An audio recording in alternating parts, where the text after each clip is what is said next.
Welcome into the stream. For everybody joining us on YouTube, it is so good to see you all. And for everybody else that has already joined us over on TikTok, thank you so much for being here. If you haven't been here before, I'm going to go to tell you what we do. We debate Trump supporters. We try to change their minds. But more importantly, we try to change the minds of those viewing the stream. And the second intention is to better equip the liberals watching with really good information and talking points that you could take, turn around to talk to Trump supporters in your life, regardless if it's maybe a friend or a family member, to try to change their mind. If you don't know anything about me, what I want you to know is that I think that Donald Trump is the worst president of my lifetime, and I'm absolutely so embarrassed to say that he's my president. But we have somebody that is not as embarrassed as I am to say that Donald Trump is their president on the live right now. Their name is Morgan. They're 20 years old. In fact, they are MAGA themselves. So Morgan, go ahead and take it away. Tell us why you are MAGA. Tell us why you support Trump as president. Okay, so I've been watching your debates, streams, whatever you want to call it, for I say like a pretty long time now, but I've actually never heard this claim before. So I think I support Trump because, like he's orange and that's my favorite color. And All right, everyone. So we have this epidemic of like people that want to troll, break the rules, people that want to like come up here in bad faith when they're not actually MAGA. Yesterday, it took us around 30 minutes to get the first Trump supporter up of the day. People just like don't care, right, about the rules of the stream. It doesn't matter how much I plaster them everywhere. So they were, of course, a troll. So I started the YouTube stream on the basis of a troll. In fact, mods, if you could please ban Morgan, that'd be incredibly meaningful to me. But let's go ahead and get that next guest loaded up in here. We do get the Trump supporters connected to the stream up through TikTok. So if you are a Trump supporter watching, go ahead and hop in that queue over on TikTok. Yeah, mods, I'm going to need y'all to take care of Morgan, okay? Ban him everywhere, okay? Ban him everywhere. We're going to move on to the next guest, JJ. Right now, we got JJ loading into the stream. What's up, JJ? Do you support Trump? JJ, are you here? I do. You do? Are you driving, I'm JJ? driving right now, so I'm going to have to... JJ, hop back in that queue when you're not driving, bro. Got to keep you safe. Got to keep the road safe, too, okay? Staff your phone when you're behind the wheel, my friend. Moving on to the next guest. What's up, Coops? Do you support Trump? Coops, you got 5 seconds. Your ban is imminent if you don't start speaking, Coops. Banned. Moving on to the next guest, guys. We're going to be banning everybody that isn't following the rules. If you want to know what the rules are, you just got to be an American adult that supports Trump as president. Anna, do you support Trump or are you going to get banned? Oh, she left? Banned. Moving on to the next guest, guys. If you're not following the rules, okay? If you're not following them, quite frankly, you're going to get banned so fast. It's unbelievable how fast you're going to get banned, guys. So only join the queue if you're not playing around and you're actually a Trump supporter here to debate. We got Johnny John, our next guest, connecting to the stream. Look at my finger looming over the ban button. Oh, Johnny John is taking a while to load in. It looks like he has a bad internet connection. Banned. Moving on to the next guest. Here we go. JJ's back in the queue. Maybe that means that JJ's not driving anymore. Let's go ahead and check it out. What's up, JJ? Do you support Trump? Oh, I guess you already told us you do. Are you driving still? I know, I'm parked now. All right. Sounds good, man. I'm Real parked. quick, before we hop into things, Safia, thank you for the very first donation of the live stream with $4 on PayPal. Safia says, I just want to let you know how much I appreciate everything that you do. Thank you so much, Safia, as well as Alana. Thank you for the second donation of the stream with the $5 on PayPal. Thank you so much, Alana and Safia. You guys are awesome. JJ, go to take it away. Why the hell do you support Trump? I mean, I support him for a lot of things. I do want to say I am pro-choice. I'm not anti-abortion or anything. And I was actually up here last night, so I don't know if you do want to talk to me or not. Oh, we already chatted last night. Yeah, unfortunately, we do just talk to, one Trump supporter one time, JJ. So we're going to go ahead and move on to that next guest. But what I will say to you, while I'm moving on, is just that if you're pro-choice, you really shouldn't support the GOP, man. Because in being pro-choice, you recognize that all women and girls should have access to abortion, and millions of them don't because of the GOP. That's a really big and harmful thing that the GOP is doing, which for anybody that is pro-choice should be enough reason to stop supporting them. What's going on, Ultra? Do you support Trump? Hey, you- actually, I support Trump because I was only looking for somebody to vote for. I didn't know the actual opposing side story. Honestly, I don't even really watch much of news or anything like that. I don't really get much updates beyond like what's going on in like Palestine or anything. Of course, I hear about like certain horror things, like people dying, children dying, So wives, just to make it husbands just to out make there it dying. clear, you support Trump with no reason. No reason at all. Okay. The better place for you to be is to be watching this stream. Like, I'm gonna keep it a buck, Ultra. I'm gonna ban you and send you back down to the chat. But I'm gonna tell you that you should hang out with us and watch this stream, brother. Okay? Right? That is the place for you to be. You are my target audience, Ultra. You are my target audience. What's up? Do you support Trump, Jeff? Are you Yes, banned? sir. Oh, you sound like 14. How old are you? Bro, I am 17. Banned 18. because you got to be at least 18 years old to be on TikTok Live. Those are the rules. Moving on to the next guest. All right, guys, we're going to go to repeat the rules real quick. If you're in that queue, you just got to be an American adult that supports Trump as president. That is here to debate. We're going to go ahead and move on to the next guest. What's up? Do you support Trump? Hello? Hey, age right now. Age. Hello? Age. Quite 18. frankly. What year were you born in? 2007. What month? 4th of October. Okay. All right. Do you support Trump? Yes. Yeah. Okay. Why? Because he is the best. Okay. And why is that? I've been told so. Yeah. Okay. So do you have an argument? Like, do you Yeah, have any I have an compelling reason to argument. find him to Trust- be the good? Do you have any compelling reason to find him to be a good president? Or are you gonna get No! banned? Moving on to the next guest. See, we don't fuck around here, folks. Okay. All right. See, if you were in here yesterday, then you remember the first 30 minutes of the stream and how painful they were, because we had about 1 billion rule breakers that came up here. That were like supporters of mine, liberals, children. See, we're not going to let that fly again, okay? I've given a directive to every single one of my moderators, okay, that if you come up here and troll, they're going to hunt you down.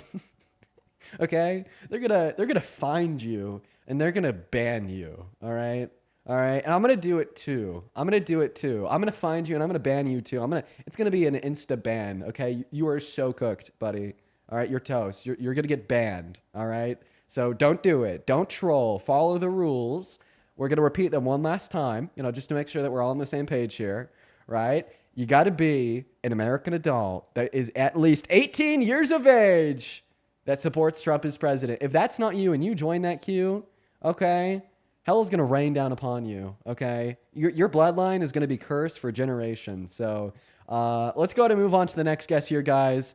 Hop in that queue if you happen to be a Trump supporter. And we got that next guest, Magaman, connecting to the stream right now. While we got Magaman loading up, Safia, thank you so much for the $3.40 over on PayPal, as well as Callie with the $3 Hey, are as you there? well. Age, what's up, man? I'm 23. You're 23. What year are you born in? Oh, two. Got it. Do you support Trump? I do. All right, your bloodline is not going to be cursed for generations because I'm not going to ban you Thank because you. you're following the rules. Go ahead and take it away. Tell us why you support Trump. So, I kind of want to know why you don't. Okay. Yeah, and I say this because I really truly don't think that we can talk about Obama or Biden. I do think Obama was better than Biden. Okay. But I think it's Trump- It's because like Obama is like one of like the best presidents in modern American history. Yeah. That's putting a little. That's a little much, I'd say. But no, not at okay, all, man. Not okay. at all, dude. Like Okay, America so- was prospering under that great man. But we're getting too off base. You asked me why I don't support Yeah. Trump. Yes, that's correct. Okay, how long of an answer do you want? Like, do you want like a paragraph, a 4-paragraph paper, Whatever a you'd like to doctoral give. thesis? Yeah. Are you sure? Like, Yeah, absolutely. Are you positive? Yes. Okay. Well, there's many reasons why I don't support Trump, so that's why I asked that question. I typically break them down into 3 categories. I'm sure if you've watched this stream before, you're familiar with them. I I've been haven't. talking about these The 3 only time that I've ever actually heard you is when you were crying after Charlie Kirk passed away. So that's the only reason why I'm on here. Okay. All right. Well, let's go ahead and talk about those 3 categories. The 3 main categories why I don't support Trump as president fall down to his character, his domestic policy, and his foreign policy. We're going to go one by one. First, starting off with the with the category of his character. He's an adjudicated rapist. So he raped E. Jean Carroll in the 1990s, and a court proved it. He's Prove it. Okay. Like, are you going to ask me to prove like everything I say? Like, well, as I'm saying it? No, I'd like to see factual documents, give me links, give me documents, show me things that are actually proving that he's actually done these things, because that was, I don't want to, what remitted, it was not true. Yeah, for sure. I mean, I have a lot of reasons why I support Trump. So if you're gonna like interrupt me with everything I say, then ask to see like supporting documents, we could do that. But this is gonna be a long conversation. Well, I mean, I don't know how long you were on here. You were just pretty much trolling people saying, you're banned, you're banned, you're banned. And you were kind of acting like Trump a little bit with the way that you were talking. It was kind of funny. I know. I was pretending to be an authoritarian. It's funny that you associate that with Trump. Yeah, so you asked for the proof that Donald Trump is a rapist. So in 2023, he was held civilly liable by a civil court in the state of New York by a unanimous jury of 9 for the violent sexual abuse of E. Jean Carroll, right? And then the judge did indeed clarify that what he did to her is rape. And obviously, I agree that any sane person with common sense would agree to said notion. That's my proof. Okay. I still don't believe you. You don't believe the because courts? I'm pretty but no. Well, I mean, everything's a little bit rigged these days. Can you Okay, well, if any of you just think that the can you justice... agree? Well, I mean, if you think that the whole Justice Department is unreliable and rigged, then you would never support Donald Trump's mass deportation in a billion years, considering the fact that it hinges on a reliable Justice Department determining who is and who is not a citizen. So how do you feel about all of your taxpayer dollars going towards people who are coming here illegally for healthcare and things like that? Okay, I mean, how do you feel that you're peddling misinformation? According to the Personal Work Order and Responsibility Act of 1996, my tax dollars that are given to the federal government actually cannot be spent on welfare benefits for undocumented immigrants, as said policy restricts public welfare benefits from our federal government, specifically to legal residents and citizens. Do you know why the government's shut down right now? I do know why the government is shut down. Would you like to respond to the last thing I said? No. No, you wouldn't like to respond to the last thing I said. Is it because it contradicts your narrative that our federal government gives money to undocumented immigrants? It is. Tyler, think of the galaxy.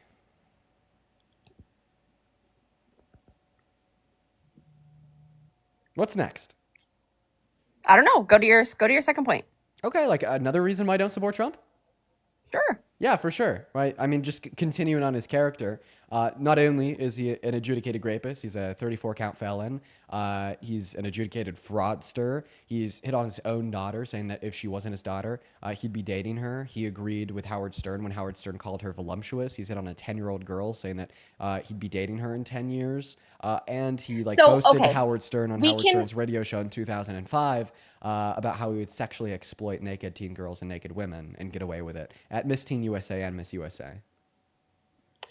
So would you ever, you know what, I'll give you this. That his character is not the best, but do we have to love everything about somebody to look at the way that they're running the country? I'm not saying that I agree with 1,000% of everything that he's doing, but I can agree with the majority of it. I can say that what the left has done in their presidencies, I don't agree with. I don't agree with sending money to foreign countries. I don't agree with sending a bunch of condoms out to different countries for whatever that was covered up as. You know what I mean? It's just I feel like our money, our taxpayer funds are going where they shouldn't be. And Where would you prefer them to go? Back into our country, back into our jobs. Back into like building the job market? Unemployment was so high under the Biden and Obama administration. We actually had two 50-year low levels of unemployment under the Biden-Harris administration. And under Obama, we had like consecutive job growth for like 48 months straight. I don't agree with that. Well, okay. Well, I mean, those are the facts. So if you just go on Google, you type in Bureau of Labor Statistics, you go to general unemployment in America, and you isolate for the years 2021 through 2024, you will find 2 points in which the level of unemployment was the lowest it had been in 50 years. And if you just want to like basically correlate like the level of unemployment that is true in the country with whoever the president is of the country, do you blame the unemployment in April of 2020 on Trump since Trump was president? I don't. Right, because I in April of 2020, we actually had the highest level of unemployment we have as a country in the last 100 years at 14.8%. But you won't blame that on him. So then why do you try to basically associate other macroeconomic variables, such as unemployment, under Biden on Biden? If you're not willing to do the same I for mean Trump. I mean, if something else to come up and it was a different president and something like COVID was a big thing. It ruined a lot of people. We can all agree. Yeah, COVID was awful. COVID was a big thing. It shut down everything. It caused business shutdowns and it destroyed the economy at the end of Correct. Trump's term, and it destroyed the economy for the first year and a half of Biden's, right? But you only Correct. you, So you we only can't deem the first part of blame that that sentence on as one true. sole person. I agree. We can't do that. No, I agree. That's kind of supposed to be what the conceptual takeaway is of the talking point here, is that very similar to how I can't blame the very high level of unemployment at the end of Trump's term on Trump, you can't blame, right, the inflation onset by the pandemic at the beginning of Biden's term on Biden. But it kind of seems like that is something that you and every other member of the GOP love to do. I haven't seen any other things that people are not saying. I'm just seeing the basis of talking points that people really love to, contradict are religion and unemployment rates and abortions Do you think that Donald Trump is a good and religious man? pro-life. I think that he is better than the previous presidency. How so? Can we talk about Kamala? The fact that she didn't Yeah. even put her hand on the Bible when she was sworn into office with Biden? Actually, Trump did that. Inauguration this No. year. Yeah, he didn't put his hand on the Bible. That's something that Trump did. I know Vance did. No, Vance is that's, very open with his hand. that's something that Trump did. Wow, holy fuck! You just self dunked. Trump didn't put hand on Bible when sworn in.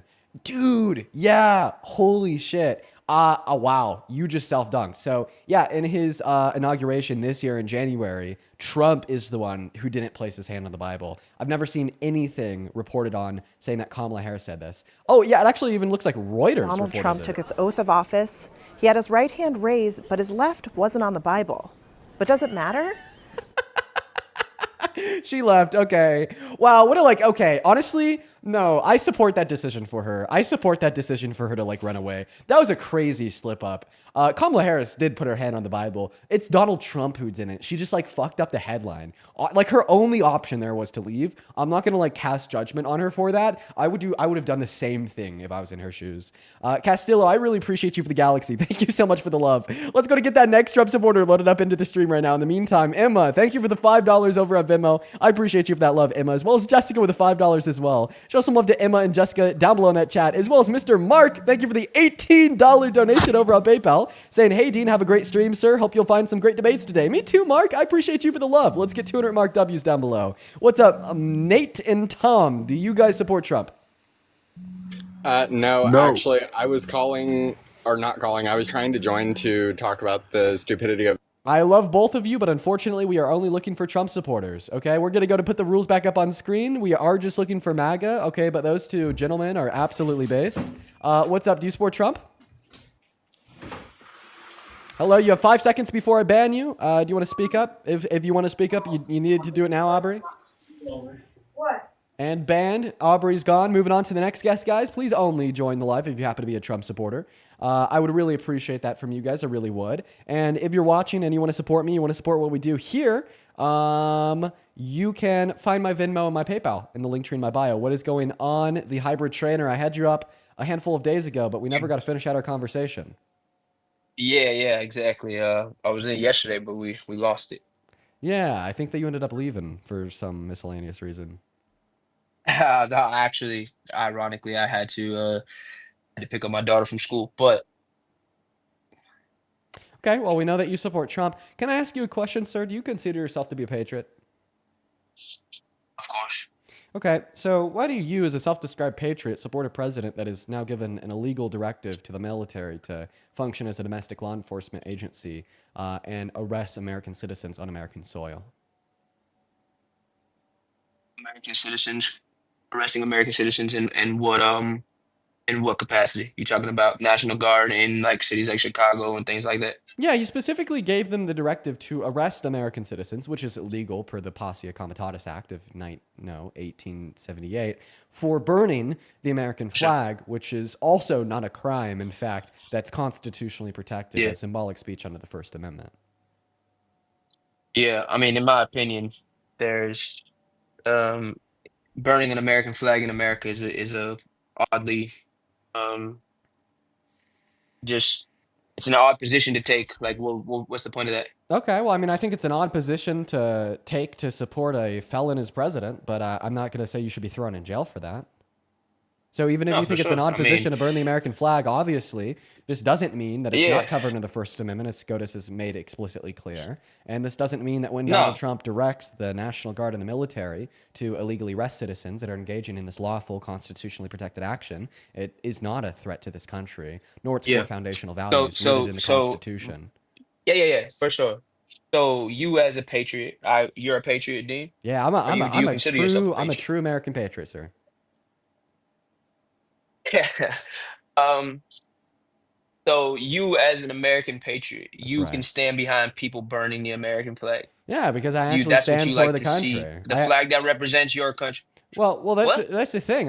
Right now, I think the flag represents those who are in control of the country, those that hold the power and are currently directing the country. And I honestly think That that is what you burning. that's Well, what you're that's what they interrupting me, tell sir. you that You let me get 5 words out. What's going on? okay.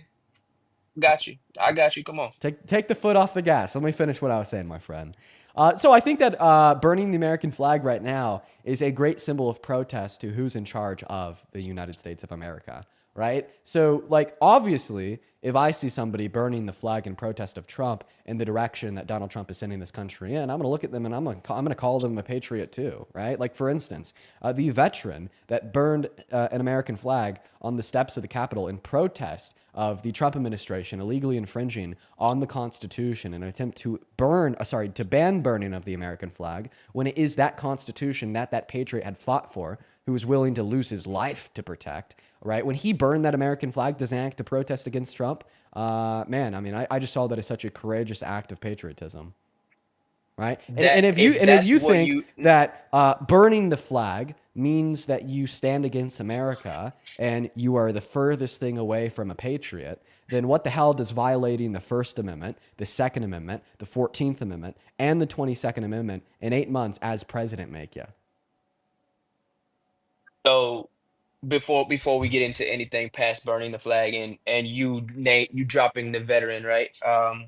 We could go back and forth about veterans and what they believe and what they don't believe, but the difference between the veteran and you and myself is that they literally laid their life on the line for that Constitution. If they decide that they want to burn the American flag in protest of Donald Trump, by all means do it, right? Because that's something that the President of the United States did not do, put his life on the line for our country and our freedoms and things like that. And I don't think that Right, anybody who hasn't he's done the served. opposite. No, He's listen, put his listen to what life I'm on the saying. line No. to Listen to what I'm infringe on saying. our country's Listen to what I'm freedoms. saying. Listen to what I'm saying, Go bro. ahead. Right? So if that veteran who essentially signed his life over to the American government for however long he decided to, saw things that you and myself could never fathom, right? You especially as a 21-year-old kid as he sits here and hits his vape. Anxiety And pin, and not a that kid. If you think that 21-year-olds are kids, then you think that Donald Trump said he wanted to date a kid. you are Okay, so then you think that. you Then you think that Donald Trump said he wanted to date a kid when he said he'd be dating a 10-year-old girl in 10 years? Should be younger than I am, no, and I you think I'm mean, a yeah. kid. Listen. Wait, I'm so not you gonna sit wait, here. I'm wait, not so gonna you sit think that here. your favorite No, listen, president listen, wants to listen date to. kids? First of all, we never established what my favorite president was. That was not the question. You asked if I supported Donald Trump. I voted for Donald Trump Okay, then in you this think prior that the election. president No, that you listen to actively what I'm support saying. wants to date kids, and you're fine with that. Nah, no, not at all. I think that Donald Trump has a ton of character flaws. I don't think that he's a great human being Well, it's whatsoever. just dating kids is just a character flaw, right? No, I don't think he's a good human being at all. He probably should be. I went on record as saying I would probably have slapped Donald Trump in, like, if I saw him face to face, I'd probably want to, you know what I'm saying? We would have some words. But at the end of the day, when it comes to politics and what we're talking about here, my choice was either what the left brought to the table and then him. Right? If you're whatever you decide that you are a left-leaning liberal, whatever it is, right? That y'all gave us Kamala Harris. That was our option. Yeah, let me know when you're That's done. who we should have voted for. Yeah, That's who we should have voted for, right? yeah. Dean, let me ask you this. You have Oh children? God, there's even more. No, You don't have children, right? no. Yeah. You don't like when other people talk.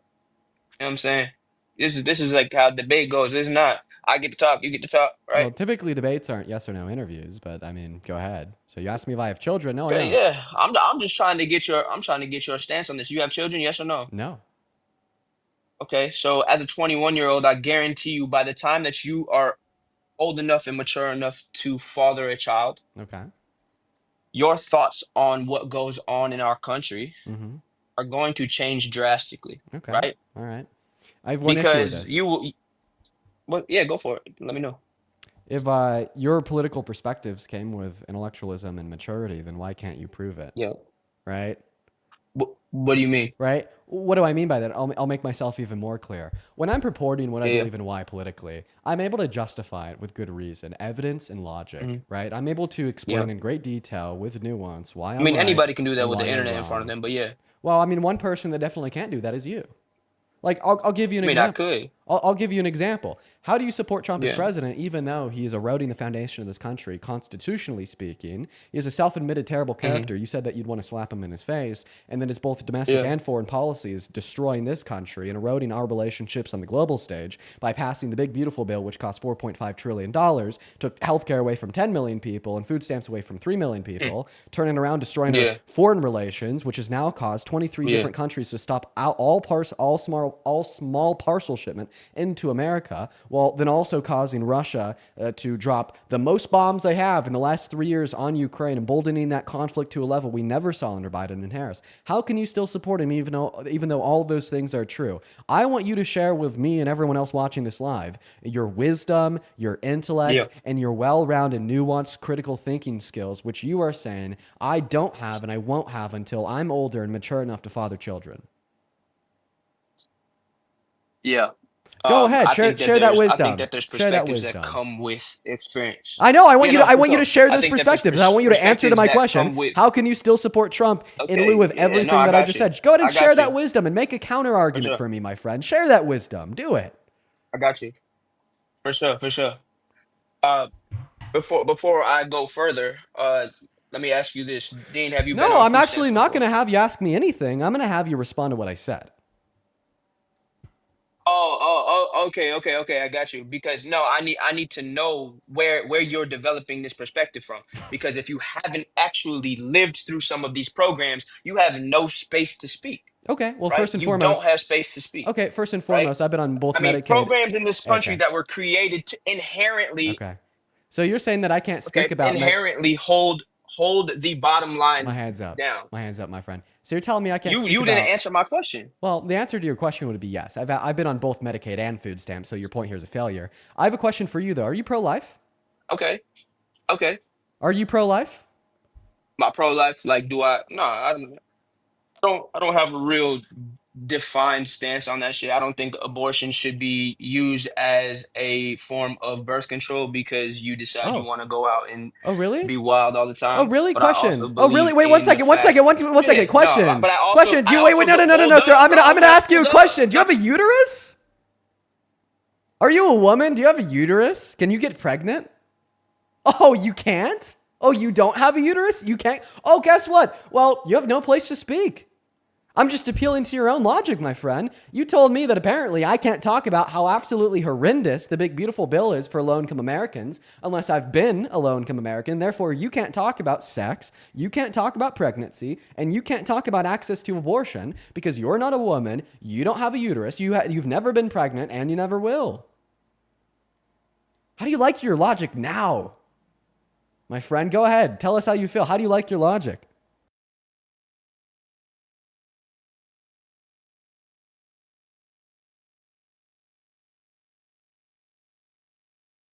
Well, I guess we'll never know. Do you know how to unmute your mic? You just click on your profile picture and you click the icon of the microphone. I'll give you some time to sit on it. Oh, and you're back. Actually, while you think think that was about it. your Hold on. oh, That was an AirPod. That was an AirPod situation. No. Hold up. I was trying to talk this whole time. Hold up. I got you. So what I can tell you is that I fathered 3 children. I supported a woman through all 3 of those pregnancies. Right. That woman also showed me that she could support herself. So I know, in fact, that women can handle being a single parent and things like that. I was raised by one. Right. But what I'm saying is, I also grew up in a very, very low income, impoverished area, right? On all of those government assistance, all that type of stuff, right? Um, and I've watched people nonstop use the system. I've watched people abuse the system, abortions, food stamps, people selling food stamps, me buying people's food stamps, all that type of shit. That is where taxpayer money is going, is to fraudulent exchanges. Not all of it, right? But some of it needs to be cut down. Do you understand what I'm saying? So I'm not saying all these government programs should be abolished by any means, right? I think that they have a place. Just don't think they should be weaponized. And over time, they have been weaponized, especially against the low income community, right? Because if the left comes up and be like, you know what, we want all this funding for, so you guys can get your EBT cards, so you guys can get your welfare checks, so you guys can get this and that. Who am I voting for? I'm voting for the left. And they come around and they don't do a goddamn thing, right? As a black person in this country, I remember, what was it? Who was it? Lyndon B, who decided that he was going to sign the civil rights. I'm pretty sure. Don't quote me on this. I'm not typing on Google right now, but he decided he was going to sign the civil rights bill with the idea that for the next 200 years, we will have these N-words voting left or voting blue, no matter what, because I signed the civil rights bill. Fuck out of here, bro. You think I'm a pawn in this game? Oh yeah, by the way, I was also on the front lines of George Floyd's protest, right where I was at, right here, right front lines. There's pictures of that shit, me face to face with police, right? I was a political righteous whatever it is, right? And until I figured out that I was a pawn in this game, right? As a black person, we're always going to be the loudest when it comes to or problems and how we feel about it. So that way everybody else can sit back and watch us kick down the door and they can go in there off our backs. Right? okay. Can I And respond then now? we act like we love Okay, you guys sir. because you're the So I'm loudest so in the room. sorry. For sure, yeah, Is this a absolutely, go debate? for it. Is this a debate? Like, are you seriously interested Yeah, in for debating sure. me? Okay, great. So now I'm gonna respond to everything that you just said. Wait. So it's funny You're because used to I asked. debating Oh, and now 18-year-olds that have no fucking idea how this world works. sir. With all due respect, you're acting like a 3-year-old. You just spoke for 3 minutes, and you're gonna interrupt me 5 words in. Have some self-control. Okay. All right. So first and foremost, I asked you a question about how you could support Trump, given like the insurmountable amount of facts that I shared with you to demonstrate the harm that he's causing domestically and overseas. You completely ignored that question. Okay. I'll allow you to ignore that question. I'll respond to everything that you just said. I just wanted to be clear that you ignored that question. Okay. But now to respond to everything that you just said. First, I find it funny because you just told me, oh, well, the Democrats don't do a damn thing for low income Americans. But then you actually listed off many things that they have done for low income Americans. EBT, that's Democrats. Food stamps, that's Democrats. WIC, Democrats. Medicaid, Democrats. ACA, Obamacare, Democrats. Okay. Like, in fact, I would actually challenge you to name one single thing that the Republican Party has done to disproportionately benefit low income Americans in this country's history. Are you capable of doing that? One thing ever? One policy that was passed by the GOP designed to help low income Americans? Can you name one thing? Let's see.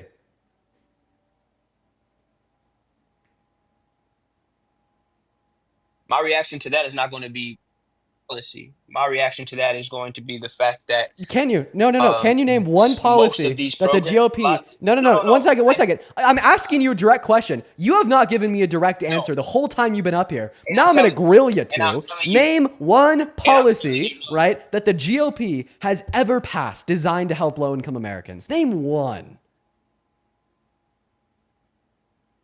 No, I don't know one. My point proven. Thank you, sir. I'm not gonna sit here and go. I'm not gonna. No. Listen. I'm not gonna sit here and scour the internet for one either, right? Because, like I said, as somebody who was in their 30s, voted blue multiple times prior to this last election, right? And never thought I would ever in my life vote red, right? Until I saw just the shift, right? I started to notice a shift. But what I'm saying to you is, right, when you say all these democratic policies were put in place to help low income people, are we helping low income people, or are we enabling low income people to stay low income Well, and be there, reliant on the government? there's a clear answer to that question driven by empirical outcomes of social safety nets, not just in this country, but globally. We know that social safety nets domestically and globally help give more economic mobility to those that are on them. Economic mobility is just how easy it is to scale and grow your own income. Food stamps in America act as a launchpad to help low income Americans go from being low income Americans to median or high income Americans. Okay? That's a fact. And here's the evidence. When we look at countries with more social safety nets than even we have, such as Nordic countries, we see that their citizens have more economic mobility as they are better supported by their government to be successful. Okay? Think about it this way. There is a single mother of 3, and she needs to work her ass off in order to make enough money to keep a roof over her head and food in her children's bellies. Okay? And because the government has no social safety nets right now, she immediately needs a job. So she's going to go to a non competitive firm that needs an employee that's paying low wages. She's going to work for minimum wage and she's going to be pouring in 65 hours a week. Now, imagine if that mother had food stamps. Imagine if that mother had Medicaid. Imagine if that mother was on Section 8, meaning the government was able to step in, pay for a couple meals here and there. The government was able to step in, cover some of her rent, and ensure that this mother, as well as her children, could go to the hospital if something goes wrong. All of a sudden, she's not going to need to work 65 hours a week to make ends meet. She might just need to work 35, meaning that she could use the rest of the time left over to maybe seek an online degree, go to trade school, or interview for a more competitive firm. Not to mention, the way that the economy works is very simple, right? How your value is predicated on your bargaining power, right? So you are only worth what you can bargain for when faced with an employer. And the fact of the matter is, when we don't have these benefits, these social safety nets to support our low income constituents, they have less bargaining power because if they don't get that job, then they starve or freeze to death because they don't have a roof over their heads or food to keep themselves alive. So in offering these social safety nets to low-income Americans, we are effectively giving them more bargaining power because they don't immediately need that job to literally stay alive, meaning that they're more likely to get higher wages and better benefits, scaling their income, granting them more economic mobility. And I know that if I were to ask you the same question but flipped, how do social safety nets actively hurt poor people and make them stay poor? You would not be able to give me as nuanced of a response, rooted in fact, reality, contrasted with other countries globally, as I just gave to you. Is it my turn now? Yeah. Okay, good. First and foremost, I'm not going to sit here and say that I don't appreciate your deeply you are involved in this game, right? Because I think it's important, It's not a game, especially it's real life. for people to. Yeah. I'm. You're right. But the game of politics is definitely a game. But what I'm going to say to you off of all of that is inherently, right? These programs are built to make a certain percentage of people reliant on the government, right? Now, in their like fundamentally, You're just repeating your they original claim. You're not actually giving listen to what I'm evidence saying to that you. social safety nets No, keep poor people poor. You're just repeating that you you think can, they bro. do. You can say numbers and data and all that shit. I get it. We have a fucking country of 300 million people, right? And how many of those people are in low income? A fucking bit, right? Yeah, there's a Probably. lot of low-income Americans. Absolutely, right? So when there's no father in the house, we're talking about a single mother, right? Here. Now the mother is pressed to, like you said, go to work 65 hours, whatever it is.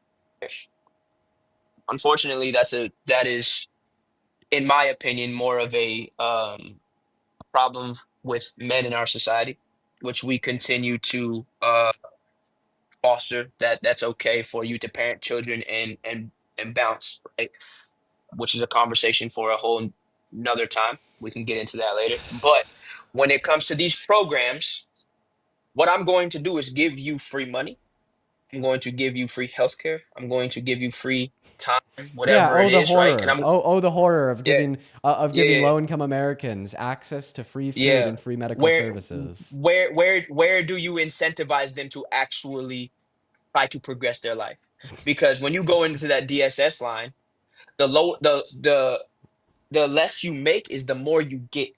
Right? So what's going to make me want to go get more money? Higher If every quality of single time I'm life. like, See, yeah, the incentive is like natural you have instead of to a be able to capitalist. experience a The higher quality of life first. the You're not leaving incentive those places. the incentive for like scaling your income and like growing your net worth is having access to more resources to generate a higher quality of life and operate with more freedom, right? Like that's why we see, right, that the fact that low income Americans don't like being low income Americans, right? Like just ask yourself, when you were poor, did you like being poor? No. When I was poor, did I like being poor? No. When my family was poor, did my family like being poor? No. Go ask like every low income American in this country. Go ask every single mother of three in this country, right? Go ask all those that are struggling to make end meet in this country if they like it. Their automatic answer is going to be no. Why? Because it makes the quality of their life worse. Why? Because it limits their freedom and it limits their opportunity and it limits their survivability in the market long term. Right? So when you're asking me, well, what incentivizes low-income Americans to stop being low-income Americans? It's a natural incentive of chasing a higher quality of life. We all operate on this praxis of instrumental rationality, and instrumental rationality, conceptually speaking, is just the idea that we want to do what is best fit for us and conducive towards our goals of flourishment, right? And the thing that you are misunderstanding is that social safety nets do not limit one's instrumental rationality and their desire to like seek a better quality of life for themselves and their families, but they actually enable that version of instrumental rationality, and it makes it significantly easier for them to chase a higher quality of life because they're not as focused on their immediate needs, such as a roof over their head or like food in their stomach. And I gave you the evidence for that. See, I gave you the fact that in countries with more social safety nets than America, we see that they have more economic mobility and their low-income constituents are better off than our low-income constituents here. And people spend less time in low-income brackets in Nordic countries than they do here because there's more social safety nets.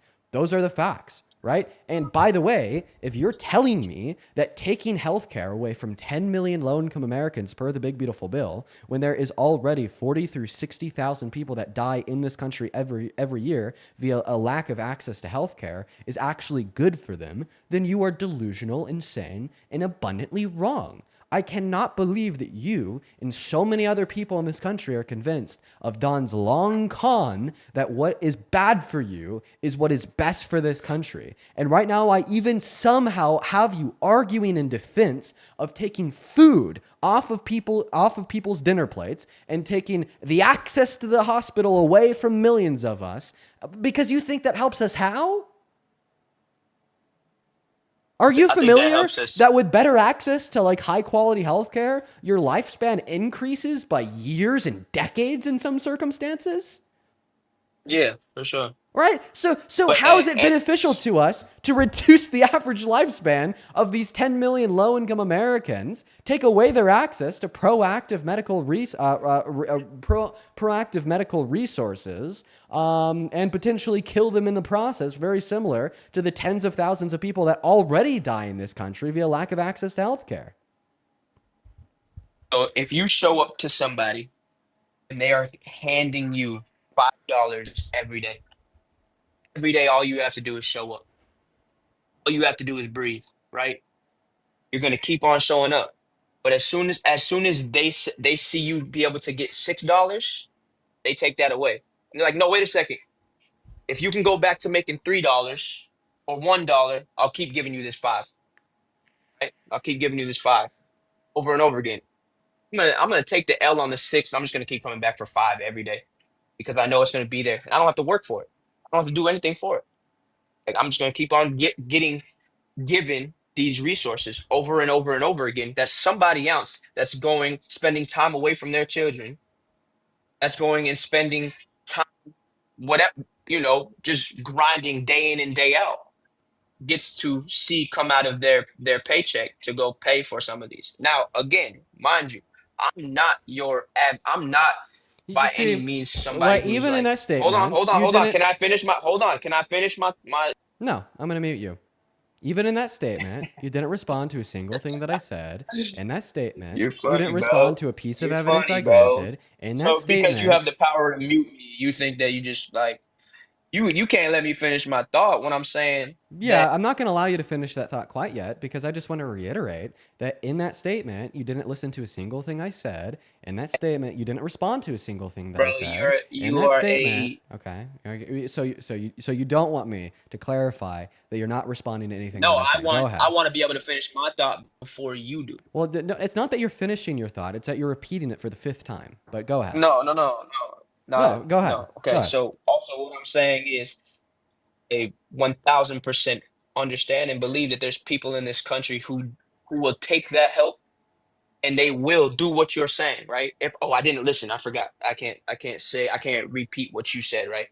But I do think that there is some people that will use that and they have uh that belief of like, yo, I gotta get better. I want to get better. I just need these few months to get a little bit of help and I will progress, right?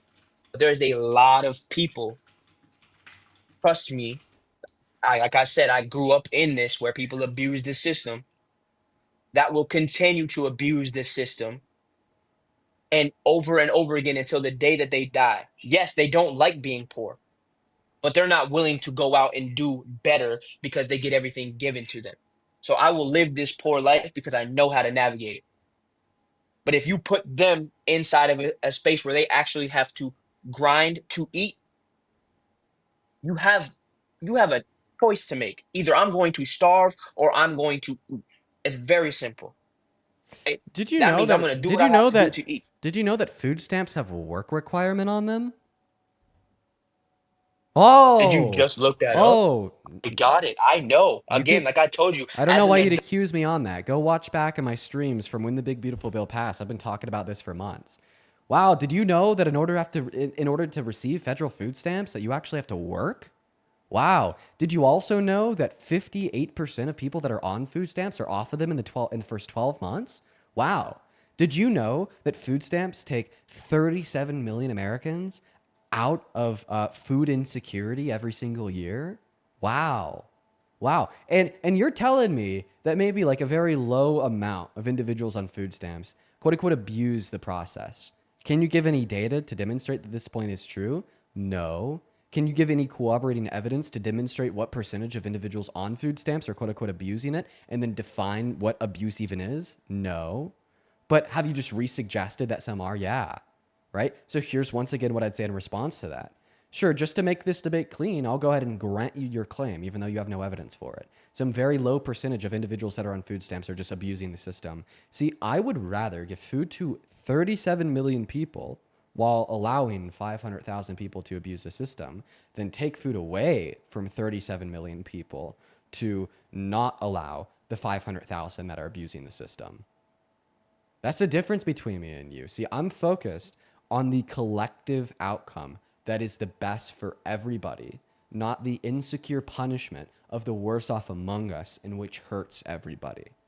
And by the way, if you have this vindication of a condemnation of corruption in your heart written on your bones, that you are willing to do whatever it takes, regardless of the real world outcome, to condemn any level of corruption, even even if it is the simple corruption of a supposed low-income mother just trying to get by and ensure that her children have a good quality of life, then why do you not condemn the corruption we see coming from a man worth $8 billion titled the President of the United States of America? What was your response to his corruption when he falsified business documentation to make payments to Stormy Daniels so she wouldn't go public about the fact that he had cheated on Melania with her prior to the 2016 election? You ignore it. right? You completely ignore it. What was your response to his corruption in 1973, where the New York Justice State Department sued him for not renting 2 black tenants? You completely ignored it. What was your response to his corruption when he intentionally concealed classified documents and even hid them from federal investigators in Mar-a-Lago in Florida? You ignored it. What was your response to his corruption when he tried to illegally inflate the value of some of his real estate properties to get better tax cuts at the end of the year? You ignored it. What was your response to his corruption when he promised to release the Epstein files, but then when he learned he was on them in May of this year, he then turned around, called them a Democratic hoax, directed his FBI to flag and redact his name anywhere in the files where it's mentioned? You ignored it, right? But then for whatever reason, when it's about a minuscule percentage of low-income Americans, the worst off among us, on food stamps, apparently engaging in corruption, something that you cannot quantify, by the way, because you've given me no evidence to justify that your claim here is true. You make it your number one talking point, and all of a sudden your purpose in life is devoted towards absolutely destroying them and attempting to make their life worse in the process. That's hypocritical. Well, so that's not my number one talking point. That's just something that we decided that we were going to speak about. So I decided to go back and forth on it with you, like we should in a debate, right? That was the topic that we were on. Now, if you want to get, I mean, you mentioned every single bit of corruption that this man was No, I didn't. I didn't mention the did, hitting right? on minors. And I how didn't did I mention respond to the that? sexual exploiting little Did I girls. respond to that? I didn't mention every part of corruption. I just mentioned a few. Yes, yes. Like you can keep going. You can keep going. I got it. No, I got you. So, if you want to know my response to that is one thing that I would say to him and almost probably every other politician that is involved in corruption. I'm not surprised. Right? Because that's what I am as a patriot. I understand that this government that we are under What do you has been even mean? doing us wrong and What do you even everybody around What do us. you even mean by the word patriot? What do you mean when you call yourself a patriot? What does that word mean to you? That word means that I want the best possible America for everybody. And how is Right? Donald Trump creating the best Not for possible America? not for the politicians. Answer my question. Not How is for Donald Trump creating the best possible America? I led with this yesterday when I came in, and I said that the reason why I voted the way I did was because How is Donald the Trump creating the talking. best possible America? Let's hear it. Okay, so the talking points on the other side were points that we're trying to make. We're aiding in the fact that we are becoming soft as a nation. We have too much empathy, right? There's that we act on everything as compassion, right? How do you get 2 billion people to take a vaccine that Oh we my never heard of God. before, that popped up in 6 months, whatever it is? You work off Are you their a Christian? compassion. Are You you a don't want to kill Christian? grandma, right? Are you a Christian? What does it matter? It's What does incredibly that matter? relevant. I'll explain how. Are you a For Christian? what? I'll, Yeah, I'll no. explain What it how. was I want yeah, tell me why. Tell me how. Okay. Because religion has nothing to do with political Are views you a whatsoever, in Christian? my opinion. Are you a Christian? I believe in God. You know what I'm saying? Why would you I have a ever relationship with God. why would you ever support such a soft, empathetic man, such as Jesus, who is giving food to the hungry, who is accepting of all, who said the way that you treat the least off among you is the way that you're treating the Lord your God? Why would you ever support such a soft, weak, empathetic man? Why would I support that? Yeah, just all the empathy Because and compassion in the gospel, right? yeah, The yeah. acceptance of the Because leopards, the acceptance of the poor, the acceptance of everyone, yeah. regardless of regardless of their differences to himself. The condemnation What of was in Matthew it? for being a tax collector in low-income What was neighborhoods. in what was I in mean, it for him? Jesus literally weaponized his terrible empathy and compassion and literally made Right. Matthew quit his job as a tax collector on the poor before he would allow Matthew to become a disciple of his. How could you ever support, right, such a terrible, terrible, empathetic and compassionate man? What was in it for him? What was in it for him? What was Oh, in it what was in it for Jesus? the terrible greater good. Okay. The You believe well-being that, of no, the listen, collective. you believe that.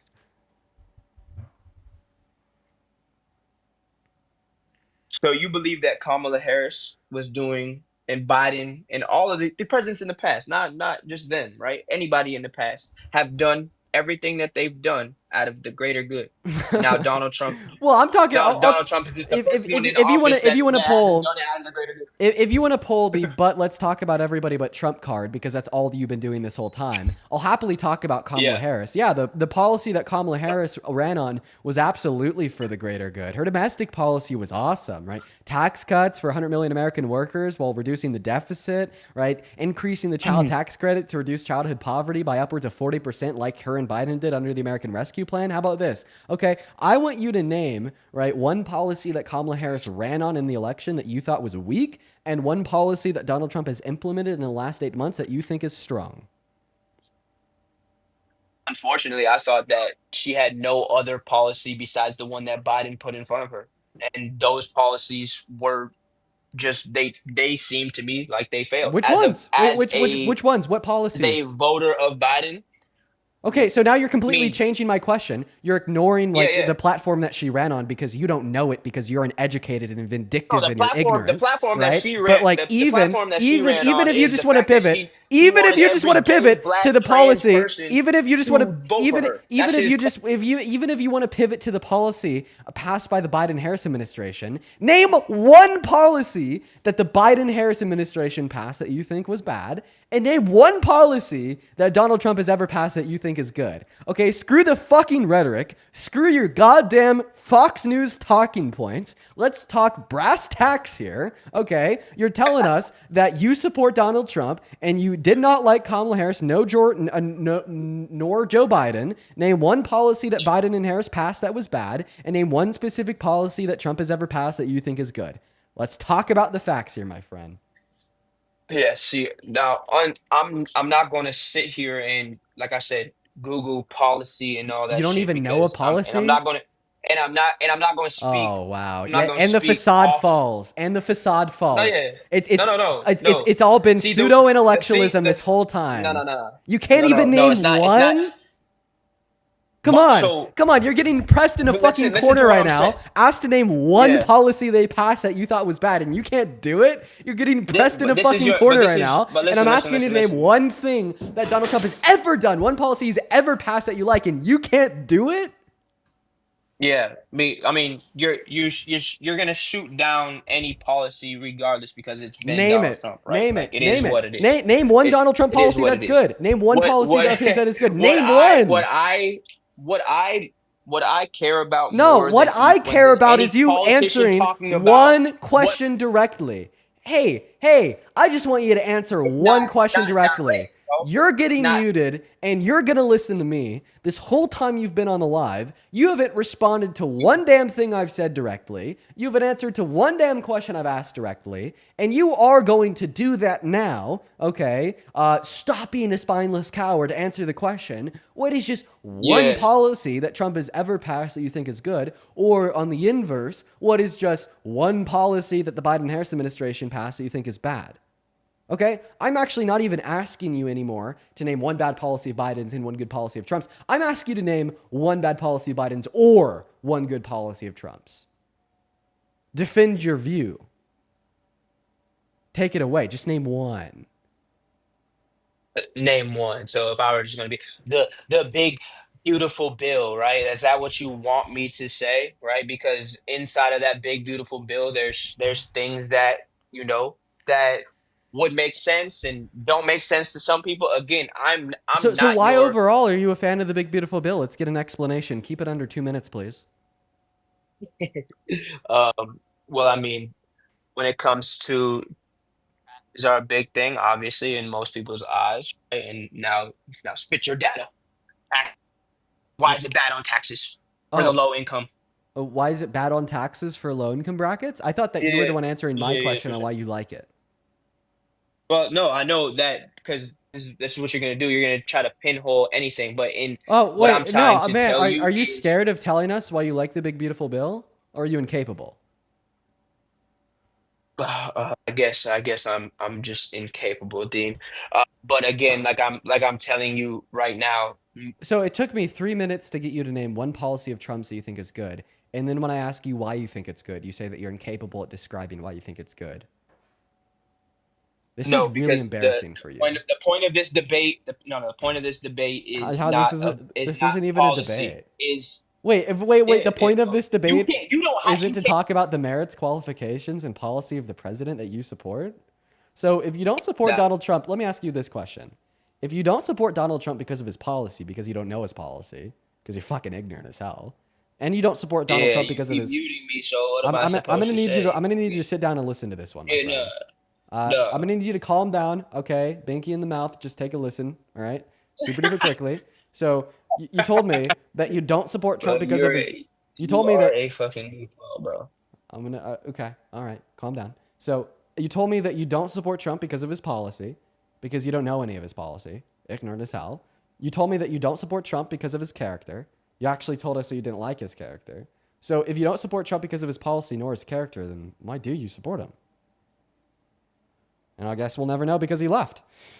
All right, we're going to move on to the next guest. Holy cow.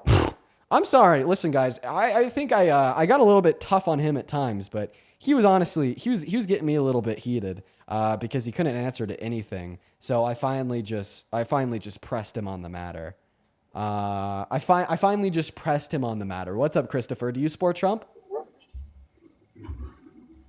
Christopher, are you here? Okay, Christopher's not here, so we're going to move on to the next guest. Everyone hop in that queue of your MAGA. We'll happily get you loaded up into the stream, guys. If you happen to be one of the 16,000 people hanging out with us, just make sure that we're double tapping. The last guy ran away. Okay, guys, I have like quite a few people to thank for your very insanely kind donations over on Venmo and PayPal from the last hour. Like the whole last hour we had that guy up and I was just focused on my debate with him. There's a couple people that I'd like to thank. First and foremost, Wayne. Thank you for the love. I'll have to personally reach out to you. You already know it. Show some love to Wayne in that chat. Wayne, you know what I'm talking about. Thank you for the love, man. Thank you. That is so incredibly kind of you. Thank you, Wayne. As well as Dylan, thank you for the $5 over on Venmo. And what is going on? Do you support Trump, P?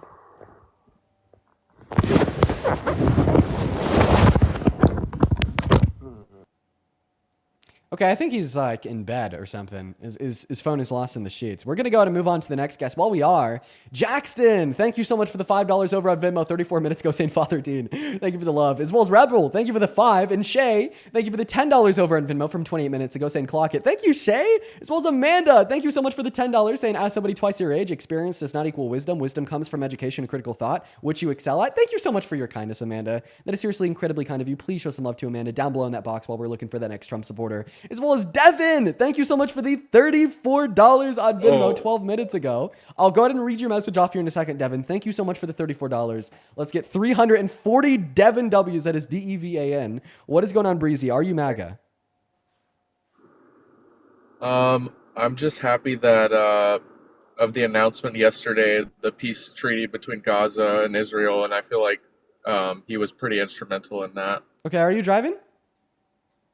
Yeah, sorry, goodbye. Can't be driving on TikTok Live. By the way, Israel bombed Gaza this morning. We're going to move on to the next guest, guys. Only join the queue if you are an American adult that supports Donald Trump as president that is not driving. And go ahead and put a me with your age down below in that channel. We'll happily get you loaded up in here. Let's go to move on to the next guest, Vanessa, right now. But Devin with a $34 says, $34 is how much the average taxpayer contributes to food stamps each year. I'd gladly pay that for kids to be able to eat regardless of fraudsters. You know what? Me too, Devin. Me fucking too. As well as Hugo, thank you for the $10 on Venmo, asking me if I've debated somebody by the name of Millie. I think I have like once or twice. As well as Lily, thank you so much for the $8 on Venmo. Lily says, please read. I'm getting my wisdom teeth out tomorrow and I'm really anxious. Any advice? Lily, I'm going to be honest. I haven't gotten mine out yet because of my own medical anxiety. So I don't have any advice, unfortunately. What is up? Do you support Trump?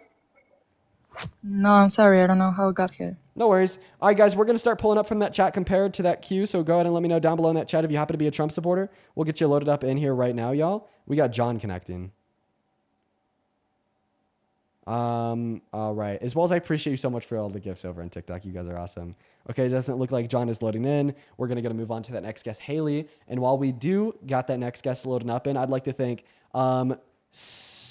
So I'm going to call you S. Thank you for the $20 donation over on PayPal. Thank you so much for the love, S. Show some love to S down below, as well as Nathaniel. Thank you for the $25. Nathaniel with the $25 says, just wanted to give some support. During his first run, I made the mistake of voting for Trump. I was raised in a very conservative home, but after questioning many of my beliefs, I'm now fully liberal. Let's fucking go, Nathaniel. You were awesome. Show some love to Nathaniel down below in that chat, as well as Sophie. Thank you for the $16 over on PayPal. Sophie says, thank you for educating these people. I appreciate you with the love, Sophie. And then Shelby with a 5, Darius with a 10, Amy with a 2. Thank you guys so much for the love. If you do want to support me, you can find my Venmo, my PayPal, and the link tree in my bio on TikTok, as well as in that pinned comment over on the YouTube stream, where you could also support through Super Chat, such as Narissa. This just in with the $20 Super Chat on YouTube, saying MAGA Genius is on full display. Oh, yeah. Yeah, the MAGA Einsteins are out today. Appreciate you for the $20. That's incredibly kind of you. Haley, what is up? Do you support Trump? What's up? Yeah, I do. Okay, how old are you? I'm 24. Okay, Haley, why the hell do you support Trump, the worst president of your 24 years of life? So I was previously up here before, but I got disconnected. I don't know why. Like literally right when you asked me why, like what reasons I supported him. Oh, so you've been up before, but we haven't debated? Right. Okay, yeah, well, that sounds fine. Then we'll have a conversation. Real quick, just before we hop into things, Ella, thank you for the $10 on Venmo. Ella says, keep fighting for the cause, Dean. Love you. Love you too, Ella. Thank you for the $10. 100 Ella W's down below. Thank you so much. And then one last one here. Aubrey with $5 saying, Letitia James got indicted. Oh, God. Okay, I'm going to have to take a look at that. Aubrey, thank you for the 5. Haley, go ahead and take it away. Tell us why you support Trump. So the first reason was because I initially wanted to vote for RFK, and then the second reason is because I really just felt like there weren't any better options because it was really No, we did debate before. You're the one that told me that like vaccines are bad. Yeah, and then you said we can't talk about that. Okay, so you actually have been up here not once but actually twice. So why did you lie? Well, because you literally asked me, you were like, "Well, we can't talk about that." So what No, other no, no. The reason? first time you And came then up, you came up, you talked about the vaccines, and then you got banned for misinformation. But you were up here for like 20 minutes. So then you came up again for a second time. You tried to bring up the vaccines again, and I was like, we already talked about that last time. You got banned. We can't do that again. So then I think we debated about abortion. no, we didn't talk about abortion. We didn't talk Okay. about anything. All right. All right. Well, obviously, yeah, we're not going to be able to talk about your medical misinformation. But question about RFK. Today he said that early circumcision is linked to autism. How do you feel about that? I didn't even hear that. Yeah, no, he said that today. He said that today, and like nobody batted an eye. He was basically saying, if you circumcise your child, they're going to be autistic. How does that make you feel? Do you think that's true? Is that just another genius remark from Einstein 2.0 RFK Jr.? I would honestly have to look into like I would want to look into like why he said that. Because he's But crazy? if it's the case of no, yeah, like if like how you said it, it definitely does sound crazy. Right, right. Because like point number Like one, just how like when obviously circumcision doesn't cause autism. And point number two, there are females right. that can't be circumcised that are autistic. Right. Well, I mean, I doubt he's saying that's the sole reason. Like just how you were saying last time that they were saying that Advil causes, I mean, Tylenol causes autism, which like that's not what they said. Wait, so well, then how does like circumcision like come into play here? Why did he even like I bring I up told you I circumcision have in no idea. relation? I didn't even hear what he said, so I I can't don't. really comment. Okay, yeah, I don't really have an idea either. Yeah, I agree. Yeah. Okay. So, anyways, why do you support Trump? So, like I said, like there really wasn't a better option. Like, Her name was Kamala Harris. She was a better option, definitely. well, yeah, because I know you say like that she was the better option because like he was like an they were trying to take him down for rape or a sexual assault, but the thing is, Kamala did almost worse with children. Go ahead and expand on that claim. Are you saying that Kamala Harris abused So, kids? no, but she protected priests when she was being you can look it up. There's I have one put up here. It's Kamala Harris covered up 75 years of sex. Oh, I can't say that. Can I say that? Yeah. Abuse of little boys by Catholic priests, including priests that are still working with children today. Okay, and how did she And cover it this up? is because she wasn't letting the victims speak because they were minors, but they came to her office and like asked her to release the files and she wouldn't do it. Okay, it Like sounds like so. It sounds like this is the it sounds like you're kind of like confusing what she did for what Donald Trump is doing today with the Epstein files. But what's your source, just so I could like read what you are reading? one of them, this is Daily Mail. Daily Mail. The Daily Mail. Okay, what's the title? well, I have a couple if you want another one. So what's the title of the It's Daily Mail? Kamala Harris buried investigation into predator priest who did absolutely nothing after becoming San Francisco DA, says victims who want their case files released. Okay, Kamala Harris buried investigation into predator priest, did quote unquote absolutely nothing. All right, let's go to read it together.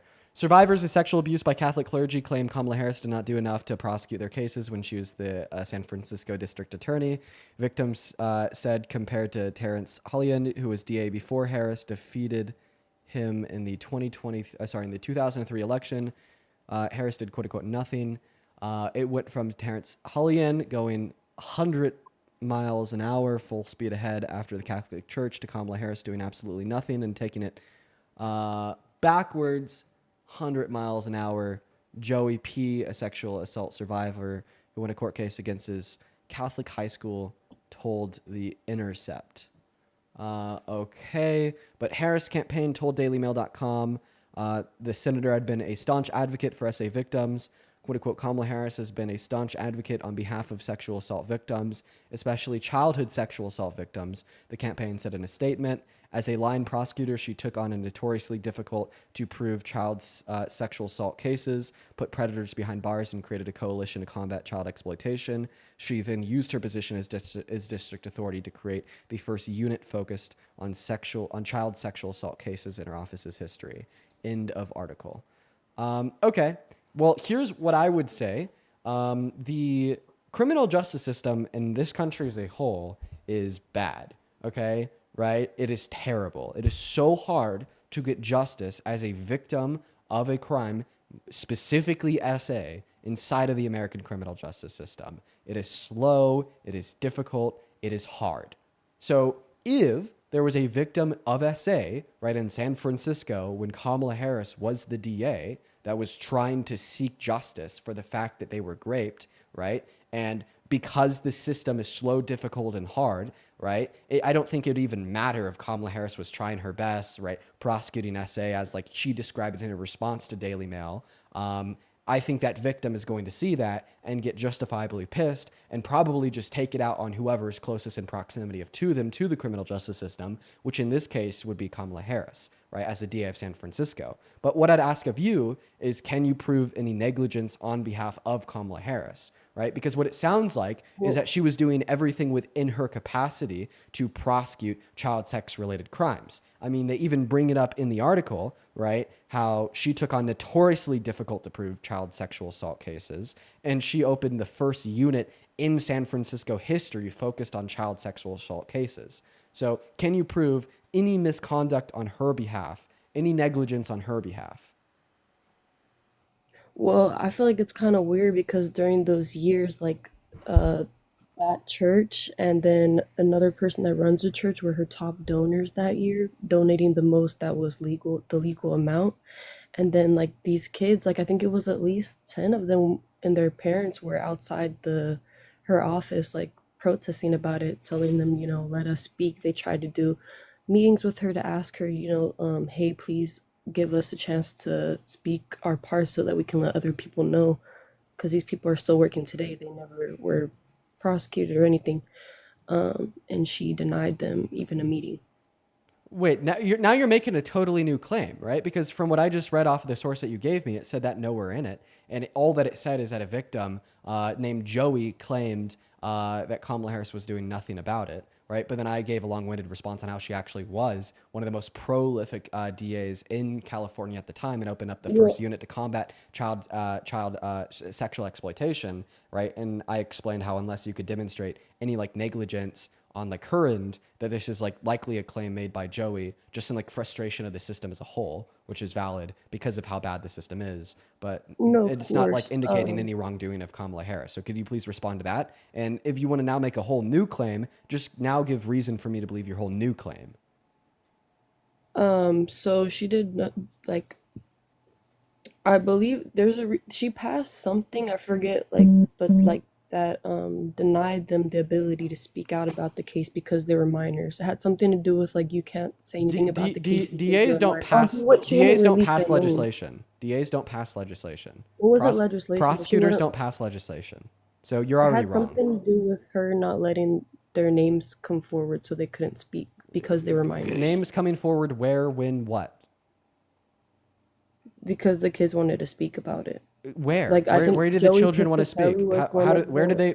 they want to speak? I'm confused. Like what kids where and how do they want to speak? Like even Joey, that name that we just read off in the article, he never said anything about wanting to speak. He just said that Kamala Harris wasn't processing the claim fast enough.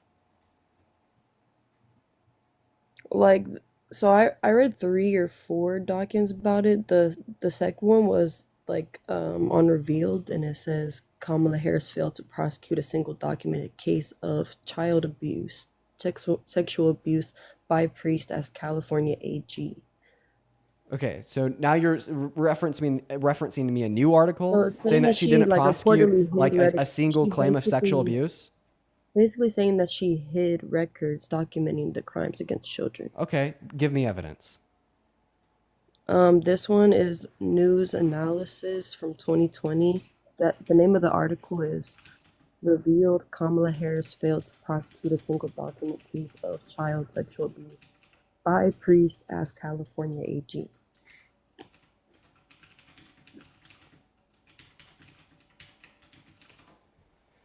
News Analysis?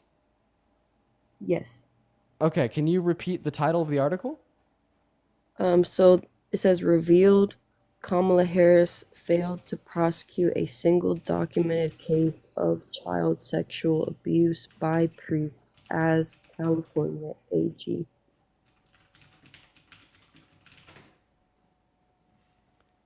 It's not popping up.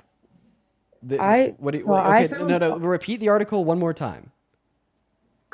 Revealed Kamala Harris failed to prosecute a single documented case of child sexual abuse by priests as California AG. All of the documents I have been Okay, reading. so and then you said it's published by quote unquote News Analysis? Yes. Okay, this is not a publishment on the internet. Or PM, the Post Millennial. Okay, post millennial. What is a post millennial? It's a website. Okay, the post millennial revealed Kamala Harris failed to prosecute a single case. Okay, this is a conservative blog. I mean, This is a personal conservative blog. So the post millennial, like the first thing that just popped up was like please donate us money. It's like a personal conservative blog. You know, like how like in the early but if you 2000s, read it, like you random see that, people the like had source- like just like random blogs. Like this is like a random No, blog yeah, that anybody could source. start tomorrow. Well, when you read, like, if you read like anything from it, you can see that it's all like source backed, and he drops names and everything. Okay, you so can where in look this up- article could I find evidence that they hid records documenting sex crimes? So in the small print, it says Harris failed to prosecute a single case of child abuse by priests after her office reportedly hid records documenting. So I'm not these asking you to read the sexual article. I'm asking you children. to tell me where in the article I could find evidence that she hid records of child sex abuse. Okay, I'm reading. During her decade-and-a-half tenure as chief prosecutor, Harris Wood failed to prosecute a single case of priest abuse, and her office would strangely hide vital records on abuse that had occurred despite the protests of victim groups, the New York Times bestselling author alleged. The investigation Okay, please don't read it out loud. Just like point me where in the article the evidence is. And like by the way, like don't trust everything you see on the internet. So like for instance, there's like a lot of publications, quote unquote, that are just completely fake. that make money off of reporting like false things because the false things get clicks. Like for instance, the Times of India is a fictitious news organization that has written multiple fake articles about me saying that I've done things that I've never actually done, right? Because if you go on Google, you type in Dean Withers, you find this article that's alleging crazy, crazy things about him, right? Well, then you're obviously going to click on it to read it, right? But then they fill like the page with like ads. So then when you click on it to read it, right, they'll make money, right? So, and that's honestly the kind of feeling that I'm getting from this post-millennial article right now, right? Where they're just saying that she like hid claims of child sexual abuse, right? Nowhere in here is there any evidence to indicate that that's true. But yet, like, as I'm looking at the screen right now, I literally see 6 ads. I see an ad for a local car shop. I see an ad for these weird socks where your toes peek through. Oh, it just changed to an ad about swollen feet. I see an ad for a smartwatch and a car and she left. Okay, right? You know what? This is going to go to that last guess. Fuck you for leaving. I'm going to say that with my chest. I was patient there with you. I wasn't even being an asshole to you. I was just literally like describing the nature of like fictitious news outlets to you. And I like literally just dedicated the last 23 minutes of my life to like still yet exploring these things with you, looking at these articles and like hopefully educating you. And then when you like figure out that you're wrong, you just leave. Bro, you just betray like everything that I've like been trying to like help you do for the last 20 minutes, right? You've betrayed, right, me like investing my time into helping you become more media literate by describing these concepts to you by just leaving. Come on. That is so annoying. I think that every guest we've had today so far has just left. Bruh. All right. Let's go to move on to the next guest. Hop in that queue if you happen to be an American adult that's pro-Trump. Everybody in the chat is spamming for Joe. This is a troll. Okay, I'm just going to go to prove it to you guys real quick. This is probably going to be a 12-year-old. Emily, thank you for the galaxy. What's up? How old are you? Yeah! So you guys need to be a little bit more picky and choosy with who you tell me to bring up. Let's go ahead and move on to the next guest, William. That's funny as fuck. Okay. All right. Eliza, thank you for the $1.50 over on PayPal. Appreciate you for the love as well as Brandy. Thank you so much for the $25 on PayPal. Brandy with a $25. Let me go and pull up Brandy's message here real quick.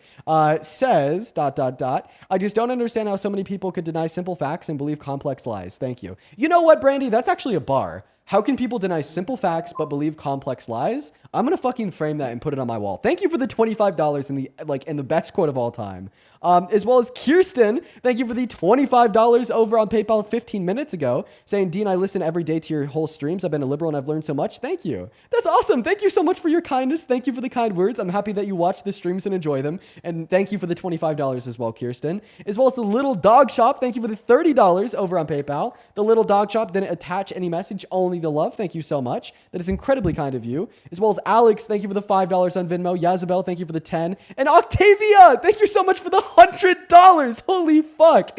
Dude, let's get 1,000 Octavia W's down below in that chat right now for the $100 donation on Venmo. Octavia says, I'm not going to be able to watch you for a while as I'm going to be on vacation in Europe. Be extra loud for me on No King's Day. Bro, you fucking got it, Octavia. Enjoy your vacation in Europe. Thank you for being here and thank you for the $100. 3 more people here. Narcissa, thank you so much for the $20 on Super Chat saying KKK caller. What homeschool did you attend? Appreciate you for the $20. As well as Rat, thank you so much for the $10 on Super Chat saying if you really care about victims of grape, maybe don't vote for a rapist, just a suggestion. I agree with your suggestion. As well as Declan, thank you for the 20 euros over on Super Chat saying, Dean, thank you for all that you do. I hope you have a blessed day. You know what? I am having a blessed day today. I always have a blessed day when I'm on here with y'all. Thank you for the 20 euros.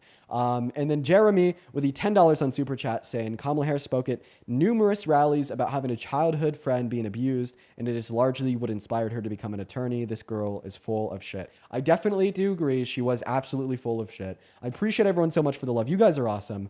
But William, welcome in. I appreciate your patience. Do you support Trump? No, I don't. I am happy that you have these open debates. It's great to see that. WU, William. I'm really sorry for having you wait so long and be really patient to say that. Unfortunately, I do have to kick you because we are just looking for Trump supporters. I'm going to make sure that I start asking that question before I like thank donors at the beginning of a call or something. I'm really sorry. I'm really sorry, William. What is up, Toby? Do you support Trump? Toby, you got 5 seconds, bro. Okay, Toby's not here. We're going to move on to the next guest. We got Christopher Reyes loading up in. While Christopher's loading in, McKenna with a $3 on Venmo. Thank you for the message. Are you driving? I don't even know why I asked if he's driving. Obviously he's driving. Moving on to the next guest. If you're watching and you want to support me, you could find my Venmo, my PayPal, and the link tree in my bio, where you could attach a message and I could read it off on live. You could also find it in the pinned comment in the YouTube stream. But let's move on to the next guest right now. We got Sweet Desolate connecting. Thank you so much, Levi, for the glowing jellyfish. What's up? Do you support Trump?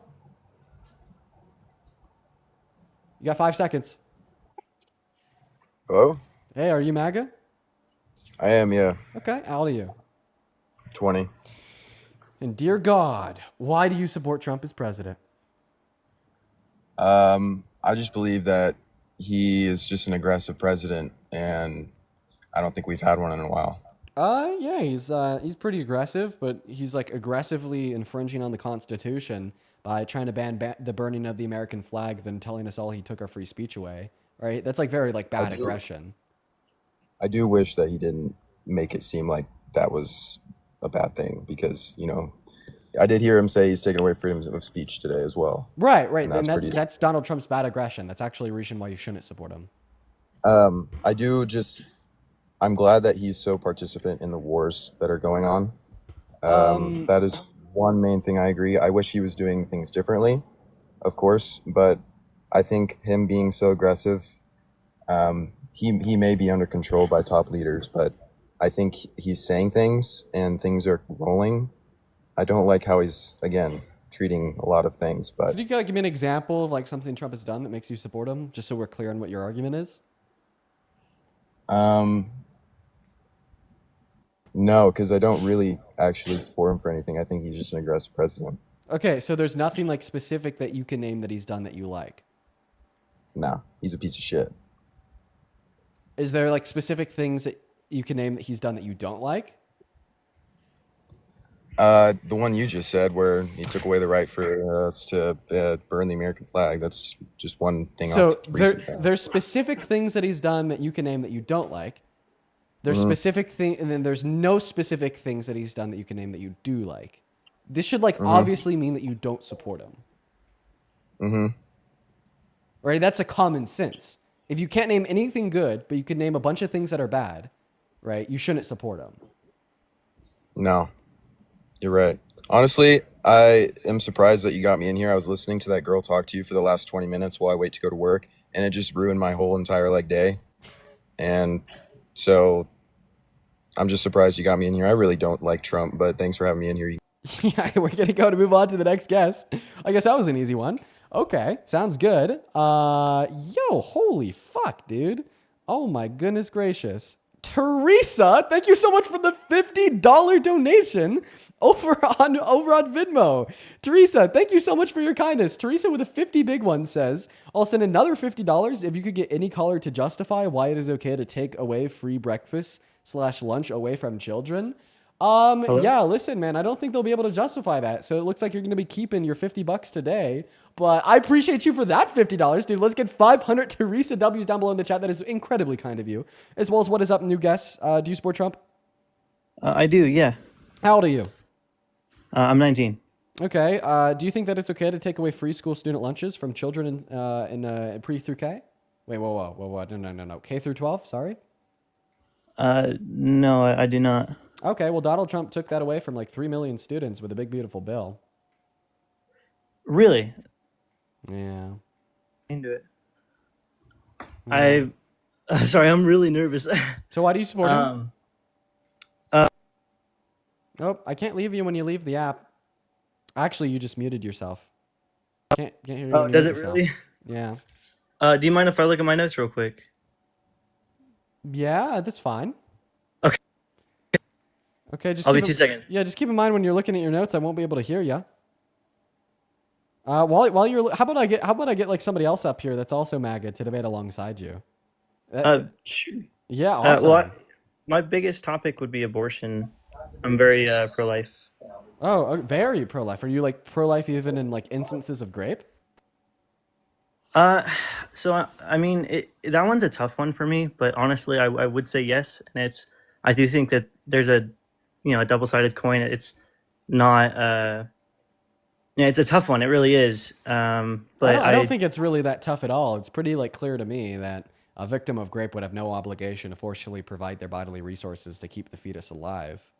I can see that point. My point on it is, or my belief in that is, actually kind of along with Charlie Kirk's belief, which is, I don't believe that one evil condones another.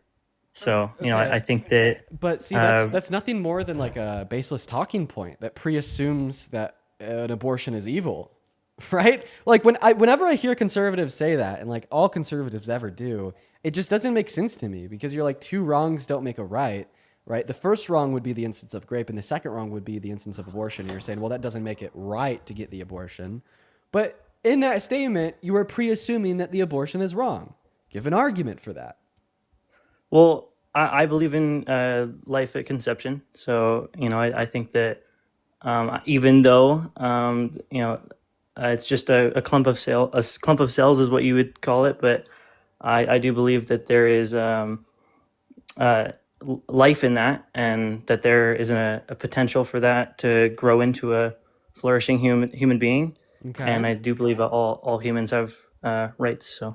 Yeah, but even if we assume that the fetus has a right to life, for instances of like rape, I think it's still clear that the woman should be able to access abortion, just in virtue of the fact that she's under no obligation to forcefully provide her bodily resources to keep the fetus alive, right? Like let's imagine like an analogy here where you make barely enough money to buy food for yourself, and every single night when you go to bed, somebody like walks in through your front door and takes half of your resources, your food, to feed themselves, right? And Right, they but do there's this for the next also 9 months, right? There's like a 3 to 5% chance that you're going to die from starvation, and it's going to significantly impact your physical and mental health.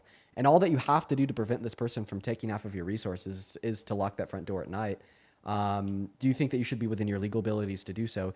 Even if in locking your front door at night, preventing that person from stealing half of your food causes them to die from starvation as a result? Well, I think if you're not able to sustain yourself as well as a child, which I do believe there is help that you can get for that financially, but if you truly feel that you're incapable, that you have the option to put your child up for adoption once Well, they've I'm, been I'm birthed. actually cutting you off here because I asked you a very specific hypothetical question that I'd like you to answer to. Sorry. Uh, well, I don't think that's really fair, because I think if in the sense, or in the case that you aren't able to afford a child, Well, that you should be remember, able right, to. like my hypothetical question had nothing to do with children or like affording a child. It had to do with somebody breaking into your house in the middle of the night and taking half of your food. Sorry, I was thinking that you were saying that was a child that was born. Obviously, I don't agree with somebody coming into my house and stealing my food. Okay. Can I? Do you need me to repeat the analogy for you? Do you need me to Yeah, repeat the maybe. hypothetical Sorry. question? Okay. So you make enough money to buy yourself food to sustain your own life, and you Right. spend every dollar you make on that food, right? And every night when you go to bed, somebody walks into your house through the front door and takes half of it. And you know they're going to do this for the next 9 months. You know they're going to take half of your resources every single night. But you also know if they do this for the next 9 months, that you're going to experience mental pain, you're going to experience physical pain because you're starving, and there's around a 3 to 5% chance that you're going to starve to death. All you need to do to prevent this person from taking half of your resources in the middle of the night is to lock your front door. But if you lock your front door, they'll no longer have access to your resources and they'll die from starvation because of it. Do you think that you should retain the legal ability to lock your front door at night and prevent them from taking your resources from you without your consent? Okay. So, I'll say yes. I do think I should have the ability to lock my door. And if I may, I do think that your argument is a little. Well, it's kind of like shoving me into a corner, because, I would reasonably argue that the person I'm locking out would be able to get resources elsewhere, or elsewhere. Well, you And actually wouldn't reasonably argue that, as I posited in the hypothetical, that if you lock your front door, they're going to die from starvation. Those were the no, I parameters know. of the That's why I'm saying hypothetical. That's why I'm saying you're putting me into into a corner with that hypothetical. Well, see, it's actually you putting yourself into a corner because you recognize even if they die, if they don't have access to your resources, you're still under no obligation to give your resources to them. But So then why would a victim of rape be under an obligation to provide their bodily resources to keep the fetus alive? Okay, but in your hypothetical, it just doesn't make any sense because I would have you're telling me something that is pretty much impossible, or it's so unlikely. Okay. Well, so hypotheticals only need to be possible, right? In order to be used as a valid technique to test one's logic, right? Because logic and reason exist in the realm of what is conceptually possible to occur, right? Not what is actually possible to occur, right? We could like think of these hypothetical scenarios, and even if they're unrealistic, we could still use them to better understand the principles that underpin our positions. Because although the pragmatics of the question that I asked you, somebody taking half of your food in the middle of the night and dying if they don't have access to it, is unrealistic, still yet your conceptual takeaway from the hypothetical being, well, you have no obligation to provide your resources to somebody else without your consent, even if it kills them. That is realistic. And in fact, that is what we see happen every day when a victim of rape accesses abortion. Can you go further on that? The conceptual takeaway of the analogy is that you don't think you would be under an obligation Right. to allow a non-consenting third party to steal your resources from you without your consent, if even in cutting them off from your resources, they die. Well, then why can't we just say that victims of rape are under no obligation to allow a non-consenting third party to steal their resources from them, even if in cutting the resources off, they would die? I see your point. That that is a fair point. I think my counter to that would only really be my moral grounds. I think that regardless if you have to give up a portion of your your resources, I guess you would say, in order to keep this human to allow them to grow, I think it's only fair that they have a right to Why don't you hold the same moral position in the hypothetical I gave you? Because in the hypothetical, you said that you should retain the legal right to lock your front door at night, even if it cuts that third party off from accessing your resources and kills them from starvation, right? So you don't Right. apply this No, I moral see your- principle to I see what yourself you're in the saying. hypothetical, but you No. do apply this moral principle to 9-year-old girls that got raped? No. Why? Okay. No. Okay. So first, well, hold on. You're putting words in my mouth. There's a lot. Okay, but Everything I just because said is like is a fair right. But you said and 9-year-old true. girl. I never. I have a lot of different opinions on different states of abortion. Everything that I just said was a fair and true conception of the Right, views that okay. you've shared with us so far.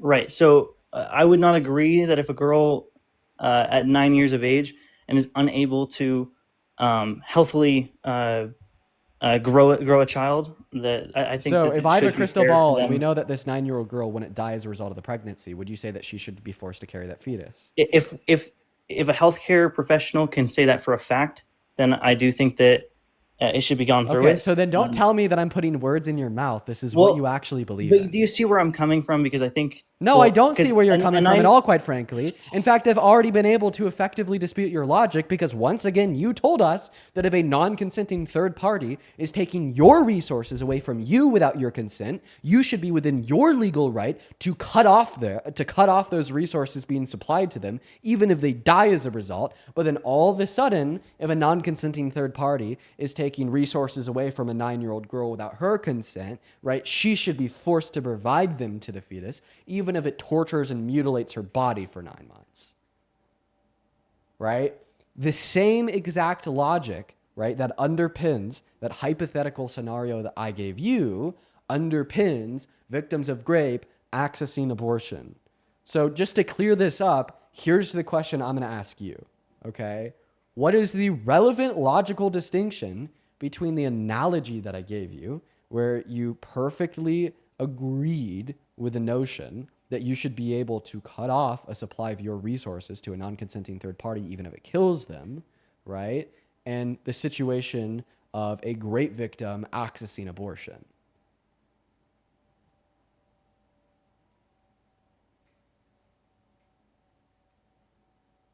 Go ahead and unmute and give us the relevant logical distinction.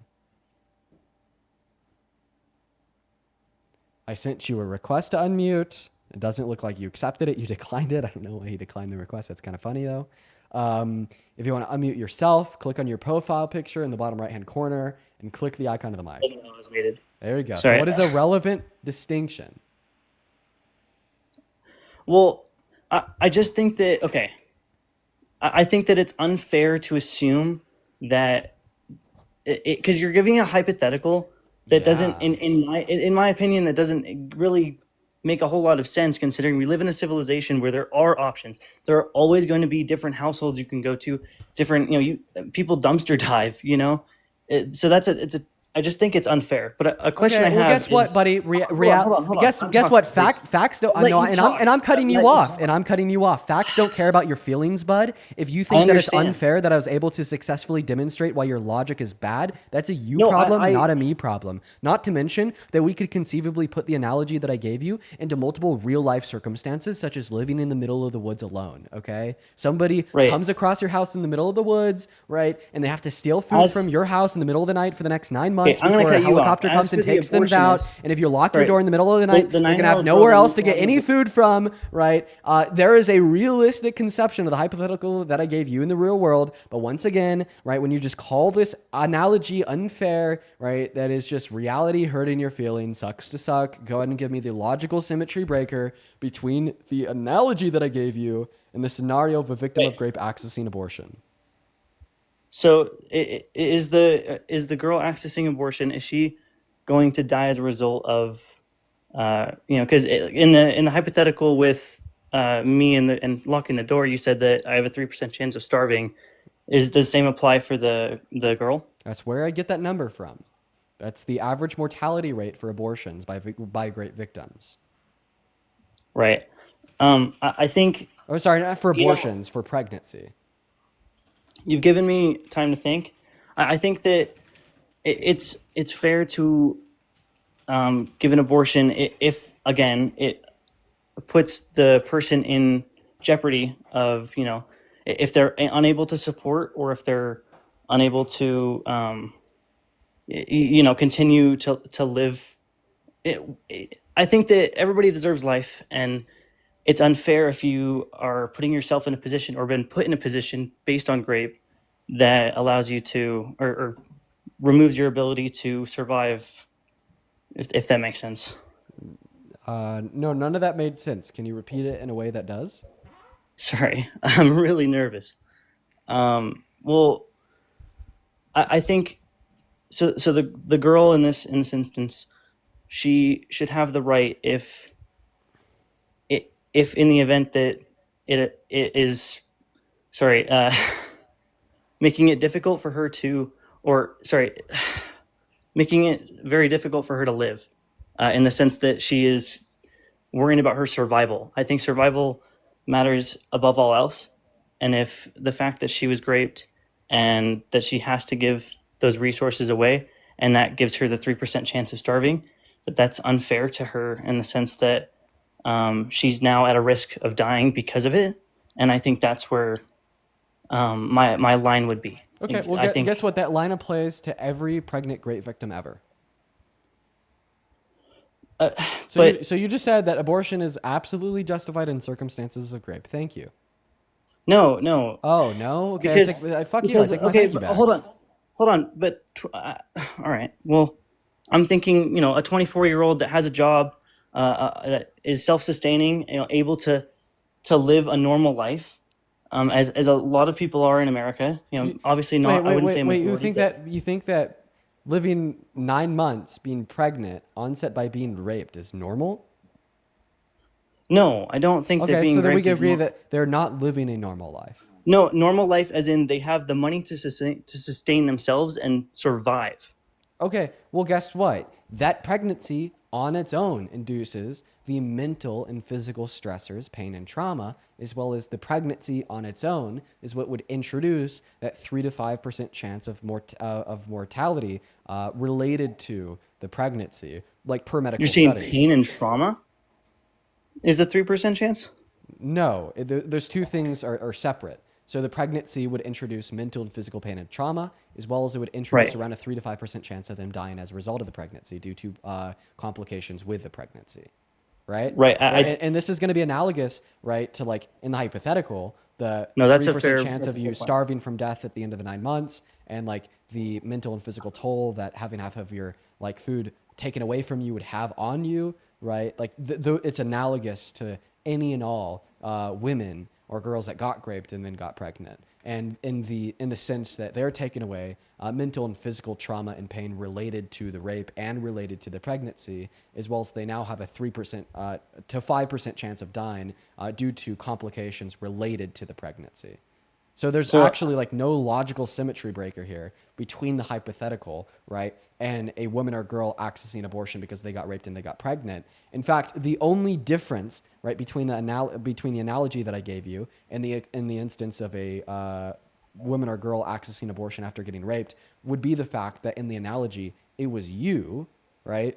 But as it relates right. to abortion, it's women and girls who are not you, right? So I honestly think that you just understand the logic, right? You understand the point, right, of not I do. of not wanting to be forced into providing your resources to a non-consensual third party against your will without your consent, right? As soon as it's you. But if it's like a woman or a girl that was raped, all of a sudden you no longer understand that, and you want to force them into conditions in which you think you should never have to experience yourself.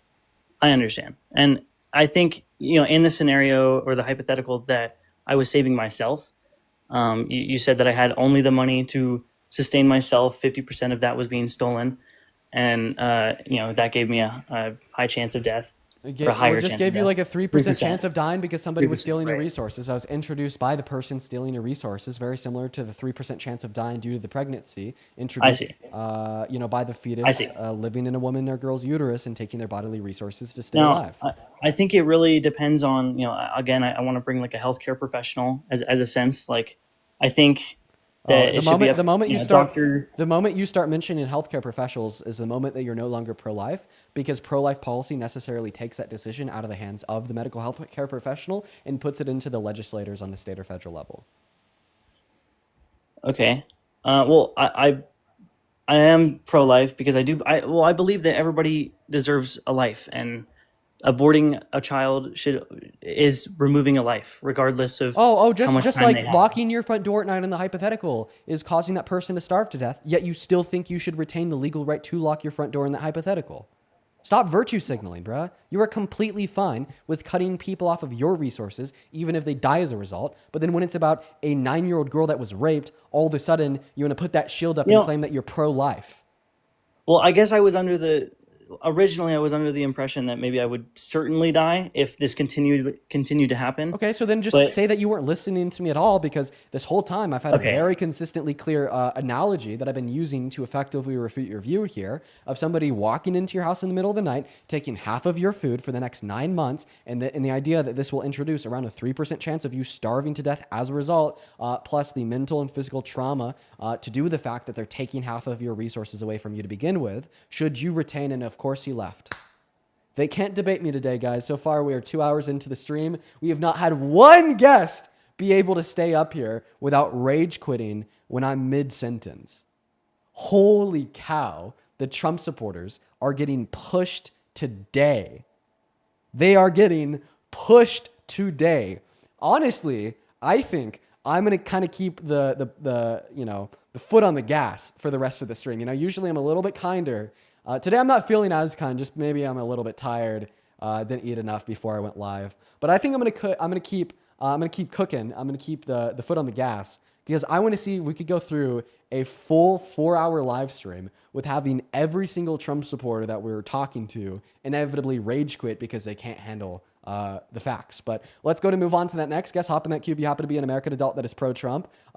Dude, look at like all of these people coping in the chat spamming W guests. Y'all are so fucking silly. I swear to God. Let's go to get that next guest up here right now. Go ahead and hop in that queue if you happen to be an American adult that is pro-Trump. We'll get you loaded in. We got that next guest, Ryan Scrow, connecting. What's up, Ryan? Hello. Hey, what's up, man? Are you MAGA? Hey, not MAGA. Some would say I support I appreciate you, man. Unfortunately, we are just looking to talk to Trump supporters. You are so base, though, for not supporting him. That is awesome. That is awesome. Let's go to move on to the next guest, Caleb. While we are moving on to Caleb, Coral, thank you for the $20 over on Super Chat, saying keep cooking them, Dean. Yeah, dude, we're cooking today, I gotta say. Thank you so much for the $20, Coral. Let's get 200 Coral W's. I really seriously do appreciate you for Yo, your what's donation. What's up, Caleb? Do you support Trump? Hell no. Based, just looking for debates though. Show some love to Coral down below, as well as show some love to Michelle for the $10. Michelle says, as a survivor of GRAPE who got pregnant due to it, I chose to have the baby. I dealt with a mental health issue still to this day. I'm not going to read that last sentence out just for the safety of the live. But Michelle, I'm really sorry of listening to that last conversation. It was a little bit hard for you. Thank you so much for sharing that with us. Thank you for the $10. And I hope that you're doing better today. I'm talking about that last sentence that I just didn't want to read off on live. What's going on, Richie? Do you support Trump? Yes. Okay. How do you? 34. Okay. I'm going to thank 3 more people here before we hop into our debate. I'm just going to throw you on mute because of a little bit of background noise. But real quick, Mac, thank you so much for the $20 super chat over on YouTube. Dude, let's get 200 Mac W's. Thank you so much, Mac. Mac says, reverse this on men. How would they feel if they were the ones forced to carry a pregnancy if it's not such a big deal? Dude, if men were the ones that were capable of pregnancy in this country, we would have had pro-choice freedoms enshrined into our Constitution in the first 10 amendments. Daniel, thank you so much for the $50 over on YouTube super chat as well. Daniel, holy fuck, bro. That is so incredibly kind of you. That is so much money. Let's get 500 Daniel W's. Daniel says, thank you again for continuing to give people hope that our country still has a future and for sticking to concrete facts when others I feel use baseless opinions fueled by ignorance. I love watching your streams. Listen, man, the whole point of these streams is just to try to convince people that critically thinking is cool, and it's something that they should do. And I really appreciate you for your kind words and the $50, Daniel. You are awesome. As well as Which Woman, thank you for the $10 over on YouTube Super Chat. Thank you so much. As well as April, thank you for the $10 on PayPal. Thank you so much, April. Zachary and Ashley, I appreciate you both for the 5. Then another Danielle, thank you for the $15 over on Venmo. Danielle says, get you a burrito, man. You're doing great work. Dude, I've been eating like burritos like every single night from like Qdoba, Chipotle, and a handful of other places recently. So I actually really appreciate you for that. It is going to go towards a burrito. Let's show some love to Danielle down below. As well as Oscar, thank you for the $11 and the 11 cents on Venmo. Oscar says, I know that the Trump supporters rage quitting might be frustrating for you, but it's so satisfying to watch. You know what? As long as it's satisfying for you guys, I'm okay with it. But it does frustrate the hell out of me. As well as Weston, thank you for the $15 over on Venmo. Thank you so much for the love, Weston. Show some love to Weston. As well as Brittany and Miranda, I appreciate you both for the $10 on Venmo. Zoe with a 5, Kyle with a 5, and then Marilyn and Jenna with a 2. Thank you guys so much for the kindness. We are all cut up. If you're watching and you want to support me, you can find me on Venmo and PayPal in the link tree in my bio on TikTok, as well as Venmo and PayPal in the pin message of the YouTube. Anyways, Richie, I'm going to go ahead and send you an invite to unmute if you want to take it away and tell us why you support Trump. Love to hear you. All right, man. Yeah, so I would just say that I wouldn't say that I support everything he does, obviously. I'm 34. I don't think there's ever been a president in my lifetime that I've supported that I've actually like agreed with more than I disagreed with. I think we've had a very poor representation in my lifetime and probably in my parents' lifetime too. So I try to just look for the things where I can agree and find that he has done some things that I agree with, like trying to get a peace agreement between Israel and Hamas. Like, I think that if the agreement that they got in today holds, I would give him credit for that. Okay. Yeah, listen, man, if he was able to like successfully negotiate an end of like Israel's terror on Palestine, right? That's definitely not going to make me sad. I'd be happy. I don't like know if like we could say that with certainty yet. You know, like Israel was literally dropping bombs on like Gaza this morning. And you know, I think that Donald Trump's rhetoric and actions in the last 8 months of his presidency has fueled the ethnic cleansing of the Palestinians. You know, like when he like did a press conference with Netanyahu and just like straight up said that he wanted to go into Palestine and, you know, finish the job, ethnically cleanse the rest of the 2.1 million Palestinians and then build a Riviera for Netanyahu on the land. I agree. I disagreed with him saying that. I disagreed with him getting involved by bombing Iran. I disagreed with I would say like since he's been elected, I've disagreed with him a lot more than I've agreed with him, but I still support him, and like my hope is basically that by the So why time do you he's support him? Also, just real quick, Gideon, appreciate you for the $5 over on YouTube Super Chat. Good to see you again. The Discord is the join code is just my name, Dean. Go ahead. well, I support him because there's no guarantee that if we had gotten Kamala in office that she would have done a better job. So, and personally, I didn't think he was the best candidate for the position, but now that he's there, I want to support him in that. I want him to do a good job. Like I want the country to be better off. Okay. So when point he number one, I'd leaves say that and we do have everything. like a wait, I thought that was like a fake Gideon account. No, it's actually him. I'll go ahead and verify you. Just Gideon, be ready for the Discord. It's definitely it could be interesting at times. Anyways, so sorry, I'll go back to you now. You told us that we don't have a guarantee that if Kamala Harris was elected, things would be better off. I would say that the platform that she ran on absolutely guaranteed that to us. And then second The point here, platform, but the platform that Trump ran on, he's not following through with what he said he would do either. So that's not a Right. guarantee. Well, guess what? Kamala Harris isn't Donald Trump. Okay, I understand that Donald Trump's not following through on what he promised, but he's also an adjudicated rapist, a 34-count felon, and he's admitted to perving on girls. Kamala Harris is none of those things and more. And unlike Trump, she actually did follow through on the things that her and Biden had ran on prior to the 2020 election. Plus, her name is pronounced as Kamala. And additionally here, you're just telling us that you support Donald Trump because you want him to exceed. Well, the fact of the matter is if you want him to exceed, you shouldn't support him right now. And you should instead voice your disdain for the fact that he's not succeeding and actively hurting this country. I'm looking for the join logs over on the Discord so I could get welcome. Okay, go ahead and unmute, Richie. Where's Gideon at? There he is. I got you verified, Mr. Gideon. Yeah, I was just saying that I'm very vocal when I disagree with him. I definitely make my and the funny thing is like I get hate from my MAGA friends who are like think he can do no wrong because I'll post when I think he's done the wrong thing. Which is like I said, like he's done a 180 on a lot of the things that he promised he would do. I don't agree with what he's doing with ICE right now. I don't agree with a lot of the stuff he's doing, but I support the things that he does that he's followed through on. And this is gonna get hate, but I'm happy that he's trying to bring Columbus Day back as an Italian American. I think it's an important holiday to celebrate our heritage because that was really the reason why it became a national holiday in the first place. It really didn't have as much to do with Columbus as a person as it did with making Italian Americans feel a part I of. don't know. I don't think that Columbus Day is celebrating Italian heritage. I think that it's celebrating conquest, genocide, and killing of indigenous Americans. You know, I don't know. I'm not a big fan. I'm not like really a big fan of like celebrating, you know, like the individuals that were responsible for like such great atrocities. You know, like Columbus, like objectively was a bad man, right? He was a nightmare creep for like so many reasons. You should like really look into Columbus. Just objectively, like a total like terrible person. So it's like I don't know if we want to like take away, you know, Columbus Day. I think that's completely acceptable. Also, I didn't know that he was Italian. I thought he was Spanish. Right. Plus, that seems like a pretty small like virtue signal. That just seems like it's virtue signaling like conservative like talking points compared to like actually doing anything beneficial for the future of this country. You could make that argument, and I'm just going to say, as far as like the history of why they made it a federal holiday, it was because Italian Americans were hugely discriminated against. Like there was, you know, the largest lynching in American history was against Italian Americans.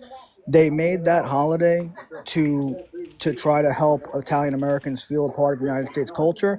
Now, if you wanted to get rid of Columbus Day and give it to another Italian American, or to make it Italian American Heritage Day or something like that, I could be on board with that. Wait, 1 second. I'm so sorry. So it's a myth that Columbus is Italian. That's not true. He sailed for Spain, but he was born in an Italian colony. No, according to, let's see here. I've seen all these. There's a lot of discrepancies. According to DW, so apparently, like a group of Spanish scientists are claimed that he is a Sephardic Jew from Western Europe. So he's apparently, quote unquote, and that they have research to demonstrate that it's true. He was Spanish. And I thought that they also like sailed for Portugal. He didn't sail for Spain. I thought that he sailed for Portugal. I don't think that's true. And even if he is Spanish, the point of the holiday was to give the Italian Americans something to celebrate. So, like I said, if they wanted to get rid of Columbus Day and just give it, like, make it into Italian Heritage Day or something like that. Yeah. So I'm just gonna be honest, man. Do you have like any real reasons to support Trump as president, or should I move on to the next guest? Because I'm not gonna be honest. It doesn't really sound like you do. That's all right, man. You could move on. I appreciate you having me on, though. Thank you. All right, we're going to move on to the next guest. Hop inside of that queue if you happen to be an American adult that supports Trump as president. We are just looking for MAGA. We're just looking for MAGA guys. We're going to go to get that next guest, Charlie B, loaded up into the box right now. As well as, let's see here, Daniel. Thank you so much for... Hi, Dean. Hey, what's up? Can you say Trump? hi? Please. Oh. Just say hi, please. Okay, just you say sound hi. really young, so unfortunately I'm going to move on. Daniel, appreciate you for the $5 over on Venmo.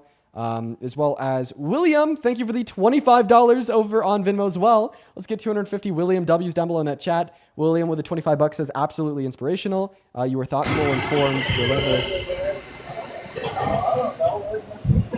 Okay, wow, really loud background noise. I do apologize, William, with the $25. I do really appreciate you for your love as well as your incredibly kind message. Thank you, William. And then Kate, thank you so much for the let's see here, $10 over on Venmo as well. Show some love to Kate down below in that chat. Kate with the $10 says, give me a moment here. At first, I thought it was dumb to be debating 18 through 20-year-olds, but then I sat with myself and I realized that this is how we change the course that we're on. It is. We need to be talking to everybody, you know? As well as Katya, thank you for the $10 on PayPal. Samuel with the $5 on PayPal, and Adrian with the $6.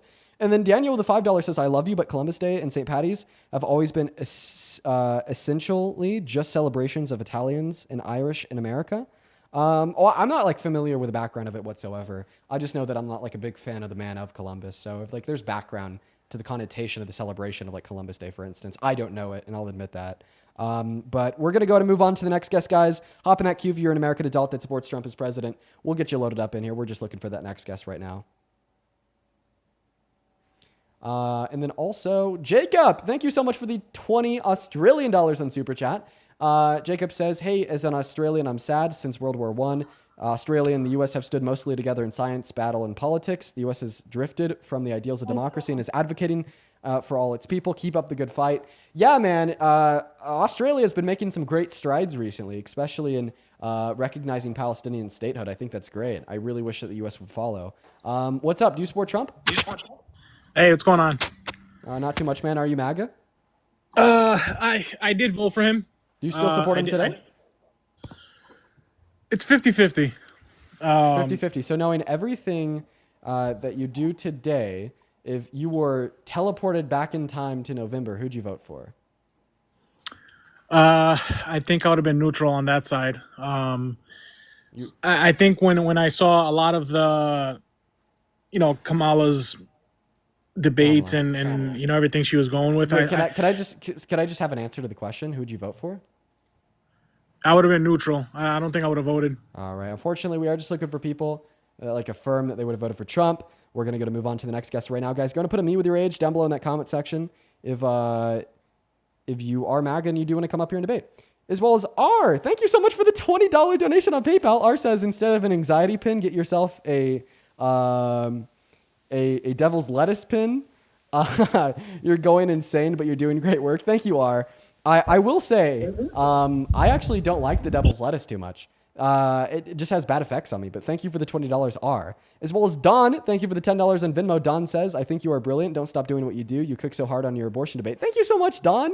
And Sophie, thank you for the $10 as well over on Venmo, saying Columbus and his settlers forced, I don't know why I can't read the rest of your message. I'll go ahead and try to pull that up on the computer. In the meantime, what is up, and do you support Trump? Yes, I do. Okay. How's it going? It's going all right. I just wanted to finish out reading Sophie's message real quick with the $10. Sophie says Columbus and his settlers forced women and young girls into sexual slavery. He wrote that girls aged quote unquote 9 to 10 are now in demand, noting the high prices they commanded. I didn't even know that. Thank you so much for sharing that with me. It doesn't surprise me at all. And wait, I had you up like the other week, right? Yeah. Yes. Yes, you did. And why are you back? I like debating you, Dean. But last time we sat down, I feel like we didn't get anywhere because you just like defended anything and everything that Donald Trump does with like no ideological like goals of your own, right? All that you care about is being pro-Trump. You don't care about, right, like standing by any moral principles. I think we both know that's emphatically incorrect. I said specifically that conservatives, while they may not agree with Trump, the person, they do like the values that he's bringing back to America, conservative values, and what that means. But like we went over those conservative values. Like the first one that you brought up was like the Constitution. And then I went over how like Donald Trump has launched an attack on the 1st, 2nd, 14th, and 22nd Amendment. And then you were kind of like, well, I don't really care. He like still values the Constitution. That's not true. Like Well, I want to ask you a question. Like yesterday, he literally I have said more reasons. yesterday, like he literally said that like he's taking our free speech away. He said that. I have more reasons for you. But do you still defend the proposition that he's reinstituting a value of the American Constitution, considering that yesterday he literally said that he's taking our free speech away? I don't remember. Okay, so please prove that, because I don't think that's true, and prove it by not taking it out of context. Like actually, The only context I just want to like clarify. The only context that would like change the sentiment of his statement would be if he followed it up by saying that he's kidding, right? Because like any context to the statement, we took freedom of speech away, right? Would be like apart from the fact, oh haha, I'm joking, right? Wouldn't like Right. make it any better. But let's go and listen to it together. 1-year penalty for inciting riots. We took the freedom of speech away because that's been through the courts, and the court said you have freedom of speech. But what has happened is when they burn a flag, it agitates and irritates crowds. They've never seen anything like it on both sides, and you end up with riots. So we're going on that basis. We're looking at it not from the freedom of speech, which I always felt strongly about, but never passed the courts. This is what they do: is they incite. When you burn an American flag, you incite tremendous violence. We have many examples of it, many examples of it, and it's actually down on tape. And you see things happen that just don't happen unless it's the flag that's burning. Did he say we took freedom of speech away? That was his quote. Did he say that anywhere in that clip? Right. So for context, I think he did. Well, let me ask you a question. Do you agree with protesters burning the American flag during high times of civil unrest? I agree with the ruling from SCOTUS that burning the American flag is constitutionally protected. So I mean, I think if it's like done like safely, like sure. Like So during high amounts of civil unrest, even though what you said is true, do you think that there are certain actions citizens can take that may escalate that civil unrest? Yeah, like for instance, like speaking the truth. Like burning the flag? Well, I mean, burning the flag in of itself could escalate civil unrest, as just like showing up to a protest to begin with could escalate civil unrest. So do you think that it'd be okay for the Trump administration to like ban people from protesting altogether, since protests escalate civil unrest?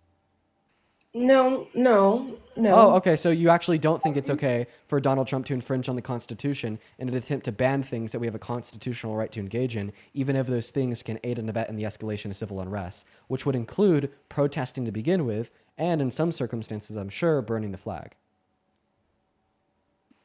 Correct. I do not agree with any president, not just Donald Trump, any president that would infringe on the Constitution. Okay. But do you concede that he's not like pro-Constitution? No. So then what do you call Executive Order number 14160? Is that the executive order that we're talking about now? No, it's a completely different one that I think is just much more clear. Okay, we can talk about that one. I wanted to bring up That's the one that tries to that's the one that tried to violate the 14th and take birthright citizenship from the children of undocumented immigrants. There's like clearly a violation of the Constitution. Again, that was returned back to the courts. Right, because it was unconstitutional, which exactly proves my point. It is. We have checks and balances within this country. Right, and even the Those checks and balances agree with me that his executive order was unconstitutional, which proves my point. Okay, Abraham Lincoln was also considered unconstitutional. Was unconstitutional. Excuse me, when he, without due process, allowed certain Confederate soldiers to be arrested without due process. Wait. The due process came under the 14th Amendment. Well, the 14th Amendment was ratified in 1865, marking the end of the Civil War. So, like, actually, at the time when these like Confederate soldiers were like arrested, I don't even know if due process existed. Due process absolutely did exist within the United But it was like codified in the 14th Amendment, which was the end of the Civil War with its ratification in 1865. So it's like I don't even know if we like technically had constitutional due process before then. It was still considered. A standard to have at least hearings whenever you throw someone into prison. Right, I'm sure. That was done in the. So are you just saying that both Trump and Abraham Lincoln are unconstitutional, conceding your original argument that Donald Trump is pro-constitution? Well, what I'm saying is, to some degree, depending on the time and depending on who's in Congress, it is very easy to label someone unconstitutional or the president when they belligerently and intentionally violate the Constitution, like Trump did, right? Right, like putting people into prison without any hearings during time of war. Another example, there are plenty of presidents that have done that. Actually, including Trump. But so I just want to clarify. What do you think? I'm just letting you know that it's not. He's not. I have a question. I actually want to ask you this question. What do you think makes Donald Trump pro-Constitution? Because he's a conservative. But like, what about labeling himself as a conservative makes him pro-Constitution? Conservatives believe in the preservation of the Constitution, of law and order. Wait, could you please give me one clear example of Donald Trump attempting to preserve the Constitution? The same way I could give you clear examples of him attempting to overthrow it, such as how he did with sparking the insurrection at the Capitol on J 6th, then launching his fake electorate plot to coup and rig the election, such as in December of 2022 when he just said he wanted to terminate the Constitution, including all of its rules, regulations, and articles, or the violations in which we've already gone over, including the 1st, 2nd, 14th, and 22nd Amendment. Can you please give me a handful of clear examples of Donald Trump fighting to preserve the Constitution? One way I think he did was passing the executive order. I can't remember the number at the top of my head, but he passed the executive order that supported a Schmex-based gender and affirmed women are women based off of their Schmex. That in and of itself allowed women to maintain being a protected class. Okay, I mean, first and foremost, are you arguing that before Donald Trump passed that executive order, women weren't a quote-unquote protected class? What do you mean? What were the constitutional implications of his executive order, which, by the way, classified everyone as a female? That isn't what that did. It did actually. No, if you read the clear text, it said that you are either a male or a female predicated on the size of your sex characteristics at the moment of conception, but it's only at 6 to 7 weeks with the activation or lack thereof of the S or Y gene that males become distinguished from females. So technically it did. Sorry, I keep muting to be respectful. The Biden administration clearly made gender identity based off of gender expression. It was the Trump administration that clarified that confusion. To me, that clarification absolutely protects women's constitutional rights and access to certain things in education, versus when Yeah, I would say that that's one example by clarifying Can you who like is justify? Can you give me like a couple instances of like the abuse of like women's constitutional rights and protections like prior to Donald Trump's executive order that were like stopped by Donald Trump's executive order? Just so I could like understand your I would position. argue that one example. Yeah, I'd argue one example was Title IX. In Title IX, there's different resources that are given to schools, and if they receive any federal dollars, there's certain how do I say this? According to Title IX, there's certain ways they're allowed to treat the different sexes on campus. One of the ways in which the Biden administration made it very difficult for women who accused other boys on campus for, let's say, rape. They didn't have any hearings. A lot of times these processes were incredibly bureaucratic. Women were not being heard on campus when they were SA'd. And Title IX very much, well, at least if you use a strict reading of the law, Title IX explicitly states that there should be hearings, there should be, there's a whole bunch of stuff that should be part of the process.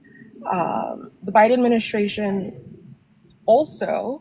Wait, no, we're gonna start on that first point. First of all, Title IX is not the Constitution, so the point's just dead in the water. Title IX. So no. But Title IX. Title okay, IX is a federal law passed in 1972. So like, just the point as a whole should just be completely dead in the water. Because I asked you for examples of like infringements on women's constitutional rights. Title IX is federal law, right? So already dead in the water. But then even if it's not dead in the water, which it is, because I asked you for an example of Donald Trump protecting the Constitution and you can't give it to me, I don't even really understand the point that you just tried to make. I wasn't tracking at all. Title IX, it just prohibits sex and gender-based discrimination, which is something we should agree with, right? Yes. All right. So I don't really think anyone understands the point that you're making. How do you feel about Donald Trump's sex and gender-based discrimination? What do you mean? He boasted about like sexually exploiting naked teen girls and naked grown women. How do you feel about that?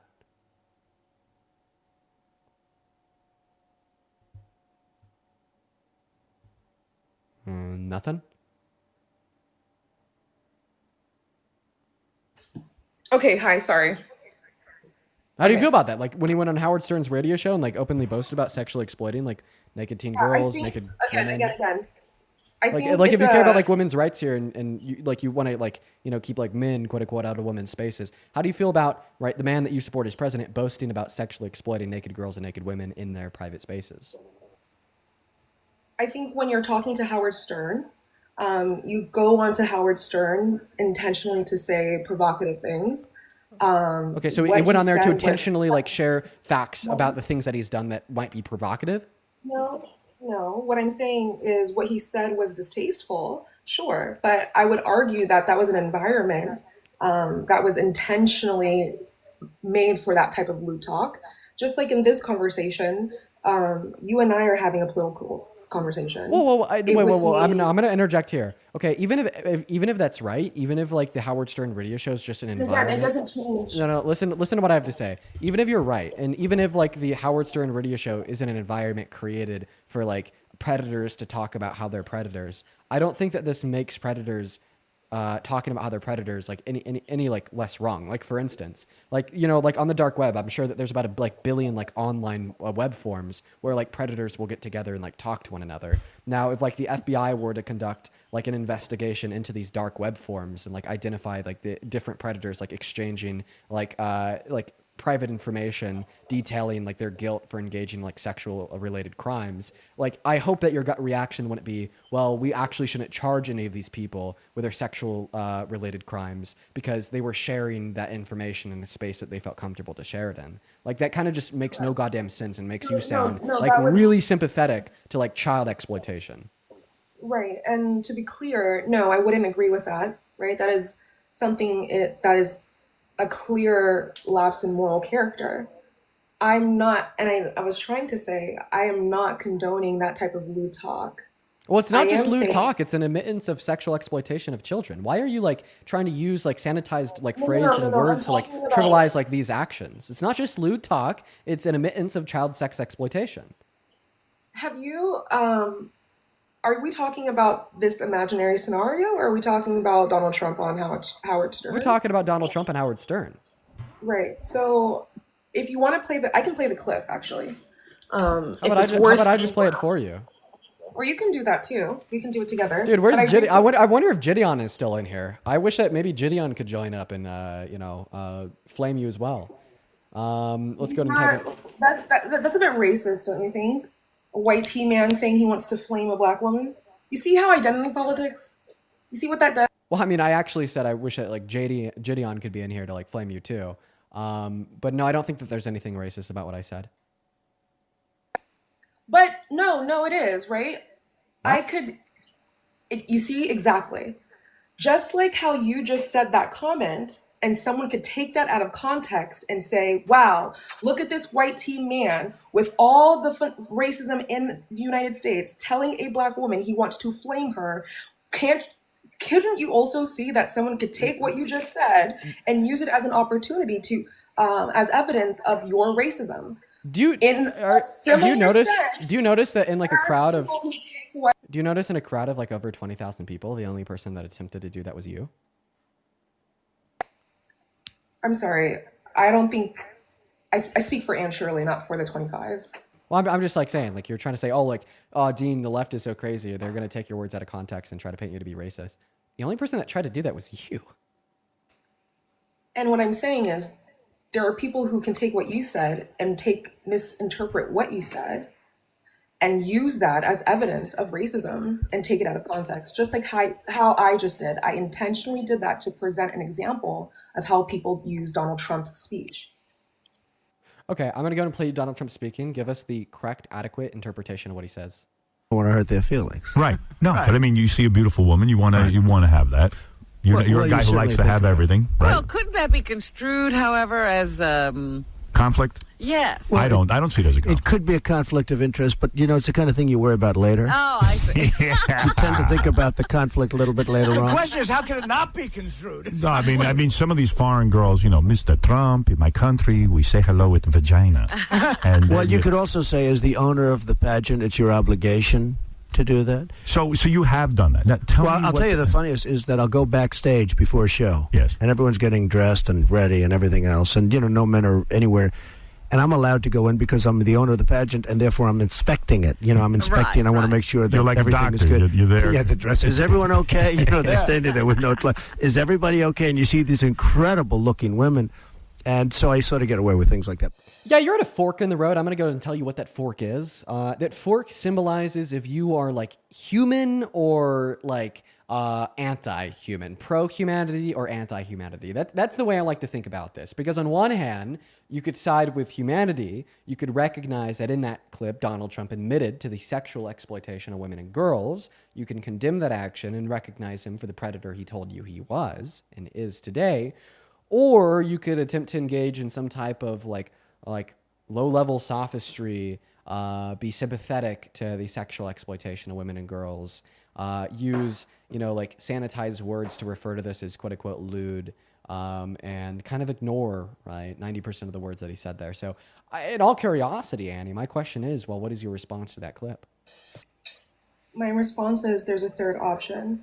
And the third option is he was, in my opinion, not talking about the exploitation of girls and children. He was referring to his experience as Donald Trump and how women treat him and the kind of power that comes with it. I did not hear anything about a rejection, an intentional desire to exploit women. Yeah, you did. Okay, so I just heard you say you were going to flame me. Does that mean you're going to come burn me? No, right? So arguably, it is very clear that when you was he being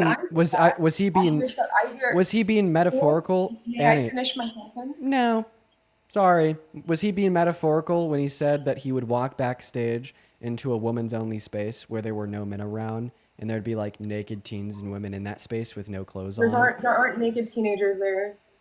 So we had a 17-year-old testify to the fact that her, as well as 3 other individuals, with the youngest among them being 15, had this occur to them at Miss Teen USA. Not to mention that even if it just happened to women, well, it just simply shifts from the sexual exploitation of teens and women to just the sexual exploitation of women. Is that really the hill you're going to die on? Fine sexual exploitation. For sure. I think it's going to be the abuse of a position of power or authority over the position like vulnerability of another individual for sexual purposes or gratification. And I'd say, like, in this sense, Donald Trump would be abusing his position of authority as the owner of the pageant to walk backstage into the women's only spaces.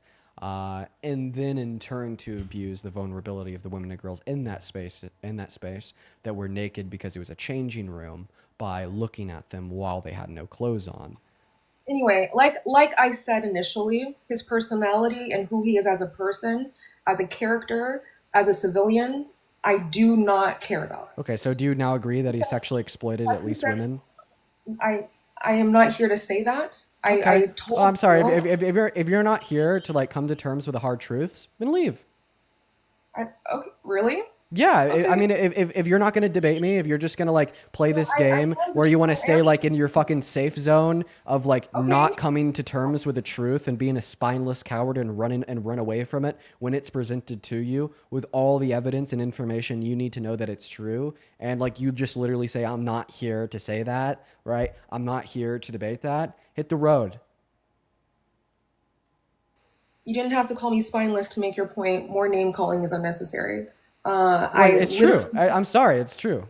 Literally said, I do not condone that type of conversation. I find it lewd, personally. I told you that.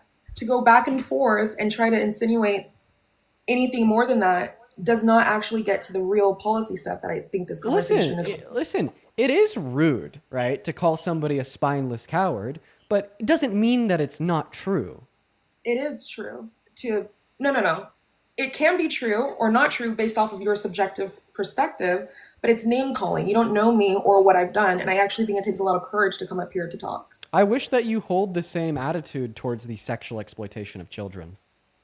I do, obviously. No, you were very like transparently more pissed off with me calling you a coward than you are with Donald Trump saying he would exploit teens and women.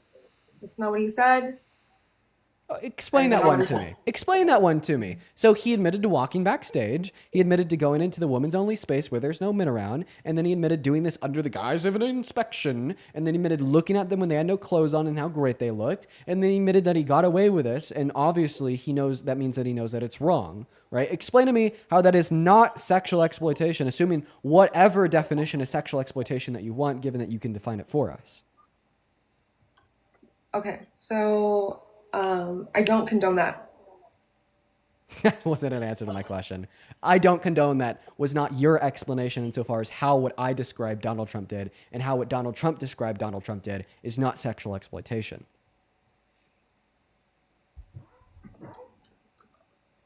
Okay, while you're looking up that, I'm going to go and thank a couple people. Rocky Mountain Woman, thank you so much for the 50 Canadian dollars over on Super Chat. Let's get 500 big W's for Rocky Mountain Woman down below in that chat. As well as R, thank you so much for the $10 on Super Chat saying live seen an interview.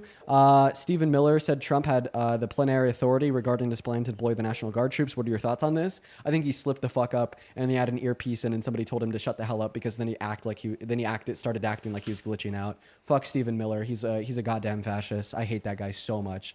As well as Nicole. Oh my God. Nicole, thank you so much for the $100 over on PayPal. Nicole, that is so incredibly kind of you. Nicole with $100 says, I wonder if men that were quote unquote raped and were forced to not do anything would feel the same. Nicole, I'm not going to lie. I don't know if I understand. I'm not sure if I understand your question. If you want to word it in a different way, feel free to. She's asking you if real victims of SA would agree that this is a form of SA. Oh, okay. Well, the answer to that question would be yes. But thank you for the $100, Nicole. That is incredibly kind of you. As well as Terry, thank you for the $5. James with a 5. The Little Dog Shop, thank you for the $5 as well as I appreciate everyone so much for all the very kind messages that you attached.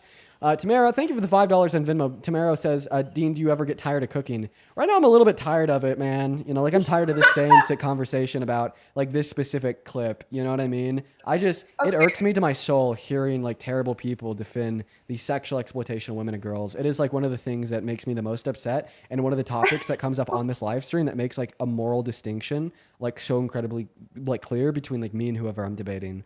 As well as Anya, thank you for the $15 as well over on Venmo. 14 minutes ago, Anya says a federal judge appointed by Trump in Oregon also found Donald Trump violated the 10th Amendment and infringed on the rights of the states by trying to deploy the state's National Guard. You know what, Anya? I'm familiar with the ruling, but I didn't think about the constitutional repercussions of that. So I appreciate you for informing me. As well as Avery, thank you for the $5 over on Venmo. Jaden with a 10. And hey, Chelsea, this came in 24 minutes ago at this point, but thank you so much for the $50 over on Venmo, saying thank you for speaking the truth about Columbus. There's so many better Italians to be celebrating than somebody who might not actually be Italian and committed horrible atrocities against the native people. It is shameful that we celebrate him at all in this country. Well, Chelsea, I really appreciate you for the $50. Let's get 500 big Chelsea W's down below in that chat. And then one more here. Barbara, thank you for the $25 on Super Chat, saying that she doesn't like name calling, but she supports Trump name calling every single day. I don't even think spineless is a good enough, is enough. Thank you so much for the love, Barbara. Okay, yeah, go ahead and take it away. Thank you so much for the $25, Barbara. You are fantastic. Again, to be clear, Howard Stern is a shock jockey. This was his whole thing. This is the whole point. When you go onto Howard Stern, you should expect that he's going to intentionally provoke and say certain things in a sexualized context. Donald Trump saying what he said was lewd, and I don't agree with that behavior. I think real sexual exploitation of girls and women is how Title IX. Did you just say real sexual exploitation of girls and women? You sick person. Oh my god. Yeah, is perving on them while they're naked in a dressing room not enough for you? Is that not real sexual exploitation? You fucking weirdo. You fucking ultra mega weirdo. What the hell are you saying? You should be embarrassed. Have some shame for saying this shit in front of over 20,000 people. Feel some goddamn shame for saying such disgusting shit, dude. Okay, if we as a society cannot come together in unity and agree on the basis that perving on naked 9-year-old girls is sexual exploitation, then we are fucked. Then we are like, oh, I'm sorry. They were 15, 16, and 17 compared to 9. I guess age really changes everything for unconsensually looking at the naked body of a teenager. So how do you know that was the event? How do you know what he was talking about on Howard Stern was the teen pageant? How do you know? Okay, well, first and foremost, by asking this question, you'd be suggesting that if he did this to adults. How do you know what that was? Can I answer your question? Don't worry, I'm going to get around to it. So first and foremost, by asking this question, you're making the implicit assumption that if it didn't happen to children, but rather happened to adults, and it wouldn't be sexual exploitation, and you are wrong. Although women can consent to being viewed while naked, these women didn't consent to Trump, okay? Still sexual exploitation. Thank you so much, because it's still unconsensual. Now, the reason that I possess to know that this happened to girls as well is because of the testimony of the girls that competed at Miss Teen USA saying this happened to them. Easy. So they're there.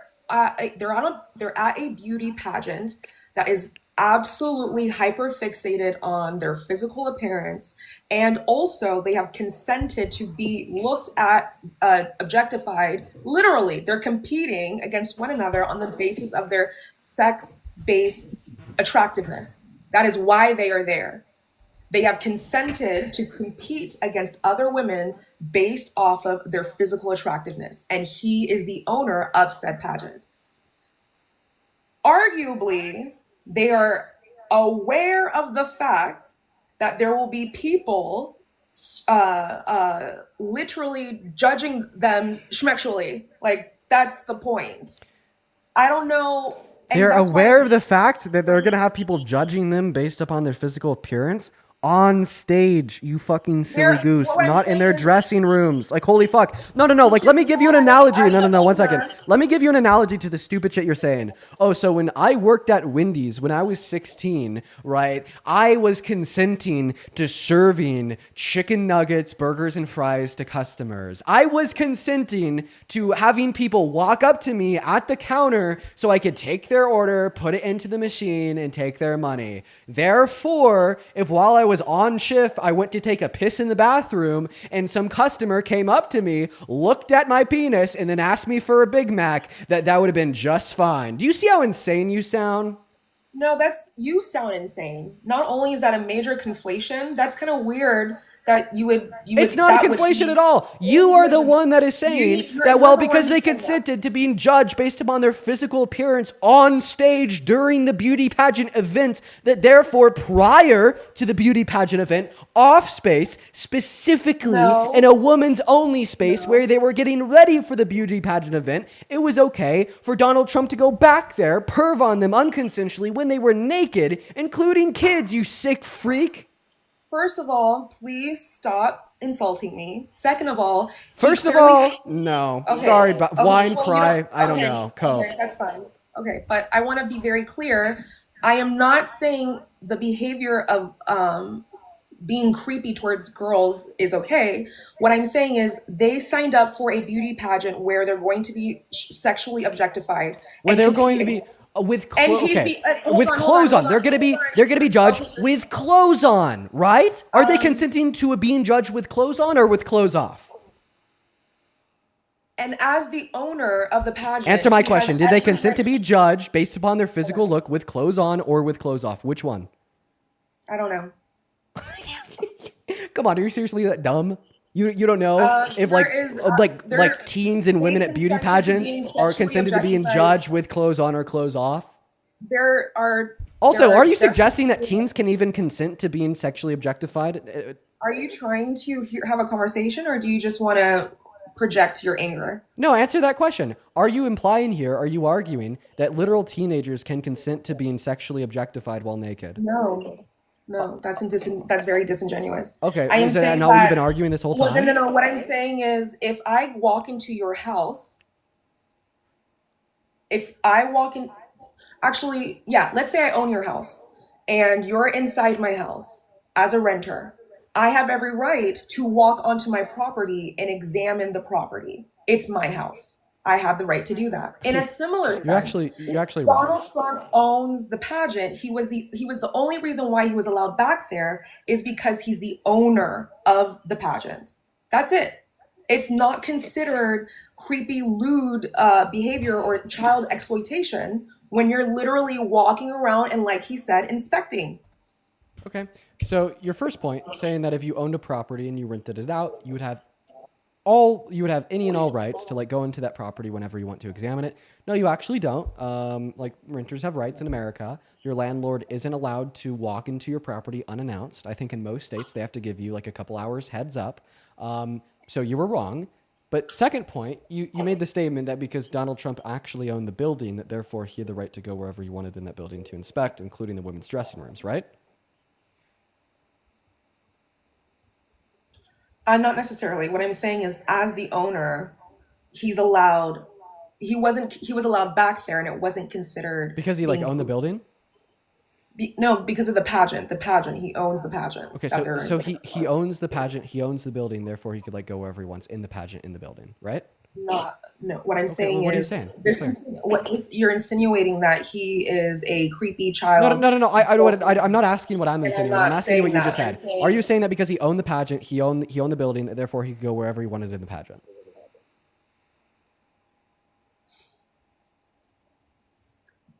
Yes, to an extent.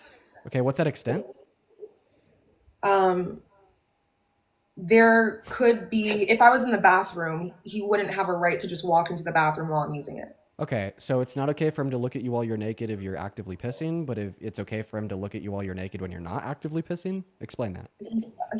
I think he was clearly stating that before the show starts, he goes backstage. Backstage is where women are getting ready to go on stage. This is an active pageant. He is the only person who's allowed back there when women are getting ready because he owns the pageant. Okay, so you're saying that he is allowed because he owns a pageant. Okay, so like if I own a business and at this business I have like women as employees and like one of these women were like using the bathroom inside of the business, would I have every right to go into the bathroom while they're using it to look at them because I own the business, I own the bathroom, and they're my employee? No. Okay, so do you see how like your logic just falls apart there and like less No, sense because I don't know if you've ever done a Oh, pageant boy. before. I don't know if you've ever done a pageant before, but a pageant and the back where the backstage where girls get ready is not like a bathroom. There are plenty of. It's very So chaotic. specifically where they get ready and they have no clothes on would be the dressing room. You're the not dressing walking area. around. Okay, but it's a big area where you have girls, their managers, and everyone in between that's helping them prepare for But the show. every person in that space is a woman because they're naked. Okay, again, like I am saying, and I think it's actually gross. I'm going to be clear. I'm going to be very honest with you. There are examples of real SA and child SA, and to conflate this as that actually does a disservice to those who've experienced real predatory behavior. Okay, yeah, well, the only individual that's doing the disservice towards victims, Just so you can have your gotcha like the only individual here that's doing disservice to victims is you. Disrespecting actual victims. You are saying that it's not also real wanna- predatory behavior for a 65-year-old I man to think look at it's the naked real- I body think of a it's 13-year-old. actually more. I think it's more predatory to intentionally change the language of Title IX and allow. Oh, okay. TPD. Yeah. It's more predatory. It's more predatory. It's more predatory for trans people to exist than it is for a 65-year-old man to intentionally walk into a Yeah, space where there's I naked think minor girls to look at their naked bodies. Yeah, if we're talking about infringement on women's spaces, that's one. Do you have? If we're talking about infringement on women's spaces, yeah, that's one. Oh, okay, yeah. It's such an infringement on women's spaces for trans Yes, people it to is. exist, but it's not an infringement on women's spaces, yes, and it's it's not infringement predatory in the slightest. Can you shut the And hell you- up? Can you shut the hell up No, while I'm not if you're speaking?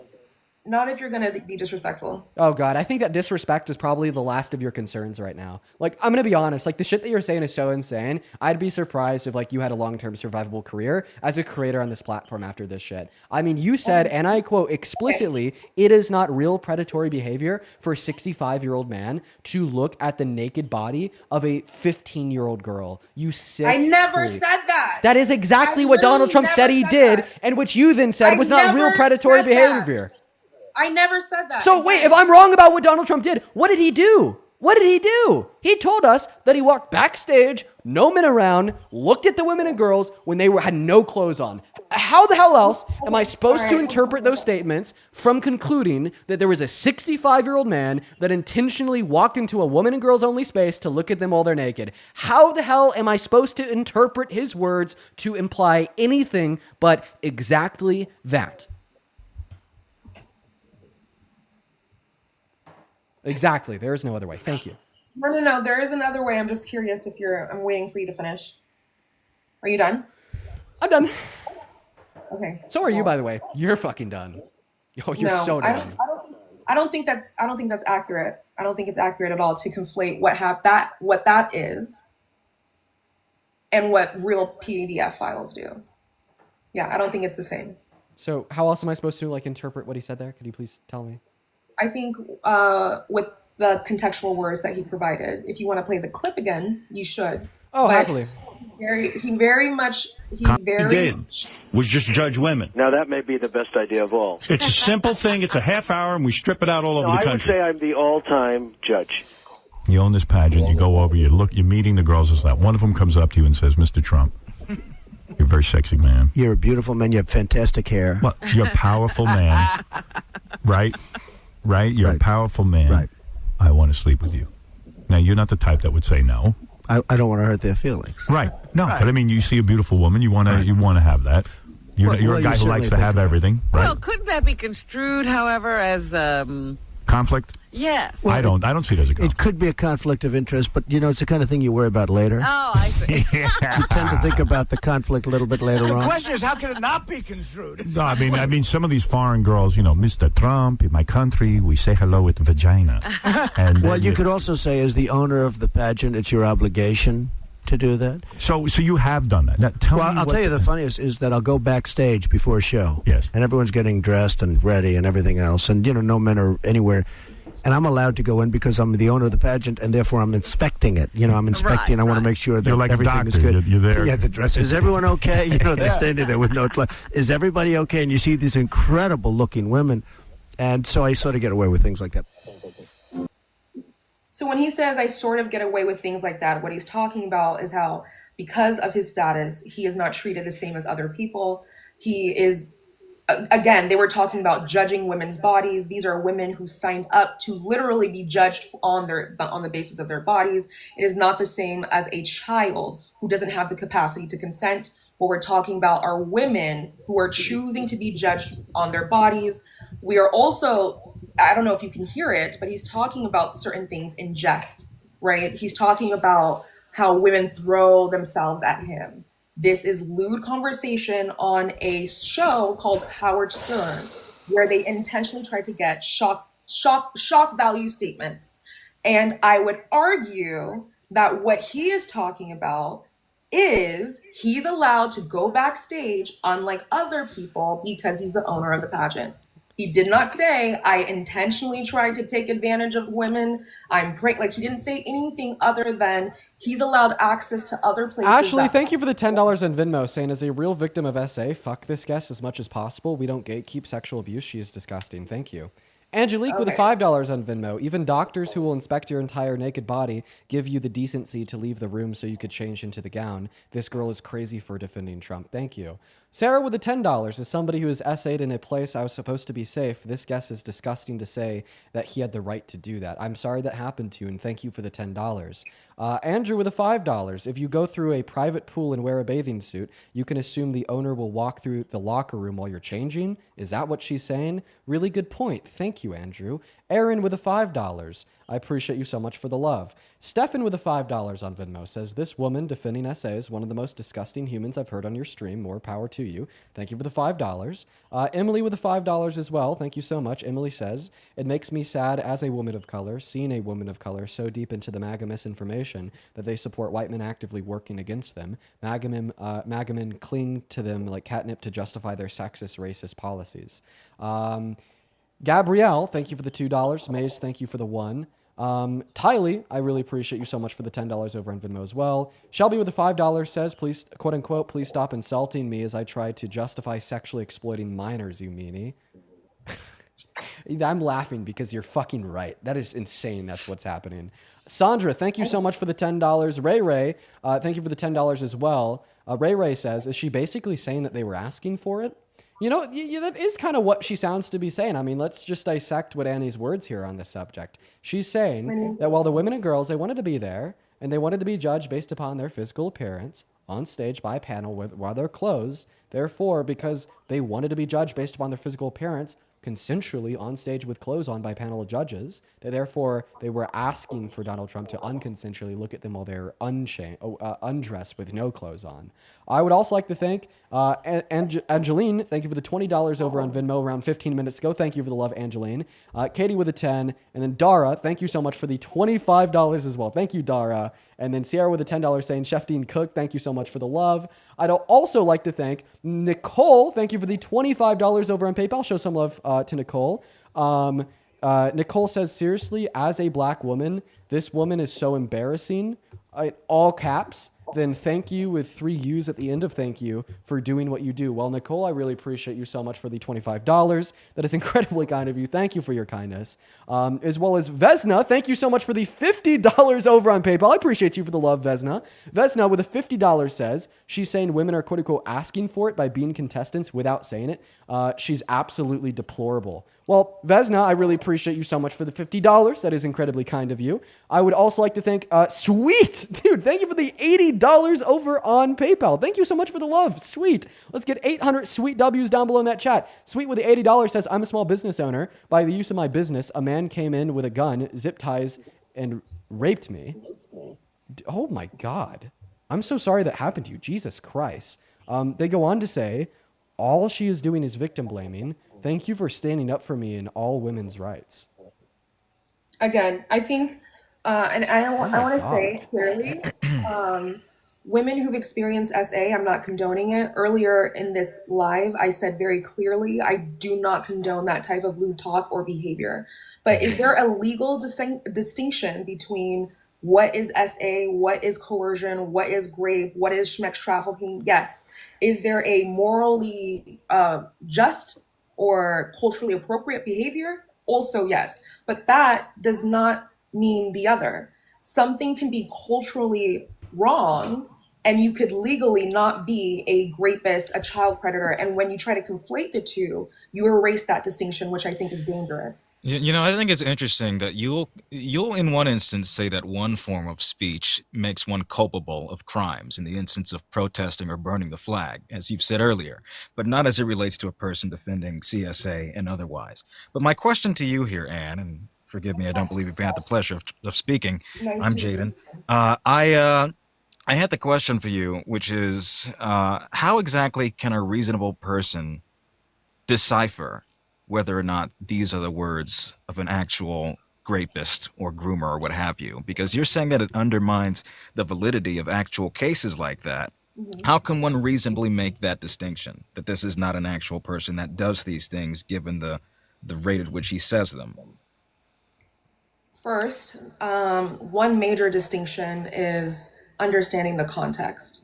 So, for example, when you listen to certain artists and they're talking about unaliving certain people or robbing people or lots of violent things, you would understand that when Eminem says, I hate my mom and I want to kill her, that is just expression, right? So the context of it matters. I do not assume Eminem is now a murderer, right? I, however, will add on here, if Eminem's mom popped up one day dead and they found out that Eminem owned the gun that killed her, and then we listened back to his song where he says, I hate my mom, I want to kill her, that statement becomes incredibly clear, very similar to how we're listening to Donald Trump say that he would do this to women and girls at beauty pageants. Meanwhile, he owns beauty pageants. Meanwhile, the women and girls said that he did this to them.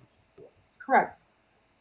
And has sexual assault against his name. Right, or like another really good example, David. This rapper named David. That's a great example. Exactly. There you go. You already know. No, go ahead. All right, No, wait, go ahead. Yeah. I didn't mean to interrupt you. I'm sorry. No, Go you said ahead. that's a great example, so you're already familiar with it. Okay, yeah. So you're saying that context.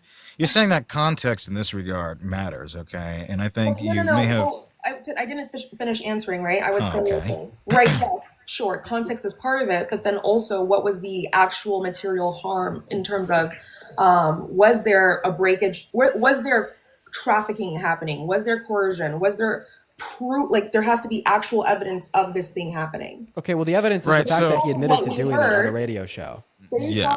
Based off of what we heard was Donald Trump goes backstage and judges women's bodies. You fucking idiot! I want to. I mean, if you want to reduce it down to that, then you can make anybody sound innocent, but that's not the case. And it is also not exclusive.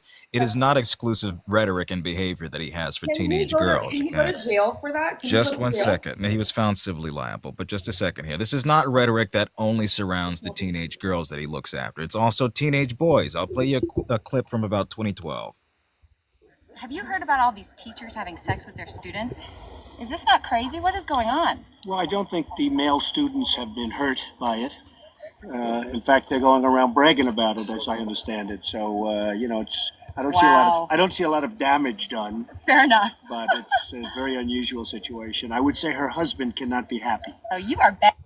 So, given that bit of context there, he was asked a question about CSA in schools and said, I don't believe the students have been hurt by it. In fact, they're bragging about it.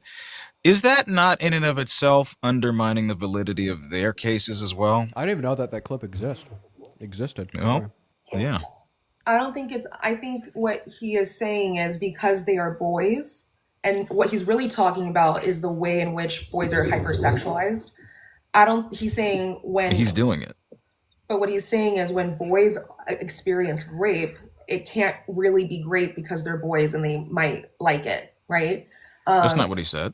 that He isn't. said, well, I don't think the male students have been hurt by it. Okay. Yes, right. Yeah, even so, if oh, so God. that would any reasonable person could infer that when a young boy, in this context, he means it, that boys who have schmecks with their teachers enjoy it. Well, boys don't have sex with their teachers, but Why that's are great. why are you my saying point- these things? My point, though, is that No, when no. Stop talking. Shut your mouth. Okay. Can you like internalize any of the words that are coming out of your mouth for a second? Like Yeah. shut your mouth. I'm being serious. I think that I want to be an optimist. I want to assume that humans, right, want to fight for the collective good together. But I'm now being presented with a circumstance where I'm not sure if that's true. Okay? And I want to see if maybe you just don't even understand what you're saying. I'm going to go ahead and like repeat it to you. You're telling me that when a young boy is raped by an older woman, that it's not actually grape because the young boy liked it. Let's think about all of the issues No, with I'm that not saying statement. that. I'm saying that's what Donald Trump is saying. So why would he say that? Stop conflating the two. I've already specifically told you, Dean, there are things as an individual of this person I do not agree with. His personality, there are certain things I do not agree with. A certain thing should be I am telling indefensible. you that is what Donald Trump is saying, and me breaking it down doesn't mean and the You're individual. breaking down all right. Listen, I don't know if you possess some sixth sense. I don't know that you. I don't know that you. I don't know if you possess some sixth sense that you can somehow decipher the goddamn disgusting rhetoric coming out of this guy's mouth. But I'll read it to you again. Well, I don't think the male students have been hurt by it. In fact, they're going around bragging about it, as I understand it. So you know, I don't see a lot of damage done. That's the thing. You don't see the damage that's done. There's a great deal of damage that is done for boys who are raped by older women, including myself. I'm a victim of CSA, okay? A similar set of circumstance happened. You don't see these things on the surface. And for Donald Trump to make a joke out of this, and he's smiling and laughing during this clip. You can't see it, but he is laughing. Okay, this ultimately what it does is weakens the severity of rape and normalizes this kind of behavior. So I again ask, how is one reasonable person to distinguish what he is saying versus what you believe is an actual legitimate rapist and groomer? So to be clear, I was able to infer, based off of what he said, that because the victims of rape are male, they probably wanted it. They liked it. They do not take it as seriously. That was my inference from that. Okay. Then why didn't he start by saying, I think it's a bad thing? Because he doesn't think it's a bad thing. He doesn't think it's a bad thing. Why would you because support somebody? Mind you, he doesn't know any of these boys. Wait, why would He's you never realize- spoken to these Wait, boys. I've- He's concluded that they enjoyed it. So do you No. still? Well, he's so saying because real the- quick, he- I'm just there gonna is go a- ahead okay, and cut everyone Donald off real Trump quick. is not the only person who thinks that Do you- young do you boys still- having do you sex still- with their teachers is not really great when it is. Do you still support and defend Trump as president, even though you just said that you think he doesn't think that raping young boys is wrong? I've already said this in 1,000 different ways. There are things that Try 1001. Okay, first and foremost, that is rape, right? And I do think young boys can be raped. I would hate for my son to experience that. So when people like Donald Trump, because it's not just Donald Trump, it's the teachers, it's everyone within our culture that normalizes this type of behavior. Boys can't be raped because there's an assumption that boys are hypersexual. Donald Trump and a lot of people in society who think on those terms, I morally disagree with them on a fundamental level. Right. So you disagree with Trump because this statement normalizes CSA against minor boys. I disagree with the idea that young boys cannot be raped because they're boys. Trump doesn't agree with that. Trump does not agree with that statement. He says, I don't think the male students have been hurt by this. So you know I don't see a lot of damage And to done. be clear, the reason why I support Trump is not because of his personality or the What idea. if this was a girl in this case? Well, I don't see any girl students hurt by this. In fact, I don't see a lot of damage done. They probably liked it. You may speak. Like I said with the male example, I would also say that's gross on a moral level. Why won't you say it's indefensible? Because that's how I talk. Do you agree that it's indefensible? Why? Obviously, Okay. children being If it was born obvious, you would have said that. So now that No, you I've agree said that it it's 1,000 indefensible. times. No, you didn't. So now that you agree Okay, that you it's wanted me to say 1,001 So times. here's I'll where say we're at. 1,002. So here's where we're at. There are certain things that I do not agree with. I'm going to take the mic real quick. Here's where we're at. We're at a point where we have now come to the conclusion that you agree Donald Trump thinks that young boys can't be raped, and you agree that's indefensible. Okay?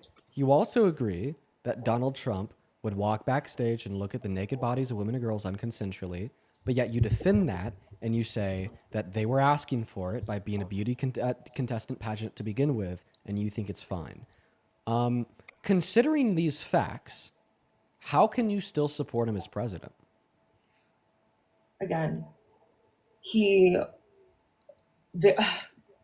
Donald Trump is not responsible for the minimization of male essay.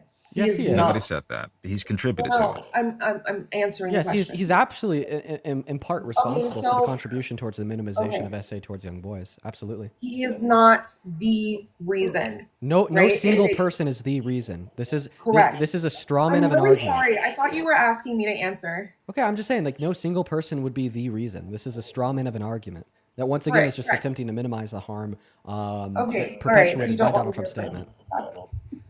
So, if I may finish, it is a cultural norm to normalize that, and it's dysfunctional and it's incorrect and it's problematic. What he said on Howard Stern, the fact that Howard Stern even has a show, is morally gross and disgusting. I do think that there are certain, if you don't It's want just funny because Biden was on the Howard Stern show and didn't say gross things about his daughter's ass, but okay. but he did pardon his addicted That's son. not the same. What, is that a sex crime? It's not a Oh, yes? What? It's not What a, are you Wait, even wait, saying wait, at wait, this wait. point? So it's a sex crime for Biden to pardon Hunter Biden for criminal offenses related to drug use, but it's not a sex crime for Donald Trump to sexually exploit by young girls by unconsensually looking at their naked bodies in a space only for women and girls. You are delusional. Can we You see how low you have to delusional. stoop to like conflate those things that aren't even remotely So comparable? delusional. Unbelievably it's delusional. exploitation for a president to use his power to pardon his son. How's that especially exploitative? Because do you think it's appropriate for a sitting president to use his executive power to personally benefit his children? You said it was You have- exploitation. How is it exploitation? It's exploitation and it's abuse of his power and influence. Arguably, if President Biden did not have that, How is it an abuse? It's his power. I wouldn't say that's an abuse of power. It's his power to do that. it is his power to do that. How's it It's abusive? How's it abuse of that exploitative? power. It's exploitation because he's using his status and the powers that come with it as an Gotcha. opportunity. But it's not exploitative when a manager of Miss Teen USA is entering in children's spaces and looking at their naked bodies. That's not exploitation. That's not a gross misuse of power. The president But a doesn't pardon own the is. United States. The A president pardon, doesn't own a constitutional authority, is gross to you. Yeah, I think it's gross to pardon your drug addicted prostitute buying son from the consequences of his actions just because you're president. As the president, you are the president for everyone. First of all, let's not fucking stigmatize addicts here, okay? I'm Hunter not. Biden has been several years clean. That's number one. Secondly, he wasn't charged with prostitution or whatever the hell else you're talking about. Okay. Okay, he had a drug crime. He had a drug charge. Absolutely. Excuse me. He had a gun charge, and he had a tax charge. Okay, Right. that's I think a reasonable thing for you to pardon. Right, and by the way, I will absolutely take the pardon of somebody for a non-violent criminal offense that was likely only prosecuted because he was the son of Biden, compared to Donald Trump pardoning 72 individuals that were convicted of violent crimes, including attempted murder on police officers at the Capitol on January 6th. Oh, and by the way, after Biden pardoned Hunter Biden, right, he didn't then parade his son as a patriot the same way that Donald Trump paraded the 72 violent offenders that tried to kill cops on January 6th that he let out of jail as patriots. I think that there's a big difference here. See, it's funny because regardless of what argument you try to run, ultimately Donald Trump has done worse. And the cognitive Including dissonance, prostitution. Yes, including prostitution. And the cognitive dissonance that it takes for you to stand 10 toes down on these silly little convictions, right? When Donald Trump has done 10 times worse in every single conceivable circumstance is insane. Would you find it worth impeachment if Donald Trump used his presidential powers to pardon his son in the same exact way? No. That'd You be, have the right to pardon people. that'd be like You don't think that's the least bad thing Donald Trump has done in the last 8 months. Really? So you wouldn't think it's an abuse of his presidential powers to pardon his son, but it is an abuse of power for him to walk Can you away. explain what abuse of power is at hand when Biden did that? Right, like even like when I'm like It's called- describing, okay. even like when I'm describing like Donald Trump's pardon of the J6 rioters, I never call it an abuse of power because he's full within his constitutional executive authority to pardon. It's those people, wrong. right? It's not an abuse. Right, it's not an abuse of his power. It's just wrong for like many other reasons. Okay. It's an abuse of. Okay. Let me back What up. statute is he violating in doing that? Yes. I know like law said- is your strong like suit.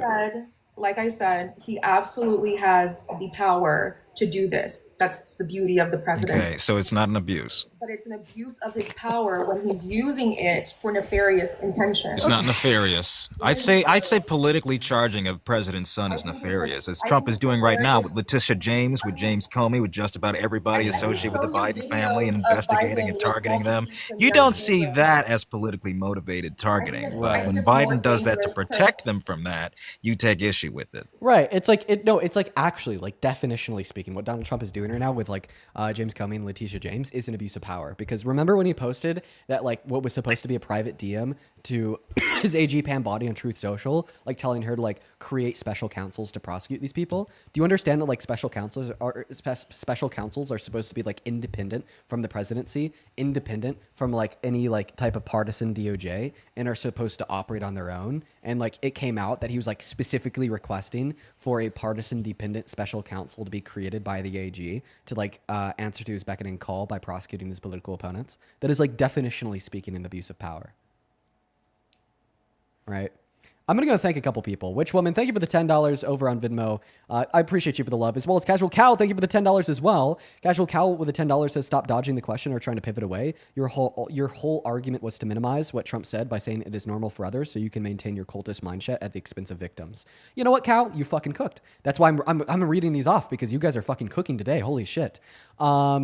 Nia, I appreciate you so much for the $10 over on Super Chat. I'm not going to read that one out because we know what happened last time. If you know, you know, but I appreciate you for the $10. As well as Zach, thank you so much for the $20 over on Super Chat. I appreciate you for the love. Zach with the $20 says, this lady is so gross, will literally defend anything he's done and says. Absolute lunatic. Hey man, super duper bass. Appreciate you for the $20. Couldn't agree with you more. Let's see who else here. Marilyn, thank you so much for the $50 over on Super Chat. Let's get 500 Marilyn W's down below in that comment section. Marilyn didn't attach any message, just the love. Thank you so much. Nike with the 10 Canadian dollars says, I swear to fuck, if that is a woman defending Trump tooth and nail for that, I'm so happy. My niece, we need in America. I'm so happy for my niece. We need in America during those times. There's probably some type of like typo at the end of the sentence. Unfortunately, I can't like reword it to understand what like the original sentence was supposed to mean. But thank you for the love, Nike, as well as Feisty. Thank you for the $10 over on Super Chat saying, as a survivor, she's harming us. Yeah, absolutely. Anybody that would like perpetuate like the minimization and normalization of like Donald Trump's actions and her rhetoric in this sense absolutely would. And I mean, she's just standing 10 toes down on it. Thank you so much, Chloe, for the $10 over on PayPal. I really appreciate you so much for the love. Nicole, thank you for the $5 on PayPal. Xander with the 5. Danessa with a 3. Anna, thank you so much for the $10 on PayPal, saying I left for 20 minutes. I come back and she's still defending sexual exploitation. She's crazy. Thank you for the $10, Anna. As well as Heidi, thank you so much for the $10 over on PayPal as well. Heidi says, as somebody who has been watched without my consent, it is absolutely sexual exploitation, and this girl needs to get pushed. I'm really sorry that happened to you, but you are absolutely right. It is sexual exploitation. Absolutely. As well as Dana, thank you so much for the $50 over on PayPal. Let's get 500 Dana W's. That is D-A-N-A. Thank you so much for the love, Dana. That is seriously so incredibly kind of you. As well as Alexandria, thank you for the 5. R, thank you for the 10. Beth with a 5. And then Dylan with the $10, just to tell her that she's a horrible human being, and I feel bad for her friends and family or anyone that she's ever known or interacted with. Well, I appreciate you for the $10. Sam, thank you for the $16.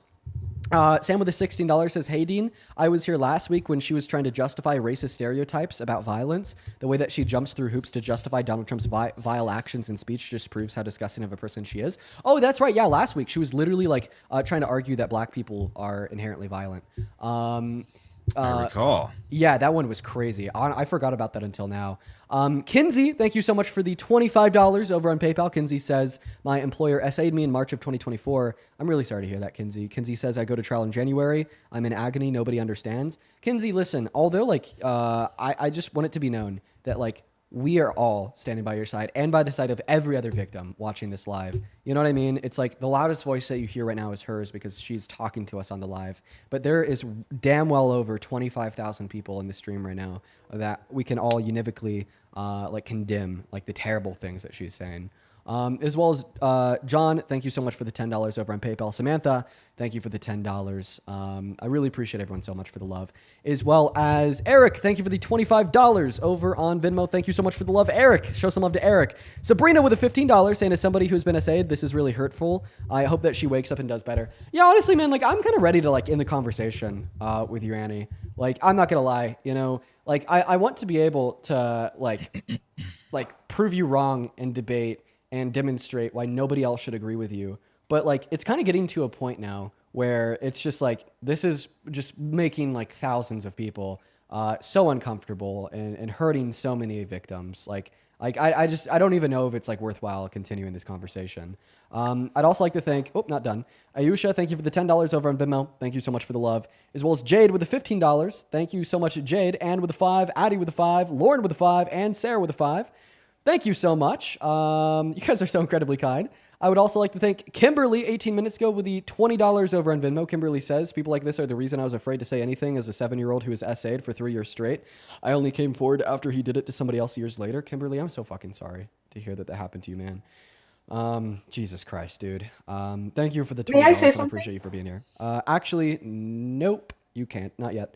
Aaron, thank you for the $10 over on Venmo. Thank you so much for the love. Jamie with the $10 as well. Courtney with the $10 saying, "As a victim of CSA, we never diminish somebody else's CSA experience over one others. All childhood and adult predators are equally wrong, disgusting." Hopefully that's something we should all be able to agree to. Rachel, thank you for the $10. Color, thank you for the $10 as well. Brooklyn with the 10. Andrew with the 10. Lori with the 10. Let's see here. Wow, man. I'm just seeing an outpour of support from you guys attaching statements about things that you've gone through and how what this guest is saying is so incredibly harmful. I'm going to go ahead and read off a handful more. Kelly with the $20. Thank you so much for the love.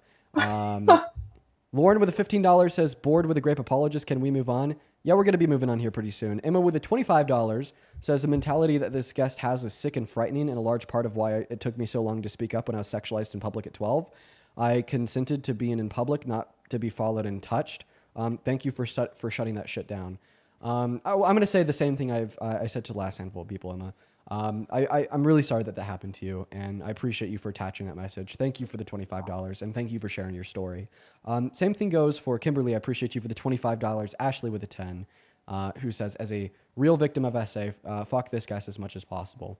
We don't gatekeep sexual abuse. She is disgusting." Thank you so much for the love. And once again, I'm really sorry that happened to you, and thank you for being here with us today.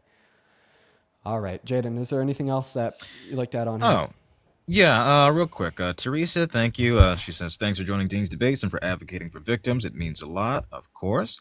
Thank you for the 25, Teresa. Samantha, thank you for the 20. You came in at such a good time. You guys are absolutely cooking this cult member. not a racist kind of cooking, okay, Ann? Anna, thank you for the 10 for helping Dean cook. And Rachel, thank you for the 1 for, I'm not going to read that out loud. Crystal Courtney, thank you for the 10 for you and Dean are a power duo. Thank you for being a powerful voice in our community. And I don't believe that I did get an answer to my question earlier, which is how can a reasonable person distinguish someone who merely jokes about grape from a person who actually does it? Someone who does it. How can one distinguish that? Because we can't see when people do it oftentimes. So we can Right. only go based on the inferences that they give, the hints that they create. So how would a Wait, reasonable hold on. person distinguish Donald Trump from a non-rapist, according to you? You cannot infer a rapist, and for you to assume that that is a potential only goes to degrade actual rape victims. I think Because you can someone, based on what they say and do. okay, so there are plenty of pastors who are considered morally upright people No, who they're not. do not, they are considered morally upright people within their community who would never give off the vibe that they would rape someone, and they absolutely are abusing children.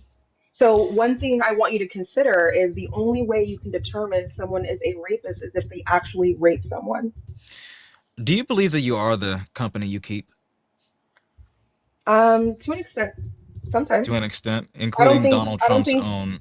I don't think Right. you and I are the same exact, like I respect you as No, an but I'm saying, are individual. you not the company you keep? Because Are just you, the other day, just recently, I don't Texas I'm not pastor gonna Robert Morris agree. was indicted on child sex crimes, including the fact that he was Donald Trump's own faith and spiritual advisor in the White House during his campaign. There was several people in association with Donald Trump. I think the guy's name was Lawrence. Also found up on several charges. I think it's a consistent trend that we see with Donald Trump and the people in his administration. I'm not even going to say the big E, that find themselves credibly accused and charged of CSA. And I would argue that he would be, while that is correct, I would argue that Lawrence Taylor. because you cannot see who is going to be a rapist and who is not, because that is something that honestly is very pervasive. And the only way that you would know that person is a rapist is by the actions that they do. I would argue that you probably have a friend who has raped someone. You might have a buddy who knows someone who is actively raping and essaying. So what I'm saying Right, is, and that would be a failure on my so what part. I'm, That but would be it, a you failure are, on my are part if I my question is, continued. my question Just a is, second. how It would be a failure on my are you part. responsible for your friend's behavior? I think in many ways you can be, but it would be a failure on And my in part this if in I, this just a specific second, case, just 1 second. It would be a failure on my part to not recognize the obvious signs and to defend them when it's okay, what are the apparent and to obvious appoint signs? them to position. The obvious signs are the You fact don't that have they to have yell. convictions. Right, Lawrence Taylor so was that's convicted of this. you are using my example. I'm saying, what are the Right. obvious The signs signs are that that would these people have prior don't please? convictions and Okay, have still been given opportunity and voice okay, within this White House. That would be okay. an obvious flaw of me to continue to hang around these So people and defend them, knowing full well Brett Kavanaugh as well was credibly accused of this. so Okay, it would be such a slight on my character if that was a pattern of behavior, and these were the people that I find that I constantly coalesce myself around. so Hunter Biden has a few convictions. Are you saying Are he's they going to be grape? a rapist? What? Exactly. So you are Jaden, I and said Jaden, CSA. These if are you, people charged with these Jaden, things. please stop yelling at me. I'm May I not respond? yelling. I know because I'm black and you Okay. hate yourself that it sounds like yelling, First but of it's all, not yelling. that isn't what this is, and the fact that you're projecting that onto me says a lot It's about not projecting you because I didn't more say than you it were is about yelling. me. I But didn't say you were yelling. Jaden, please let me finish. When you say, how can we discern between who is and who is not a rapist? And I say the only way There we was can more to that tell, question. do Don't leave the not rest out. interrupt me. I'm Do going to not interrupt interrupt because me. that's not what I said. There All was right. more to that Okay. question. How can you discern who is a rapist and who's not based on the Correct. rhetoric that is identical? And what I am saying to you is the only way that you can discern is by the person who does the action. So are you telling me that if you had friends who joked But very if you don't lewdly, know that they've done the action, please, If you have friends who joke around wanting to grape people but never do it, you mean to tell me that's a rapist? Versus the guy or the teacher who abuses their position of power and then actually rapes the child. Like, Yeah. Yeah. Here's what I'll say to that. Here's what I'll say to that. Hold on. What You are asked the? me a question. I'm Here's what I'll no, say I'm to actually that. not. Here's I'm what I'll giving you say to that. context. No, you're done. The Stop talking, question please. is, Listen, the question I is, can how can you absolutely infer discern that between person. who is I going to be can a rapist absolutely when stop talking, please. there are children who get raped by their teachers? What vibes were the teacher? What rhetoric were the teachers giving to give that Right. they would be rapists? Right. Yeah, I can absolutely infer that based on How? credible accusations, based on the things that they say and joke about openly and privately, based on their own admission, based on their refusal to give up DNA because it could criminally or even civilly implicate them in a crime, based on the people that they constantly hang around and defend when people accuse them of such things, such as Lawrence Taylor, such as the megachurch pastor, his spiritual advisor. This creates a pattern of behavior that is so goddamn apparent. I'd hope that you take off the rose-tinted glasses to see it. Okay? All of these Okay. things in a vacuum show So- somebody that either doesn't take grape seriously when it occurs around their inner circle or is capable of doing it themselves, which Trump is, because a judge ruled on that and a jury of his peers ruled that. Okay, so do you believe that's true in general or just in the case of rape?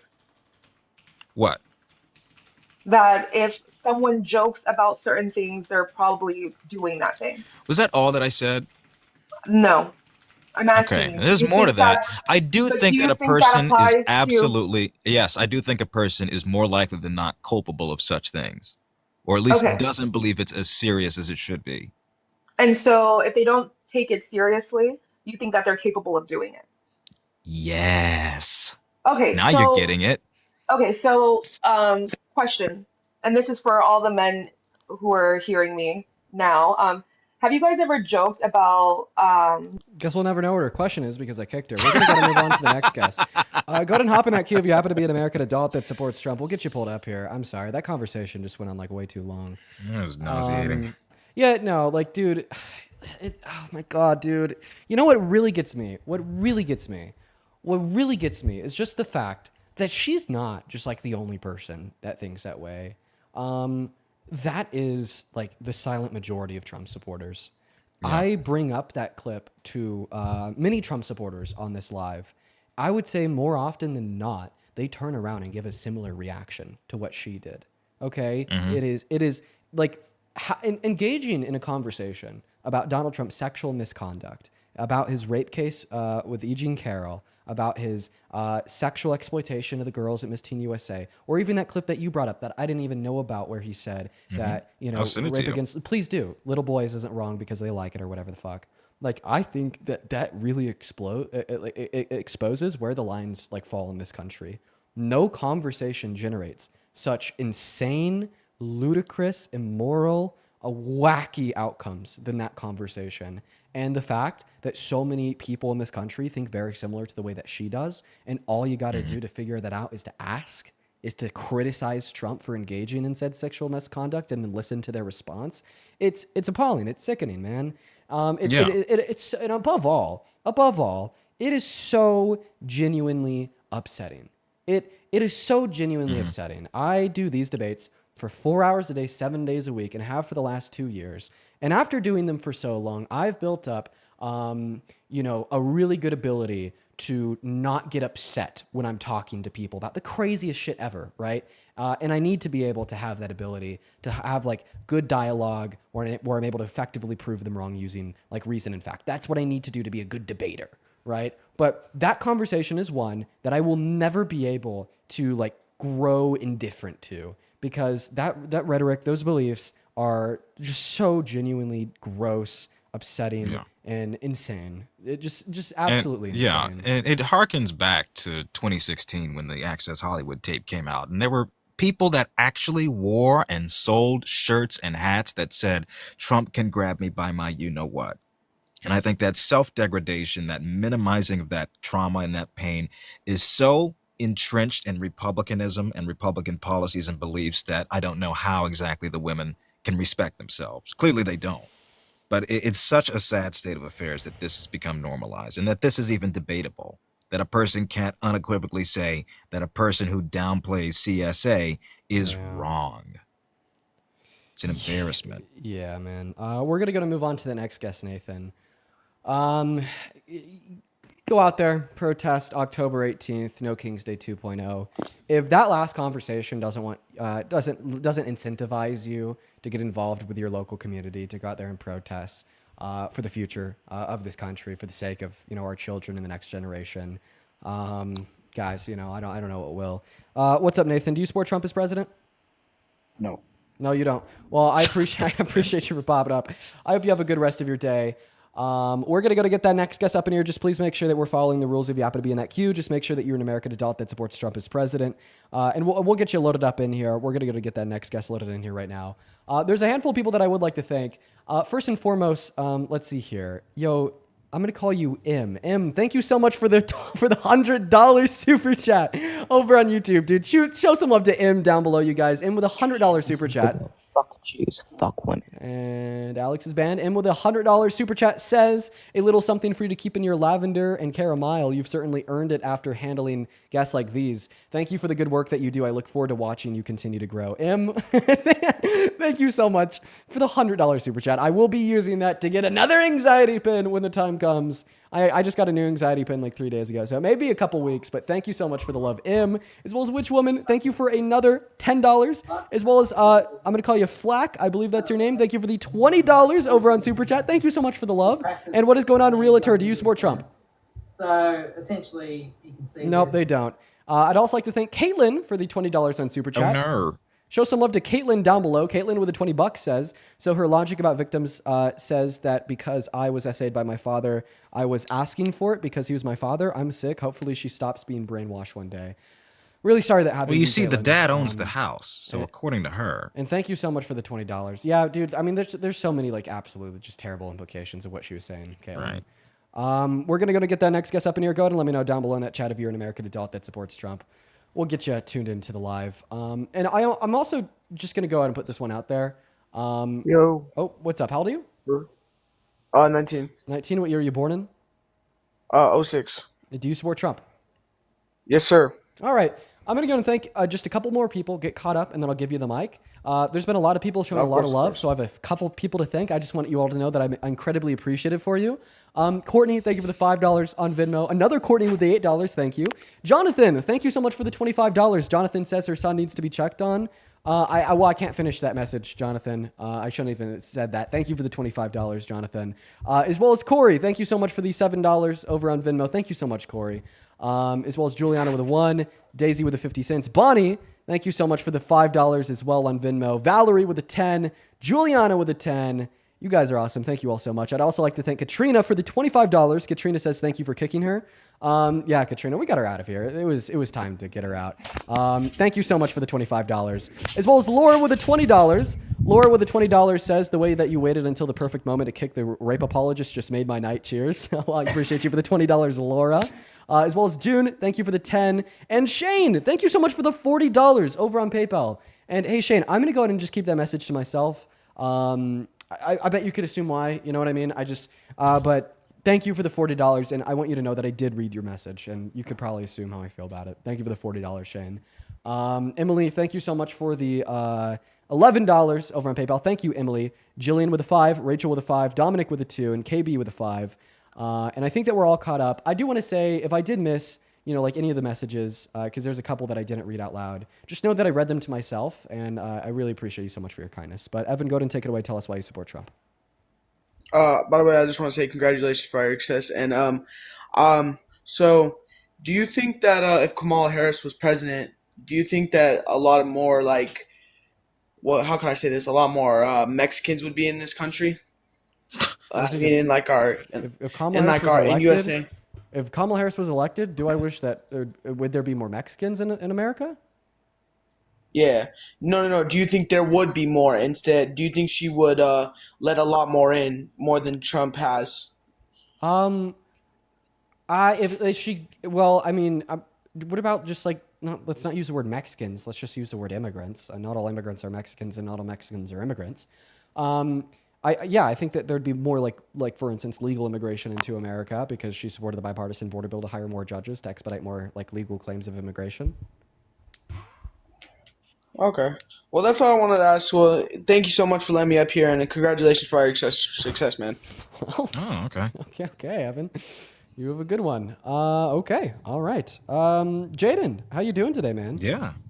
I'm doing well. I meant to say this yesterday when I was on, but an episode of Beavis and Butthead aired last night on Comedy Central. I was a voice on that one, so that was a lot of fun. Dude, no way. That's sick. You know, I gotta say, Yeah. I enjoyed our co-host yesterday. It's pretty nice just having like a second mind to kind of bounce like ideas, to bounce ideas off of like in response to what the guests say. I will say like there's many points in like the stream where I'll honestly like kind of get tired. You know what I mean? So it's kind of nice to have. I don't up here. blame you. So I appreciate you. Thank for you. being I here. appreciate it. It's nice to be here. Yeah. All right, we're gonna go to get that next Trump supporter loaded up into the box right now. What's up? Do you support Trump? Yes, I do. And how old are you? I'm 23. Cool. Let me go and thank one person here. Goda, thank you so much for the $25 on PayPal. Goda with a 25 bucks says, hope you have an amazing day, Dean. Thank you, Goda. Let's go to get 250 Goda W's down below. It's good to see you again. You've been here for a while. Appreciate you. All the love to you, Goda. Go ahead and take it away, man. Tell us why you support Trump. I support Trump, basically because he's gonna kill the niggers and the Jews. Fuck the niggers, fuck the Jews, fuck the niggers, fuck. We got to ban them and move on here. Emily, thank you so much for the $5 on PayPal. I appreciate that. We got that next Trump supporter loaded up right now. Make sure if you're in that queue that you are an American adult that is pro-Trump, folks. We got that next guest loaded in right now. What's up? Do you support Trump? Hello? Hey, what's up? Do you support Trump? Yes. Hey, Lonnie. Okay. Yes. All Yes. right. And how old are you? I'm 19. Okay. What year were you born in? 2006. Okay. Why do you support Trump? Because I really think that the Democratic Party likes to shove their fingers up their ass. Go away. She's still in Ollie's flow, dude. She's still in Ollie's flow. Ollie came up on the live, said that, then like made a video out of it and got like 250K views. It's funnier the first time. Wow. It's not funny anymore. Okay, not funny anymore. Yo, Juan, thank you for the $20 on Super Chat. I appreciate you for your words, Juan. Thank you for the $20. But I think that you need to come over to the left, man. And if you're a Trump supporter, you should hop up on the live. But I appreciate you for your kind words. What's up? Do you support Trump? How do I leave this? I got you. I'm a candidate. I'll ban you. Moving on to the next guest. Holy shit, yo, Crystal! Dude, thank you so much for the $50 over on PayPal, Crystal. Holy shit. PayPal, Crystal. Holy shit. Ooh. Hello? Can you hear? I banned him. He's driving. Moving on to the next guest. Crystal with the 50 big ones over on PayPal, dude. Show some love to Crystal in that chat. Says, thank you for the way that you use your voice to stand against fascism, racism, and hate online. As a mom of black and brown children, my heart swells with pride seeing somebody speak so powerfully and fearlessly for what's right. Thank you. Thank you so much, Crystal. As well as I see that you attached a little bit more to your message. I read that to myself. Crystal, thank you so much for your kind words. Seriously, you and everyone else, you guys have been so kind today. All the love in the world to you. Thank you so much, Crystal. What's going on, Sabrain? Do you support Trump? Hey, what's going on, man? No, I'm an independent, but I had a really good question for you. I'm sorry, man. We are just looking for like one last Trump supporter of the day. I'm probably gonna get off after this last conversation, guys. I'm not gonna lie. Like, I'm actually like not really like feeling too well after that last convo. Yeah. So I'm gonna do one more debate and just get off for the night. Should I go live? Is yeah, Parker going live? What's going on? I think that Parker is getting back on. I don't know when. I could ask him. Okay. What's up? Do you support Trump, Zach? Yes. Okay. How old are you? 20. And how long do you expect me to believe that for? I'm born in 2000. Come on, do the math. Get out of here. Dude, that's 20 years. Get out of here. We're gonna go to. I'm 35. We're gonna go to get on to the next guest. Nah, good try though, bro. Good try though. What's up? Do you support Trump? Hello, Gabriella. Oh no, I do not. Sorry. No worries, dude. No worries. You know, so like I usually get kind of like upset or annoyed when it's like we got a bunch of people in the queue that aren't Trump supporters. But like right now I'm like actually kind of just enjoying it as like a cool down period because I feel like all of the guests today have just been so insane. You know what I mean? It's No, like a you're nice lucky. little- Most of my lives are just cool down periods. You're not funny. What did you say, Jen? I don't know. I have not been getting debates, so like I kind of have to hop in these kinds of streams, you know. Yeah, man, dude. I think I told you this over on Discord, but it's like Yeah. I need to have like 6K minimum people in the stream to even like try to find a debate. Oh, I could only dream.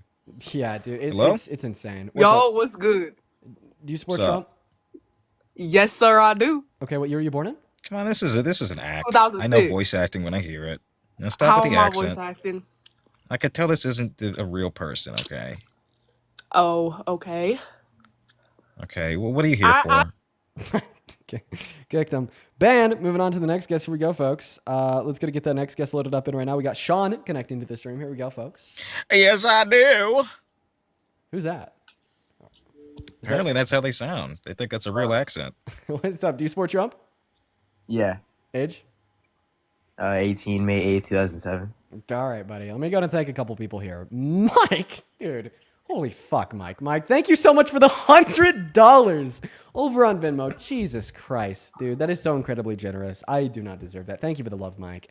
Mike with $100 says this is for doing that one thing one time. what does that You got mean? mob ties? Yeah, what does that mean, Mike? That's funny as fuck, Mike. It's ominous. You're a funny motherfucker.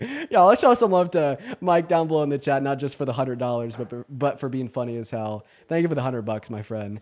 As well as Juliana, thank you for the $20 over on Venmo as well. Juliana says, please tell the chat that ICE in Boston saw the ICE is in Boston saw an agent on Sunday and recorded him. Yeah, man, ICE is everywhere, dude. It's fucking, it's so insane. I wouldn't doubt it Struck a if pastor on the head. yeah, dude, I saw that. That's insane. I wouldn't doubt it if the National Guard would probably go into Boston soon.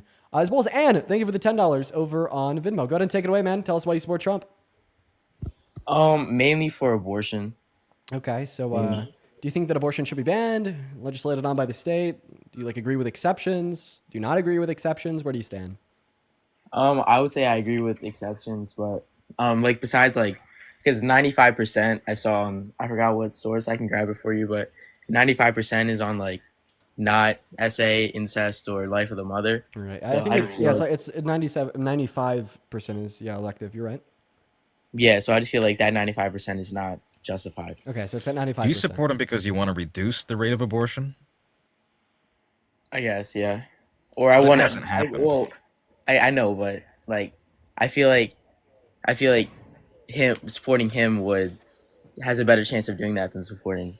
Actually, But the rates have gone up. Yeah, actually, no. So since Roe v. Wade was signed into law, for the last 32 years, we've had declining level of abortion in America every year. But since he overturned Roe v. Wade, it's actually started to go up.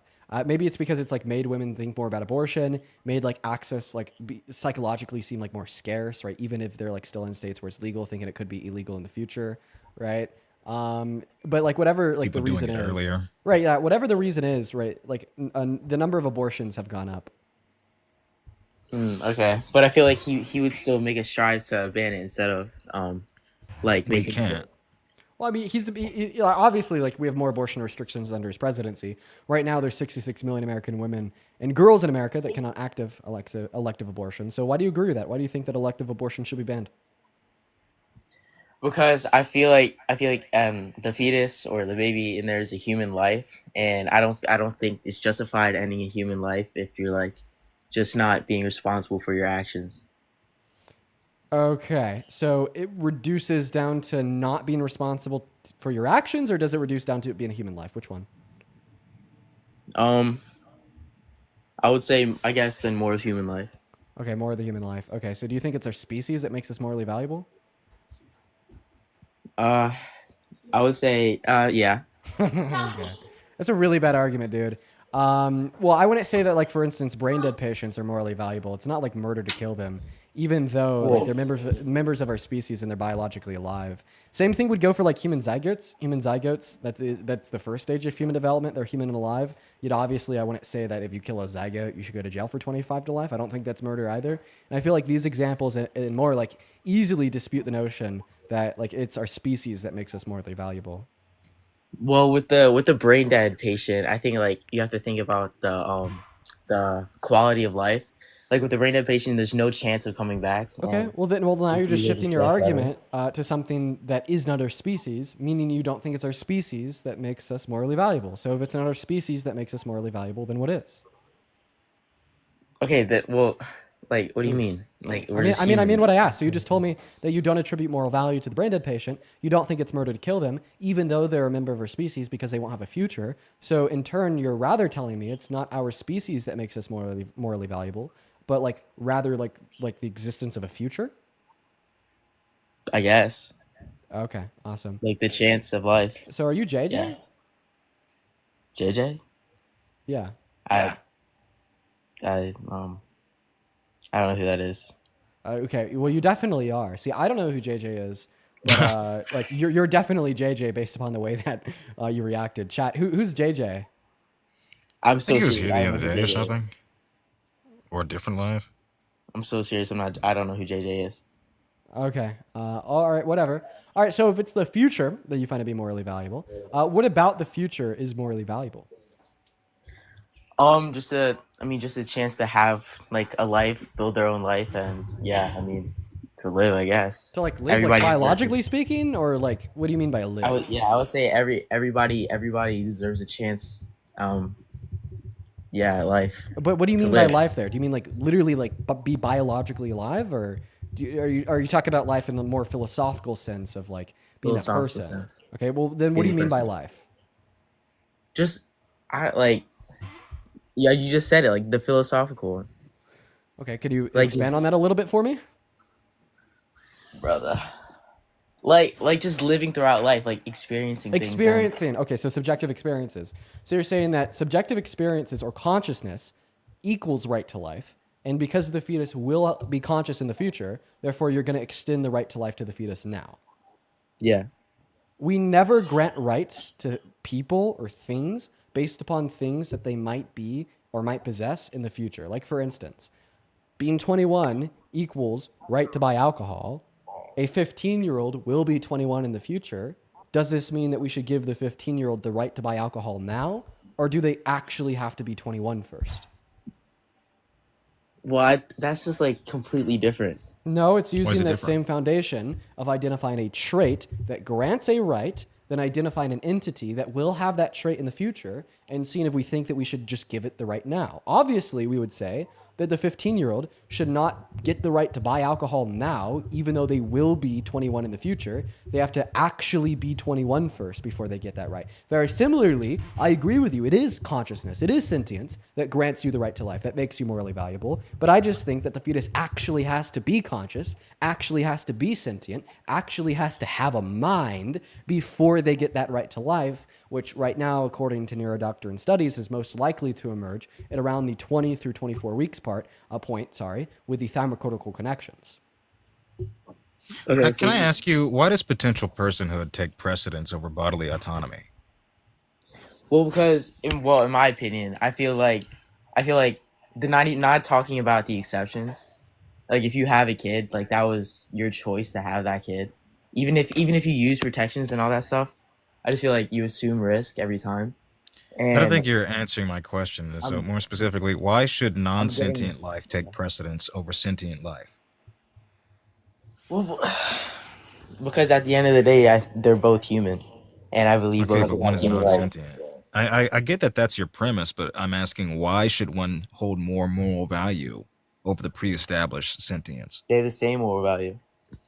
You don't believe that. Why not? Because as it relates to a brain dead person, you don't believe that they have the same moral value. Because of the So I'd quality say of that life. They that still have the same capacity value. is equivalent to that of an unborn baby or fetus here, okay, that has no brain capacity, that has no sentience. I think they're at the same moral playing ground here. Yeah, well, I would say all of them have the same moral value. It's just the quality of life. Like that's What quality of life does a fetus have that's akin to a born Well, person. eventually they're going to grow into a human. Right, Like, which is the but- question, why should something that happens eventually take precedence over something happening now? Because it's a human, it has human DNA. This is a little circular. You got anything else, Dean? Well, I mean, yeah, what I'll just say here is now you're appealing to the species of the fetus and arguing that it is morally valuable and has the right to life. But I thought that we already disputed that notion and had you agree that it is not our species that makes us morally valuable when you agreed that a brain dead patient isn't morally valuable, even though a brain dead patient is a human with human DNA. Okay. Right. So Sure. So Jaden is right. You are running a circular argument, but like the foundation of your circular argument, that being granting moral value to the fetus predicated on its species, right, is totally contradictory, right? As you do not apply the same principle to brain dead patients, meaning that you are not only internally contradicting your own position, but your special plane as it would relate to the fetus. You just have like a cornucopia of like a logical mess here with your position. Okay. Yeah, that's pretty much it. All right. Okay. Chat. I said that was going to be my last guest of the night. Should I do one more? I think you should. And in fact, I'm going to add them up right now. Okay. All right. Absolutely. Isn't this a tremendous time, Dean? Don't you? Do you miss me? Okay. I'm going to send the National Guard straight to Colorado. It's going to be tremendous, won't it? Dude, okay, actually, good point. So, like, before the election, he was always talking about the Venezuelan gang members in Aurora. But, like, after the election, like, what happened to that? Hello, Mr. Dean. Hello, Mr. Dean. Hello. Yeah. What the hell? what the fuck? Can you shit in my face, please? Whoa, dude! Absolutely. Whoa. I absolutely do. Whoa, dude. I do that with all my supporters. They eat lots of shit. But listen, we're doing a tremendous job, Dean. I don't even know what you're talking about, the whole migrants that I blamed in Aurora. It's not really relevant. But we're doing a tremendous job, and you can't even say thank you. You don't even wear a suit when you do this. You're just like Zastinky, and it's horrible what you're doing, frankly. Stinky.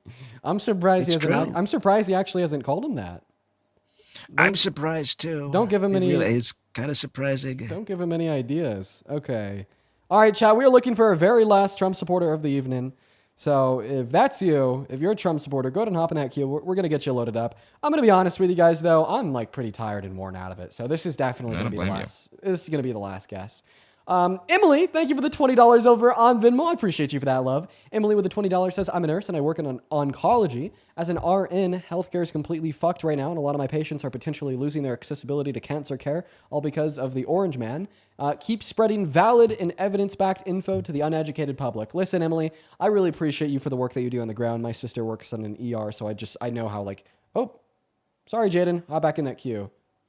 I tried to kick a guest that's like loading in and I accidentally kicked you. Yeah, I tried to kick Emily. Hop back in that queue, Jaden. So I just appreciate you for the work that you do, Emily. Thank you so much. It was another Emily. There's an Emily trying to join the live and, of course, the Emily with a $20 donation. Please show some love to Emily over on Venmo. Thank you so much for the love. So nasty. I'm so nasty, quite frankly. As well as Bree. Thank you so much for the $10 over on Venmo. Thank you, Bree. As well as, let's see here if we have anybody else over on PayPal.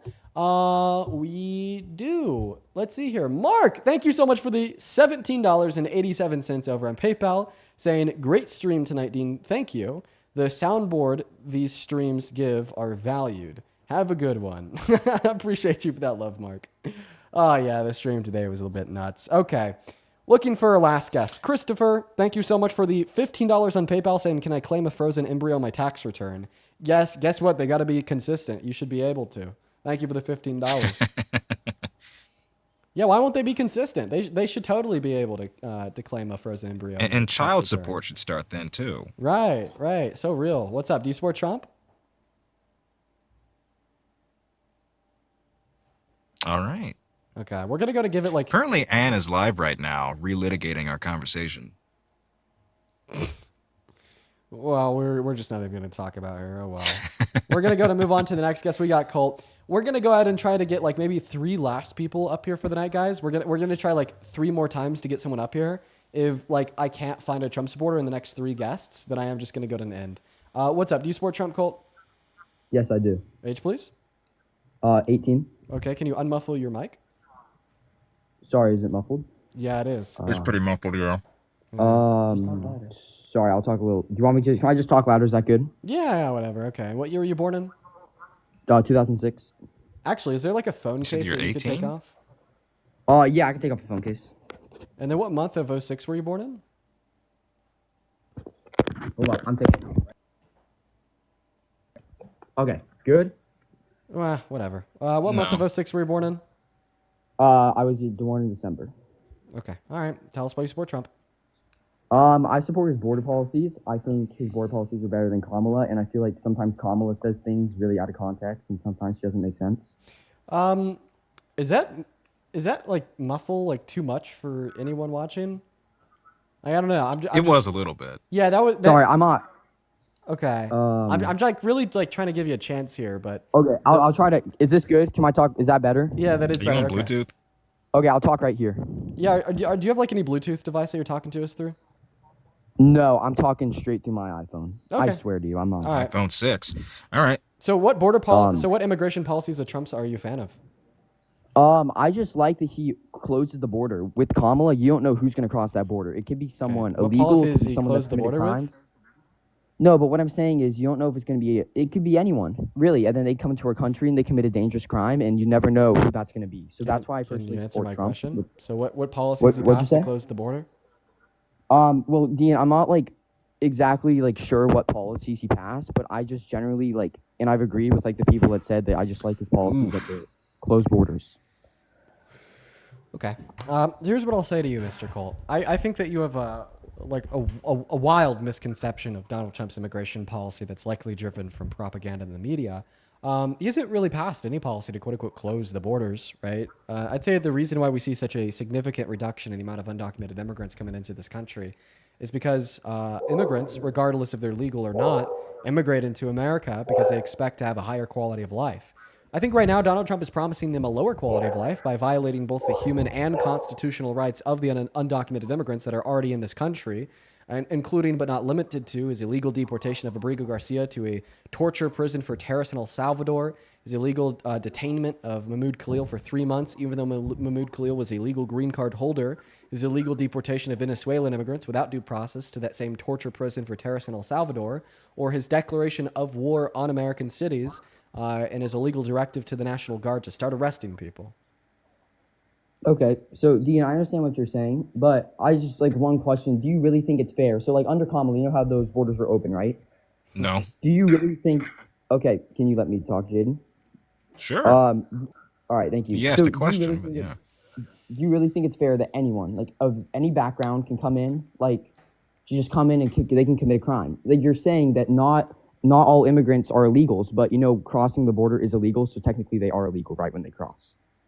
Okay, well, I actually just went over how Donald Trump's immigration policy has contained human and constitutional rights violations on behest of undocumented immigrants. You're kind of putting words into my mouth here, my friend. Like, why can't you respond to the argument that I gave you? Oh, no. Also, nobody said everyone should be able No, to well, cross and Dean- commit crimes. That is a straw man. Okay, but also, can I say one thing, Dean? I'm not like very familiar with all the policies and stuff, right? I know you're better than me at that because you do this as like your living. But what I'm, you kind of understand what I'm trying to say to you. I think I understand that you're telling us that you think Donald Trump is really good for closed borders, and I just described how you're wrong by telling you that he hasn't passed any policy to close the borders, and the reason why we see a reduction in undocumented entries because he's playing fascist.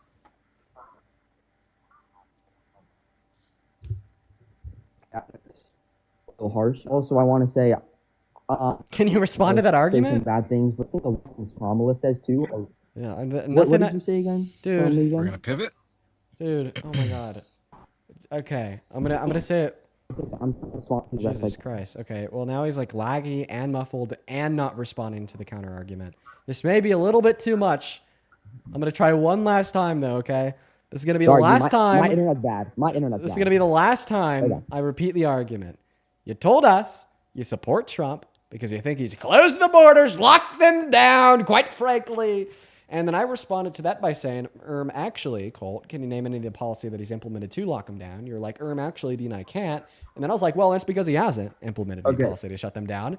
And then I said, Well, the reason why we see a massive reduction in undocumented border entry, even though he hasn't implemented any good policy to stop it, is because he is disincentivizing it by violating both the human and constitutional rights of the undocumented immigrants that are in the country. I gave you specific examples related to his declaration of war on this country, his illegal removal to CICOT of Abrigo Garcia, Venezuelan immigrants, his illegal detainment of like legal immigrants like End of the Mahmoud day, Trump Khalil, is still your president. right? And how like this is like a Nobody's bad- arguing that. No, but like you can like make debates, but at the end of the day, Trump's still your president. So Do you know what? I'm going to teach you a new term here today, okay, Cole? It's called a thought terminating fallacy. That has no bearings on what we're talking about here, all right? It's like if I said that my house is on fire, I need my landlord to do something, and my fucking neighbor said, well, they're still your landlord. Does that address the fire? No, it doesn't. If you can address the substance of the argument, we can continue. But him being president is not particularly relevant here. Right, and then We know he's president. That's what we're debating. And then you just said at the end of the day, Trump is still your president. Yeah, and it fucking embarrasses the shit out of me. It also embarrasses the shit out of me that it doesn't embarrass the shit out of you. Oh, at the end of the day, this felon rapist is our president. Come on. Hello? Oh, well, I think the little piss boy got mad and left. Oh no! Oh Okay. no! Yeah, I think at the end of the day, Trump is still your president was like the rage quit. Listen, Julianne, thank you for the $20 over on Super Chat. Julianne with the $20 says I had to leave. The crazy lady was triggering me. As you know, I support you and I love that you have these hard conversations. Keep up the fight. Glad when I got back she was gone. Yeah, man, you were not the only one, Julianne. She was triggering me too, and like so many people watching. I appreciate you for the $20. I would also like to thank here Jacob. Thank you for the $5 over on Venmo. Katie, thank you for the 10. Jacinta with the 5 and Sean with the 2. Thank you guys, as well as Christopher. Thank you for the sorry, not Christopher. Goda, thank you so much for the $20 over on PayPal. Let's get 200 Goda W's down below. Goda didn't attach any message, only the love. Thank you so much, Goda. And folks, I'm going to be honest. At this point in time, I'm going to go and end the stream. I'm tired out, you guys. I'm really tired out. It is 6 p.m. Honestly, I feel like just going, getting a bottle of wine and watching TV until like midnight. That sounds like something that could be fun. That sounds like a good way to calm the nerves. I don't know, you guys. The conversation with Anne, that one really got to me. That one really got to me. So I'm going to go ahead and hop off. Listen, folks, I really appreciate everyone so much for pulling through. Even though it was a little bit of a rough stream today with some pretty hard conversations that, really got to me and got to a lot of you guys as well because of the nature of them just being so incredibly insensitive to such sensitive topics. I appreciate you for being here. On your way out, if you're on TikTok, make sure to drop a follow. If you're on YouTube, like that stream and drop a sub. And I'll see y'all tomorrow. So, Sean, thank you for the $2 over at Venmo. Jaden, are you going live? I think I will for a little bit. I got company coming over, but I got some time to kill. I'm feeling kind of energized. Real quick, Tessa, thank you for the 5. Emily, thank you for the 20. Bridget, thank you for the 20. Valerie, thank you for the 5. Valerie. And Epicness, thank you for the $1. I just cackled. Thank you. Well, Dean, thank you very much for having me. This has been a lot of fun and very informative, and I appreciate it all the time. Yeah, cool, man. I appreciate you for coming up here as well. If you want to catch Jaden, it's at what? Like at Mr. Jaden LeBron? Mr. Jaden LeBron, yeah. That's right. At Mr. Jaden LeBron on TikTok. As well as I think that Parker will be on at some point here in the near future. So, all right. See you later, Jaden. Thank you for coming up. You have a good one. All right. He's going to go live. Everyone hanging out with us on TikTok and YouTube. Peace and love, everyone. I'll see you tomorrow. Bye-bye.